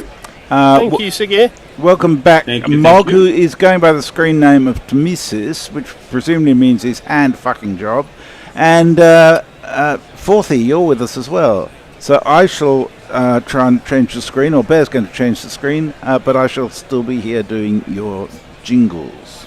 You just don't want to get out of that chair. No, it's too comfortable. It's really nice. Messi has taken root. Hello, Forthy. We haven't been on together for a while. Nice to see you. Indeed. Yeah, good to see you too, my friend. Yes, indeed. There's Mog. I've seen far too much of him, on the other hand, recently. So Well, Mog and I saw each other yesterday, and we're in that period where we could hear each other and the studio couldn't hear us at all. Yeah, we were shouting into the void more than usual. We were, also, indeed. Fuck off, Fourth. Fuck right off. Oh, yeah. Sorry. That's a nice little moniker, if that's the word you've got there, of a Tomasis. Tomasis, yes. Very It's always good. Yeah, lovely. It's very hard to find a Tomasis which doesn't involve a swear word breaking up the word either side of it, isn't it? But you can probably do it. It's usually, Depends if you want to do it. If anyone can, Mog can. Yes, I'd say so. That's right. Because you're a linguist by trade, aren't you, Mog? Is that right?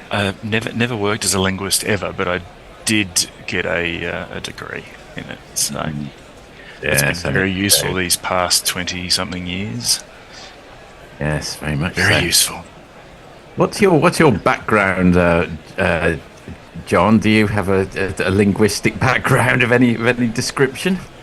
No, not really. I mean, I've always been stronger at English and art subjects than I ever was at science, which baffled me completely. But yeah, yes, I always felt I'd missed some vital week at the beginning of a science lessons because nothing seemed to make sense to me. I was absolutely terrible at science. I'm quite interested in it, so I put it down to a fault in the teaching. I had a wonderful chemistry teacher called Mr. Budd who loved cricket, so that was always really helpful, and we'd talk a lot about cricket. The problem was he would always start from a position where you didn't know where he'd started from. So I had absolutely no chance of getting to the end. He would say, well, if you take this and you oxidise that and you do this and blah, blah, blah, you end up with this. And I'd go, yeah, of course you do. Surely when you guys went to school, there was a lot less science to have to learn. I suppose. Oh, that's harsh, that. That is harsh, that. There's a lot less of everything. A lot less of everything apart from classics, really, which never changes. You know, occasionally they uncover a lost. That's true. They do something in a chunk of papyrus in a cave in the Levant somewhere. I think that does happen. I think they found some Menander texts recently. Well, not that recently. And some poor American academic who'd spent more or less entire life sort of piecing together what Menander would have written was disproved overnight when they found these papyrus scrolls. That was a shame.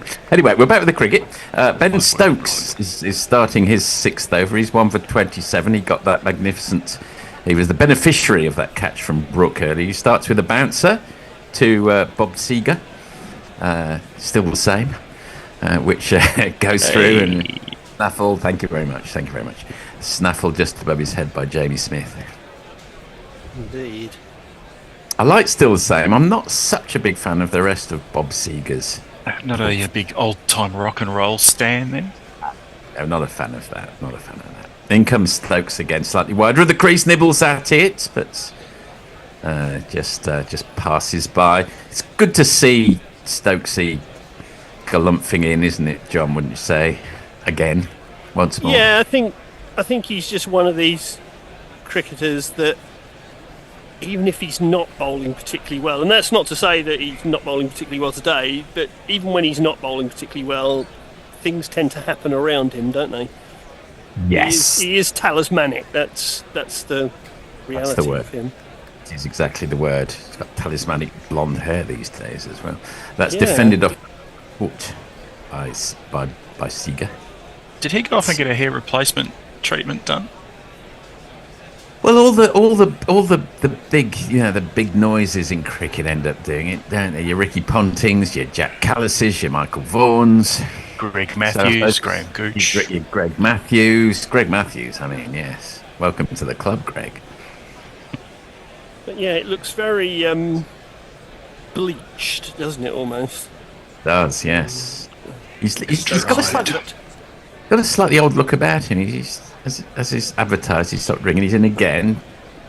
Rather crooked forward defensive from Seger. I'm not suggesting it's corrupt in any way. It's just an angled bat, and they hurry through for a single.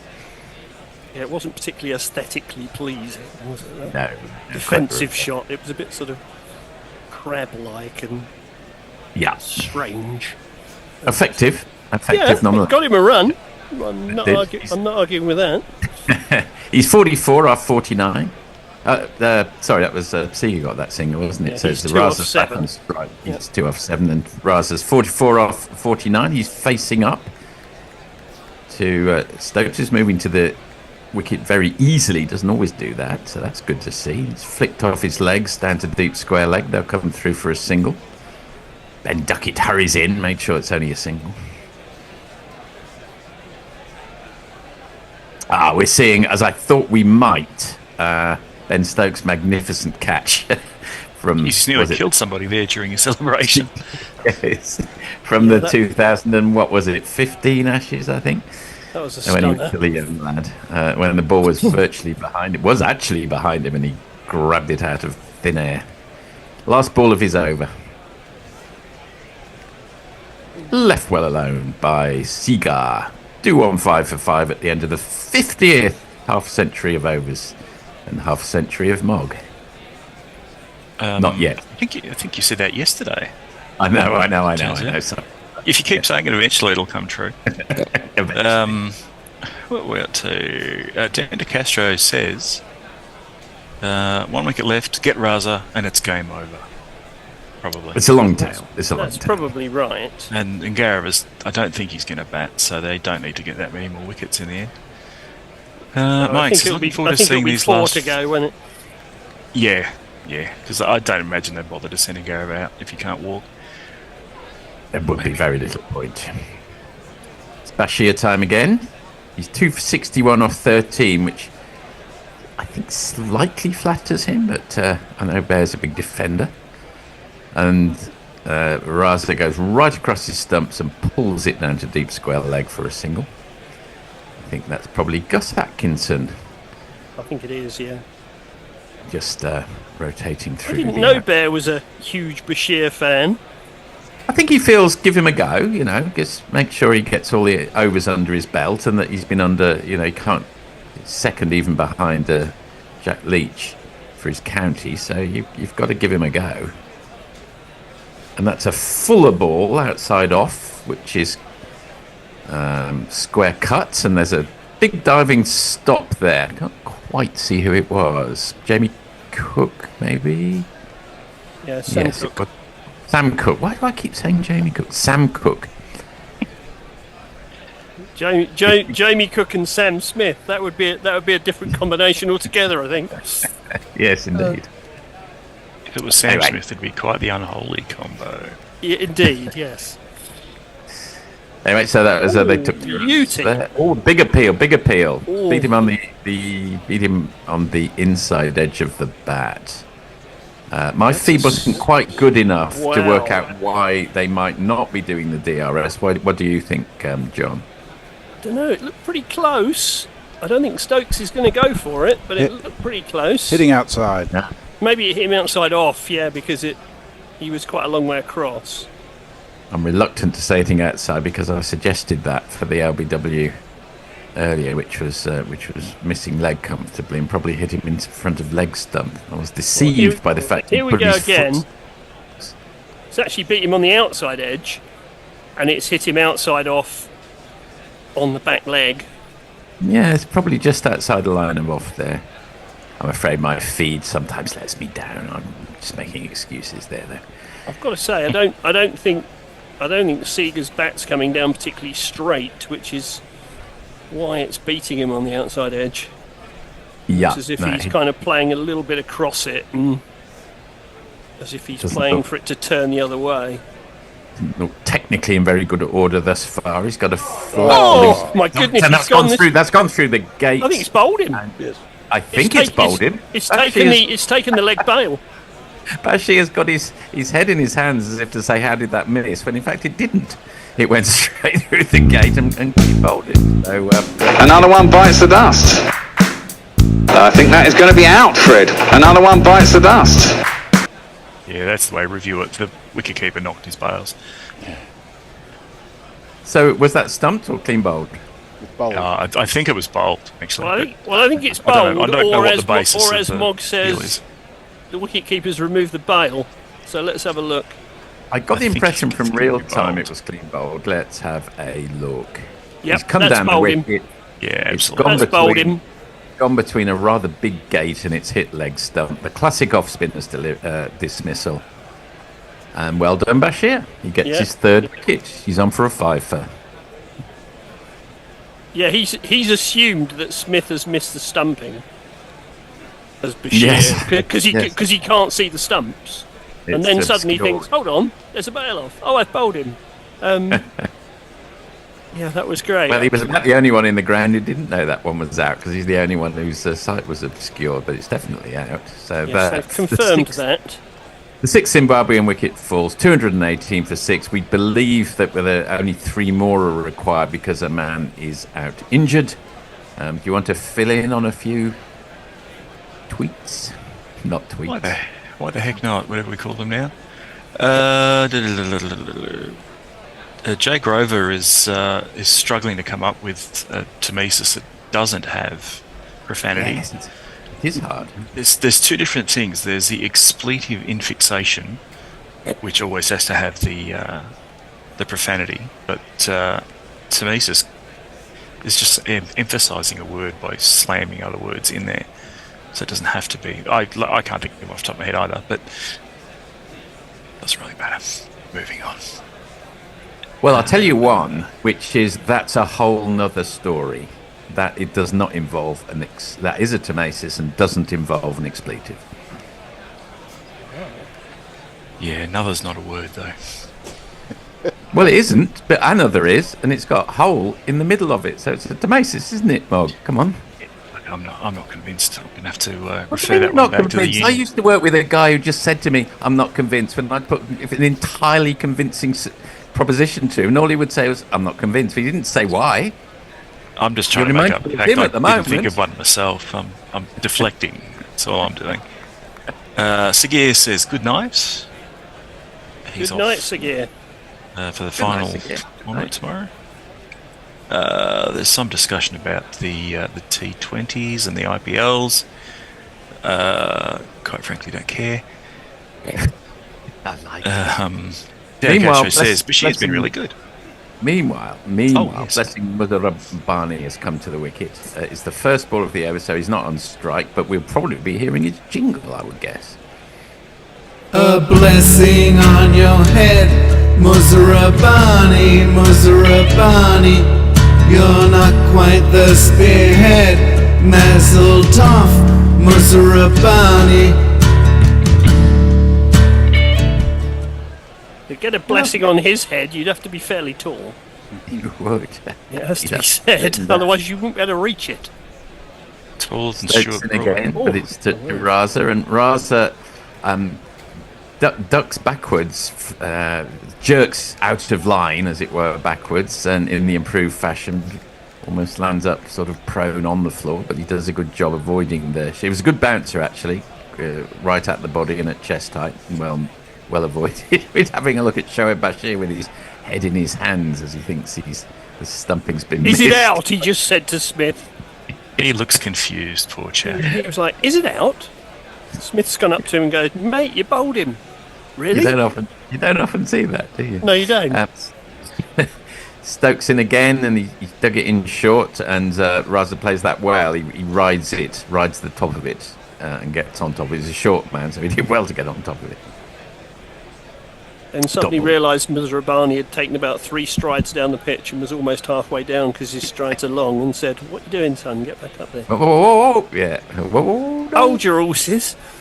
Yeah, you Don't only do need that. 8 strides to get down the other end, Muzarabani.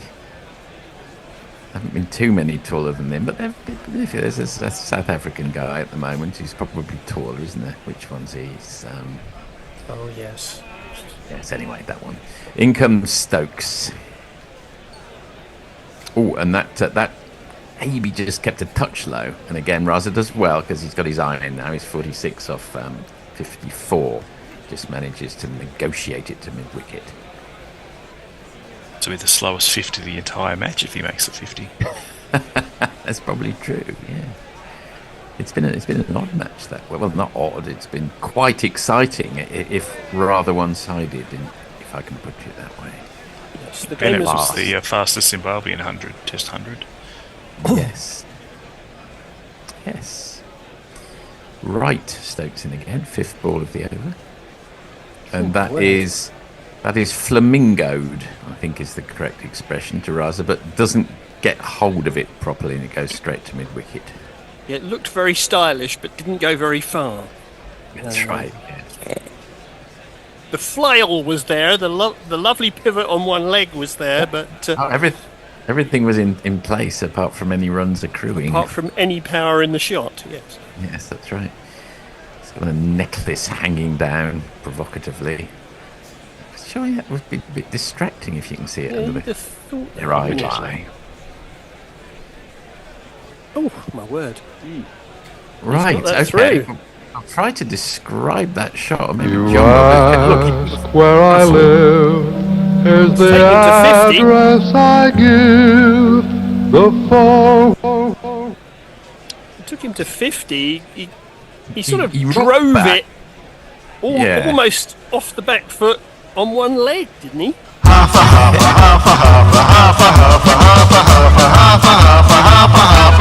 a century. I must say there is extreme excitement in the Zimbabwean element of the crowd. They're really enjoying their day out, and so they should. And why not? Yeah, absolutely. 10th Test 50 for Sikandar Raza in 19 matches. He's also got a century, and he's come off 57 balls. So, as Mog suggests, probably the slowest of the match so far. And yet not slow. Yeah. Absolutely not, no. Right, Bashir in. Don't know. We probably might have to wait to the end of this over for some more commentary from all of you good folk out there, because that all happened in a bit of a hurry. Bashir dragged that one down a bit, but Muzarabani was in no position to play it. He just put his bat inside the line of it. And he didn't look particularly decisive there, Muzarabani. No, I don't think he's technically the best. Oh, hello. That was decisive. He's going to be out. The most almighty heave, and has been picked up, I think, by Joe Root at deep square. Is that correct? I don't know what he's doing out there, but anyway, look, Bashir moves on to 4. Fuck off! Just fuck off! 4 for 64, and he's on for a 5 as we've suggested, just one more. Zimbabwe 222 for 7. He's shaking his head and berating himself, and yet, he had one ball to look at the spinner, and then launched an almighty slog. It wasn't all he needed. That went about 10 miles up in the air, but didn't go far enough. Look at him. He's stunned that could have happened. He could have predicted that someone would take a catch if I just belt it randomly. How dare he be there, he said to himself. The injustice of the world. I think it was Joe Root out there, wasn't it? Yes, it was. Was it Joe Root or was it was it Tongue? I couldn't quite see. Anyway, it's been caught. It's been caught, and the last knockings of this match are beginning to emerge. We've only got 2 more. The end is nigh, I think. I suspect the Bear won't need to be too concerned about his wedding. No, being interrupted. Not his wedding, but the wedding being interrupted. Who's getting married? Which player? I have no idea. The Bear's going to a wedding tomorrow? Some friend of Bear's, clearly. Oh, a friend of Bear's. Oh, right. I thought it was a friend of Bear's is getting married. I don't know if it's a... friend of Bear's is getting married. Well, that's either a friend of one of his children, you would imagine, or possibly a second-time round event. Maybe just a late bloomer. All due respect to Bear's age, you'd think someone's left it rather late if they're getting married for the first time. Anyway, right, coming to the crease. Can't help feeling you're in severe danger of needing a spade there. Probably. I think you're digging a hole, mate. Oh, probably, yeah. Well, it wouldn't be the first time. It wouldn't. Who's come to the wicket? Meanwhile, Victor Nyauchi has come to the wicket. No great shakes as a batsman. If the two guys who managed to get above him in the order or anything to go by, and he just plays that one down fairly Yeah, nicely. Bashir will be fancying this, won't he? Oh, 100%. He's got 3 balls at the guy. He's gone for a 5 for hero again. That's technically an okay forward defensive. Very broad-shouldered Naochi. He plays with a smile on his face, as we saw in the field, which is always good to see. Bit of a breeze getting up, ruffling Bashir's shirt as he comes in. And he manages to get bat on ball and get it through the vacant cover area for a single, so he's off the mark. Naochi, always a nice moment. First run on an English Test match ground, as it would be for all of the Zimbabwean batsmen. He needs both of these wickets for a Test career best. How many did he get in the first innings? He may have actually been a duck, but yeah, I don't. The bottom 4 batsmen got absolutely skittled, didn't they? They went. They lost. Didn't contribute a great deal. 19 runs, I think. Yeah, Bashir needs both of these wickets for a Test career best because his best 5 was 5 for 41. So. Okay, right. So not impossible. Both of them, but that's not impossible. Not impossible. And again, that is a big, extravagant shot. But I think this one, by contrast, has gone all the way. Giuliani had his reasons for selecting his landscape seasons. There were 4.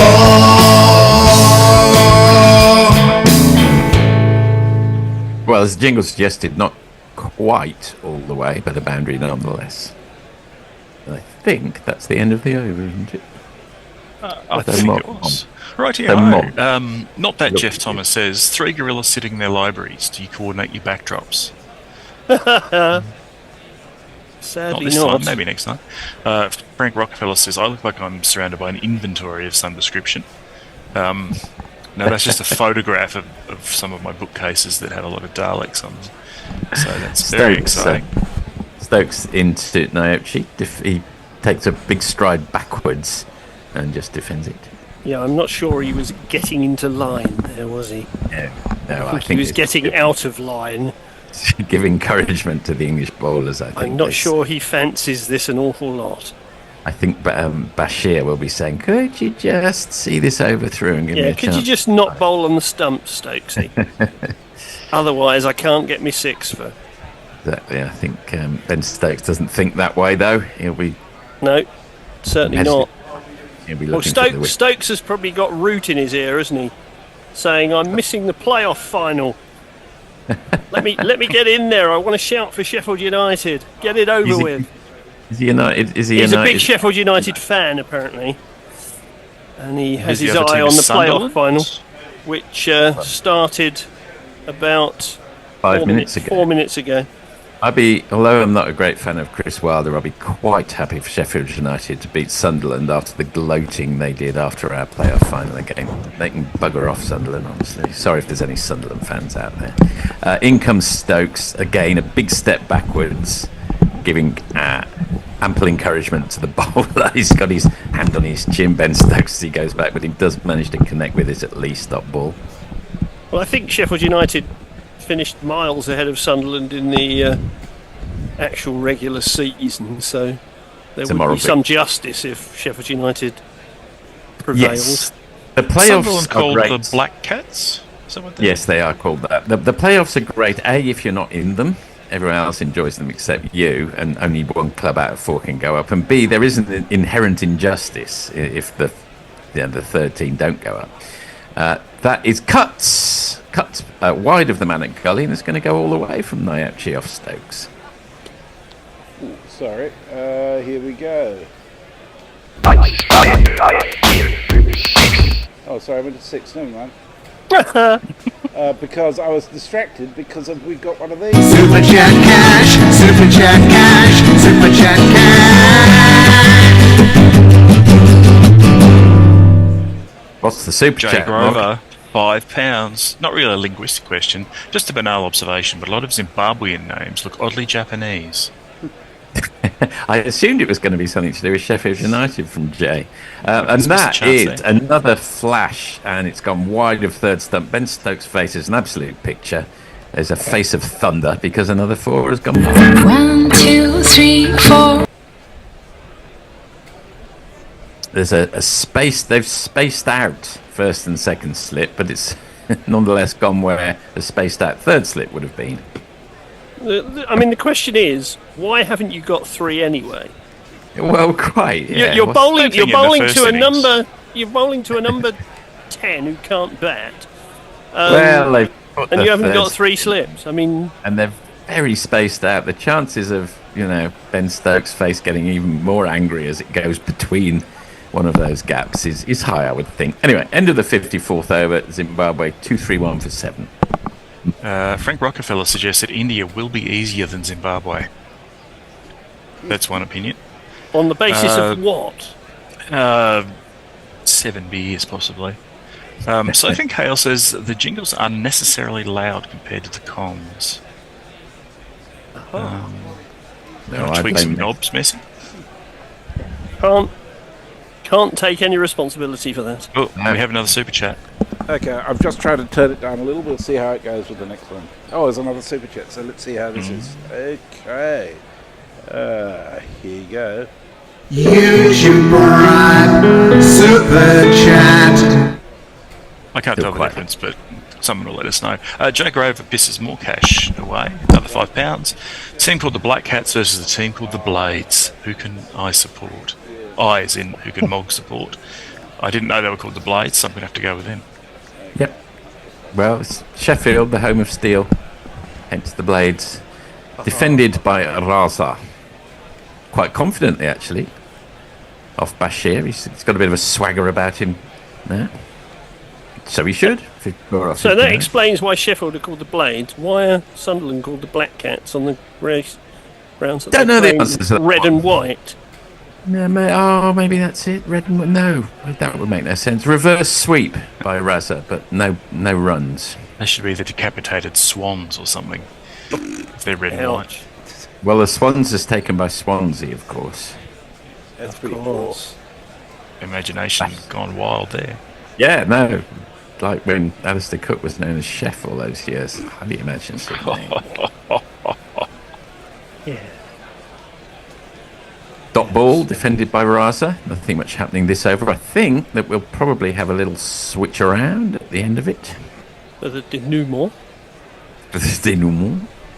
And that's flicked through deep square leg by Raza, who's looking very much a man in form at the crease.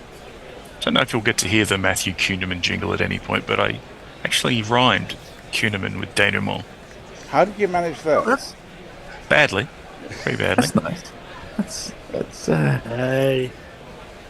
I mean, give us a treat at some point before the tea break, and let's hear that one if you can dig it out, Messi. Maybe not right now. Good luck. That one, lovely stroke, but Nyauchi is not going to take the run, I think, because he's going to leave Raza to take Stokes from the other end, which makes sense. One ball. He's not silly. No, quite right. They've probably had a little conference about this.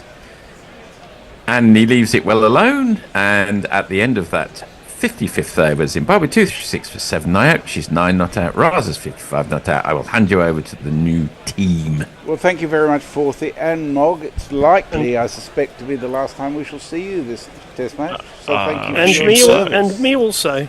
And you, John. Yes, and you I will bid you John. farewell. And Billy's farewell.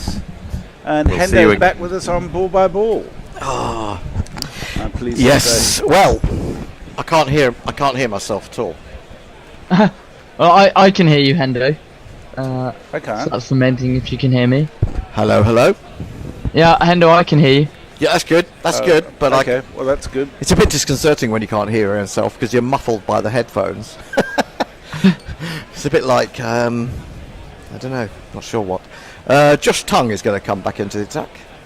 See if he can pick up a couple of wickets. It's only a couple that England need, despite the fact that Zimbabwe are 7 down. How did the lunch go, Billy? Lunch was good, nice and alcoholic in true gorilla style. I'm well oiled for the afternoon session. And I'm at a 21st later.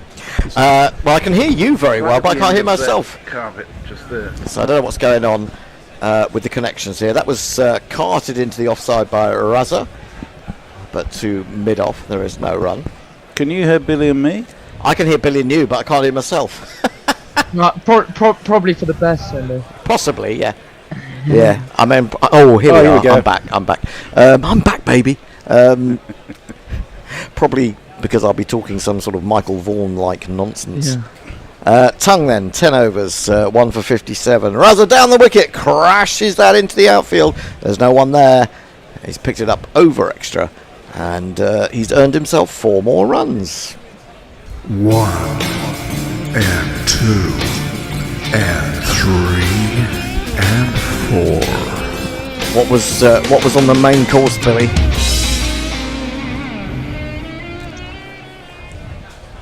Well, I actually had a bit of duck, which was unbelievable. Duck. In a particular sauce, or orange, or plum? Sorry? Orange sauce, plum sauce. Yeah, orange. Orange sauce. Very good. Very good indeed. Again, crunch. This time off the back foot. Is someone out there this time? Yes, Ben Duckett, who still criminally hasn't been allowed to turn his arm over.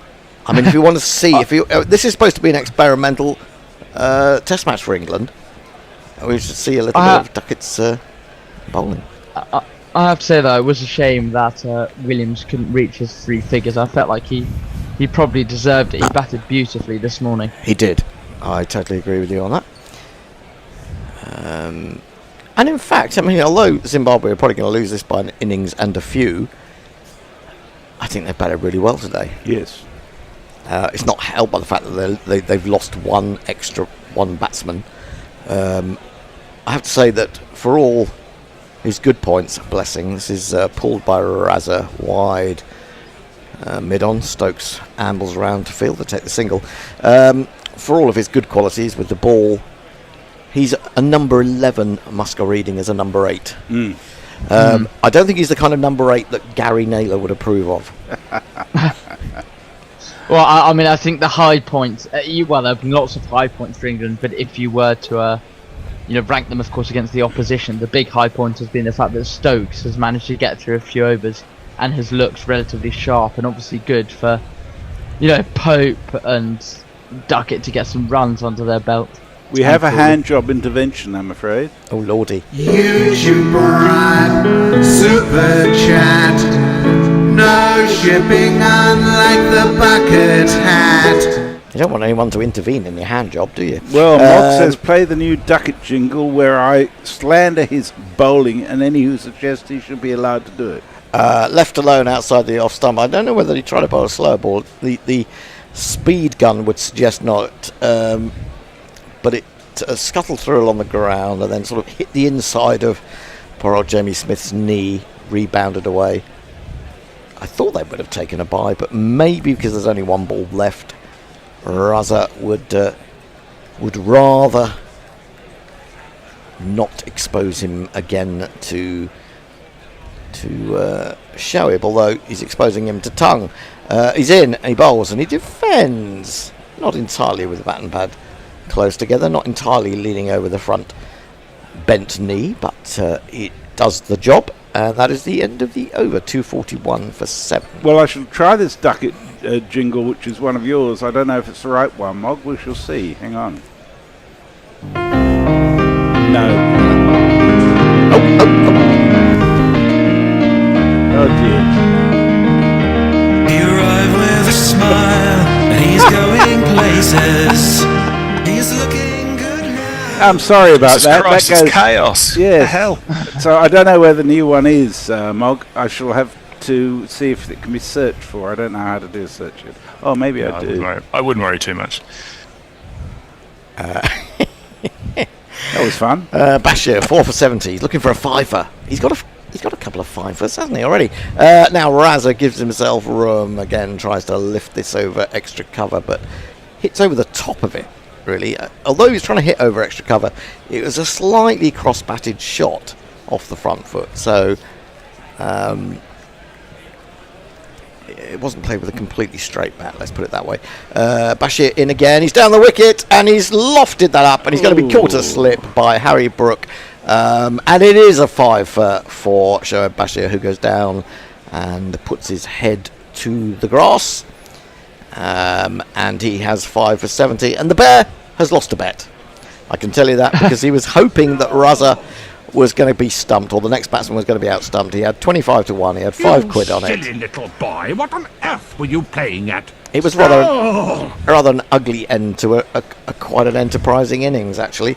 Well, an easier catch for Brook than his last one. Yeah. His last one was unbelievable. He's had but yeah, Bashir, for all the stick he gets, the reality is that, wickets, Hendo, are the currency, and he's taken 5. Well, wickets... So, as with all the England players who have played in this match, all the ones under pressure, they've done what they needed to do. And that's a fact.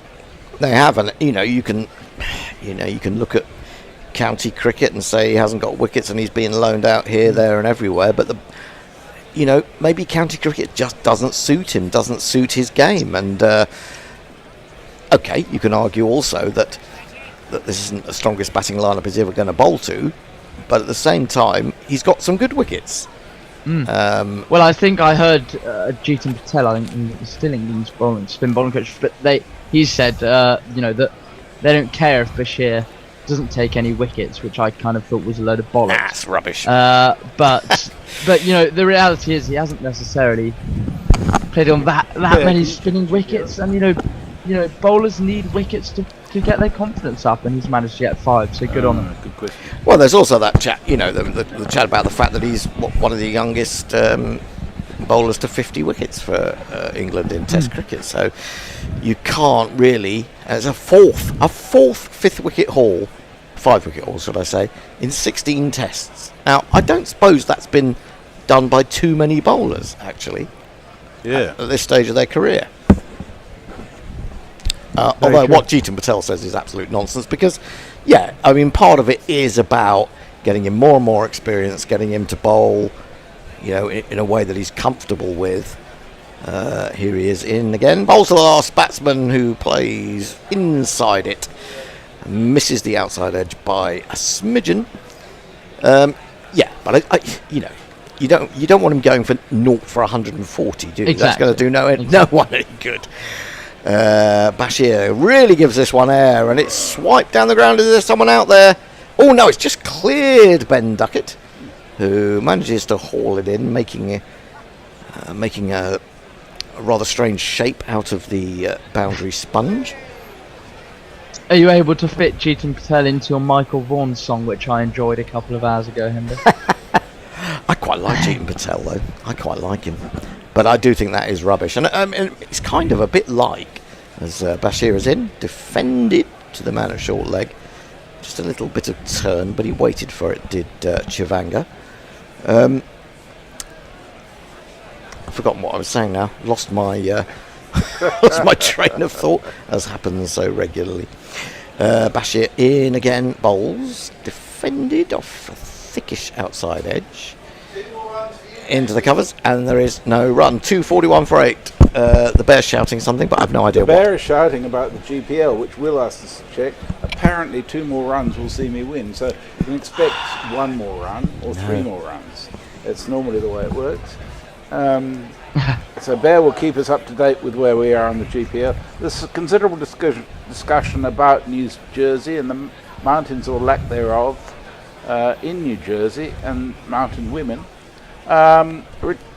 Not that Jeff Thomas says there are not many mountains in Norfolk either, another county with very few surnames. Oh. I don't know what that's all about. No, it's all right. It's a replay, Messi. Tongue looking for a second wicket. And that's played with a certain amount of flamboyance and flair. He gave himself room, and it was short, and he actually lifted it over extra cover, did Naiuchi. He moves into double figures. He's gone to 11. 243 for 8, 57 required to make England bat again. And we have another one of these. Super Chat Cash, Super Chat Cash, Super Chat Cash. From a lovely Jay Grover, who sent us £2. He says he's opening my window so I can follow the match. I'm not entirely sure I see the connection, but It's a long way away, Yeah. Sheffield to Wembley. maybe, yeah. I know they're noisy, the Sheffield United fans. Bouncer, which Tongue aims to follow Nauchi, and he flaps at it a little bit, but gets out of the way of it. And Will says, Hendo, hand up. Sorry. Oh, I'm looking forward to taking this bloody thing off tomorrow. I really am. But then you'll be going to Wembley and clapping with it, and then you'll damage it again. Yeah, what am I going to do? I might have to put some protection on. Tongue again in bowls, carted in the air, but just wide of Crawley at square cover. They have come through for one. They've really gone after Tongue, haven't they? I mean, bit. 1 for 65 off 11.5 overs doesn't exactly make great reading for. I mean, admittedly, you know, he's trying to gain his fitness really. As much as it is an international test match, it's really a kind of tryout for this England side, a warm up, as you say. Well, but I was reading Hendo the other day, and this is more your era, I guess. I was reading a brilliant book that my dad got me for my birthday on from Brian Lara about all his tours of England, which I'll continue after this ball. Tongue in again, balls. Javanga is. I mean, if he retreated any further, he'd be basically back in the pavilion. But somehow he still manages to get the bat on it. Go on, Billy. The thing I found most extraordinary, because the modern player certainly doesn't do this, is the amount of cricket that he played when he came over here for a tour. They were played 6 test matches, but he'd be in between every game. He'd be playing a couple for Warwickshire or a West Indian select 11 against Essex. It was extraordinary. It is. We've talked about that quite a lot as us old men, haven't we? I mean, you're a youngster, Hendo. Relatively speaking, yes. In present company, this is defended into the offside. There is no run. When I mean, not just countries coming over here to play, but when England went overseas. I mean, I followed the 94-95 tour, Ashes tour. Tongue in bowls, defended. He's trying to do some physical damage. It appears he's sort of following him all around the crease. It's the end of the over.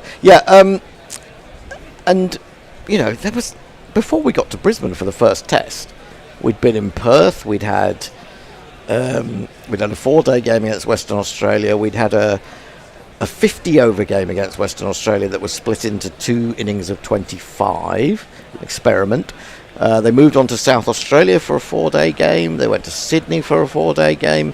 They were in Newcastle, just up the coast from 3 hours away, I think, from Sydney. But for another a game, there were sort of President's 11 games, places like Bowral and in Guildford in Perth. Is it Guildford? With Lilac Hill. Tickled away to square leg to take a single. I mean, and now it's like flying. If you're lucky, get a practice game. Well, I mean, England, I would just really hope. I assume we'll do some kind of intra-squad game against the Lions before the Ashes. But we really should be playing President's 11 or something. We should be playing teams. We should be playing state teams, as should countries coming over here having a couple of warm-ups against county teams. This is nicely played, driven over the top of extra cover by Chavanga. He's off the mark with that blow. Now my innings going, great guns, I hit the ball, 4 runs, I hit the ball and it went for 4 runs. 249 for 8.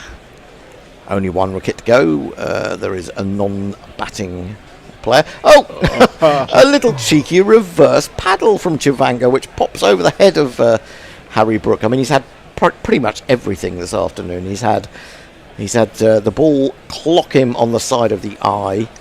He's had, after that, taken a brilliant catch off Ben Stokes, diving or leaping into the air and grabbing it one-handed. And then he's had the simplest of catches that Raza gave him just a moment ago. Down the wicket he comes again. Oh, he's pummeled that one too, Chavanga. Straight of the man at a wideish mid-off. And it's 4 more. 250s up. There's not one boy for me, I must have 2 or 3, I need 4. Now, the Bear told me recently I was out of the running for the GPL, but he did say that I think 257 would see somebody win. Hombre Nuevo. He's in with a chance. This one's much fuller. He almost digs it out, Javanga. He's now raced into double figures, 10 off 10, 10 off 11 now. And 1 ball remaining in Bashir's 18th over. In again. Bowls. Goes back. Ooh. He's plumb. LBW. Surely. It's all over. Surely. It's all over. He's got 6. He went back. That just scuttled through. It'll be reviewed, you think, Hendo, but that is as out as out. Yeah. Yeah, there we go. Well, barring the fact that, I don't know, a small rodent popped up and deflected it onto the bat slightly, I can't see. Better out than in, better in than out.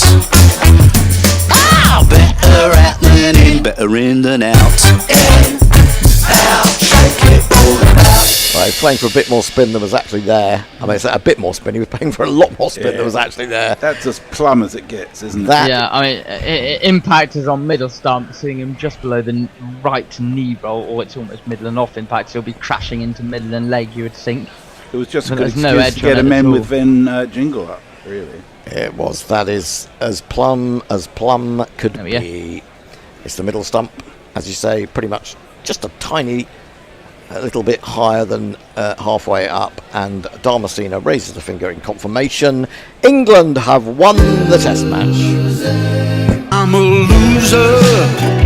Yeah, I'm a loser, babe. I'm just a loser.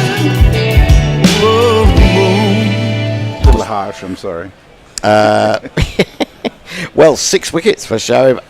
Bashir, you can't keep a good who young gets man man of the down. match, do you think? Think they give it to Pope maybe for his No. his innings? I mean, it could be any of the England players, really. Yeah. I think you probably. Sorry, Bashir. You probably. Yeah, it's difficult. I mean, the big score sets up the win, doesn't it? That's the Yeah, thing. exactly. But lots of people did it. Lots of people did it. It's a difficult one, isn't it? England win by an innings and 45 runs, and little Ben Duckett. I don't know why I want to say that in an Irish accent, but little Ben Duckett is walking off with tall Shoaib Bashir, and they both had great games. They'll have enjoyed themselves. So what's he got? 9 wickets in this test. He's only just short of a 10 for. Is Shoaib, so you probably have to give it to him, don't you? On a pitch where the batter's dominated, really. Yeah. I think you do. Well, give it to him. England are letting him walk off first, and he's raising the ball around the grounds. McCullum's tracking him, so you just think that they at least believe that he should get it. And good for Bashir, to be fair. As I said earlier, there have been a lot of column inches written about the pressure that he's under, but he's performed admirably. Well, I think that's what's one of the most impressive things about him, is that he is actually, the kind of pressure and the chat, the sort of gossip around him, could really ruin a young guy. But he seems to be taking his stride, whether it's that he's being well protected, he's not going on social media too much, or whatever it is. He's, he just keeps. In my opinion, in Test cricket, he keeps performing, and I think the records show that. He's not always been as economical as you would like, but he's learning his trade. He's learning it in Test cricket. It's the inconsistency that I think people. That's certainly what I believe he struggles with, and also the variation. Quite often, he bowls very flat. I've been pretty impressed, and it's a cliche, but you can only beat what's put in front of you, Hendo. And the reality is, England have done that brilliantly this week, and it sets them up well for the India series. Well, that's arguable. In a way, it does. I know, but you can only beat what's in front of you, and it's good to get that. What I more mean is the confidence that players will get from that. Even though that is a caveat that it is Zimbabwe, but it's still confidence building nonetheless. Well, I think you're right. I totally go along with this idea that even if you've got a big score against a lesser attack, and a lesser attack than what you're going to face later, you still got to put those runs on the board. You still got to do it. And having done it, you felt the ball on bat. And this has been my sort of cry of anguish for a couple of years, more than a couple of years, about the fact that there are so many players out there, English players, and I suppose it probably applies to cricketers around the world, who just aren't getting enough batting. They're just not feeling the feeling of hitting the ball enough. And they don't. And I don't mean you have to be smashing it all over the place for that to mean that you're hitting the ball. It's feeling the ball consistently in the middle of your bat, whether that's defensively or in an attacking vein. So I think, it's got to do them good. I still don't like Ollie Pope at 3. I know he's got 170, but I just think I think we could get so much more out of him. My problem with him, Hendo, is a technical point of view. I think his hands just drop too low for Australia. I'm quite worried about it, to be honest. I think on those bouncy pitches, assuming Australia serve those up, I think his technical flaws will be out in the open for all to see. Well, it'll be interesting to see because that's certainly not something that I was aware of in his technique as when he first came into the England team. But it's become more evident as he's become this more scratchy, anxious, fidgety player. He's not relaxed enough at the moment. That's a thing. And so, if you're not relaxed and it is bouncing, he's not going to be relaxed enough to drop his hands or get out of the way of the ball. And I think there is a fear about that. But I also think that we shouldn't perhaps talk up Jacob Bethel too much, even though I think he's a star in the making, because you don't want to ruin him. You don't want to sort of say, he has a bad series if he gets a chance against India, and then he goes to Australia, it doesn't work out for him, because I can remember not so many years ago, Ravi Bopara, who was being talked up as a really good batsman and was then put in at number 3 and became a bit of a bunny, didn't he? He didn't live up to his jingle, let's face it. He didn't live up to his jingle, that's very true indeed. So, I mean, I don't want to... You shouldn't put too much pressure on players. You shouldn't overpraise them when they're good, and you shouldn't underpraise... you shouldn't criticise them too much when they're poor.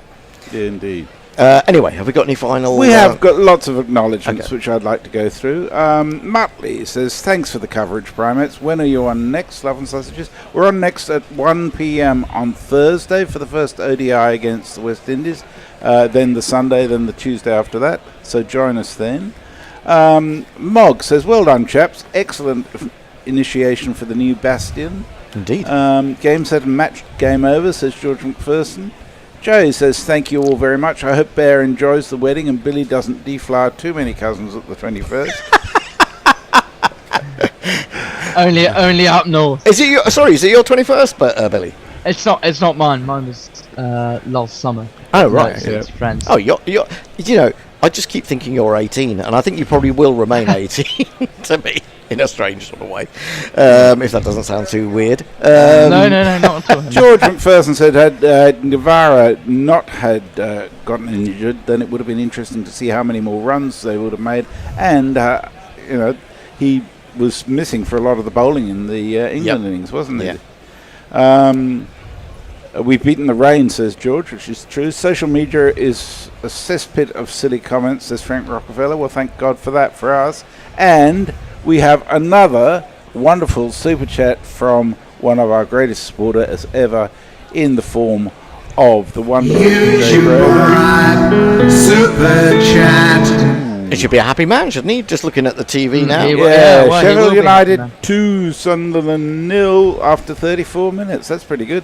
Jay says, last call, Tart, windows open, shouting started, get into shop before the blood and vomit starts running. Enjoy the weekend. Well, did Jay try and get tickets? That's what I want to know. No, did he try and get to Wembley? No, Wembley's not a place for Jay. Jay can't go there. He can't afford Wembley tickets. He's too busy funding us. Funding us, yeah, exactly. Now there's going to be a VAR here, and I think that should be disallowed because There's a guy in an offside position right in front of the goalkeeper. Agreed. Yes, yeah, absolutely. Yeah. Stephen Kelk says, thanks for the coverage and the company, everyone. You can only commentate the games in front of you. That's true. Speaking of dropping hands, hand up, Hendo. Well, it is now, thank goodness. Hombre Nueva says, many thanks as always, wonderful entertainment. Thank you, Hombre, for both your hospitality and your participation in so much. And George McPherson says, I bet both Bennett and Irvin will be kicking themselves for getting out cheaply. Well, I do think that there was some signs of considerable hope within the Zimbabwe batting, both yesterday and today. So I think that's encouraging in itself.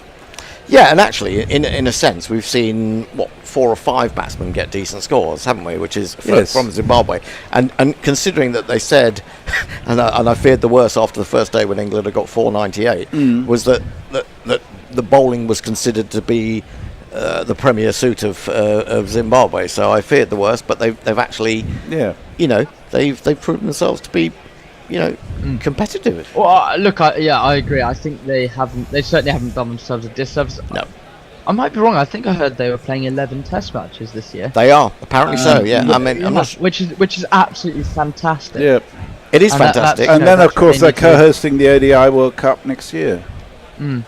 Oh, right. And it's in South Africa, Namibia, and Zimbabwe. Although Namibia have to qualify in their own right, which seems a bit unfair, but it is what it is. I do think that we should acknowledge the Bear in all of this. This studio was set up almost entirely by Bear on his own, and it's proved to be bloody fantastic. And now I think he's collapsed and died. A few little tech hiccups which are to be expected, but very few.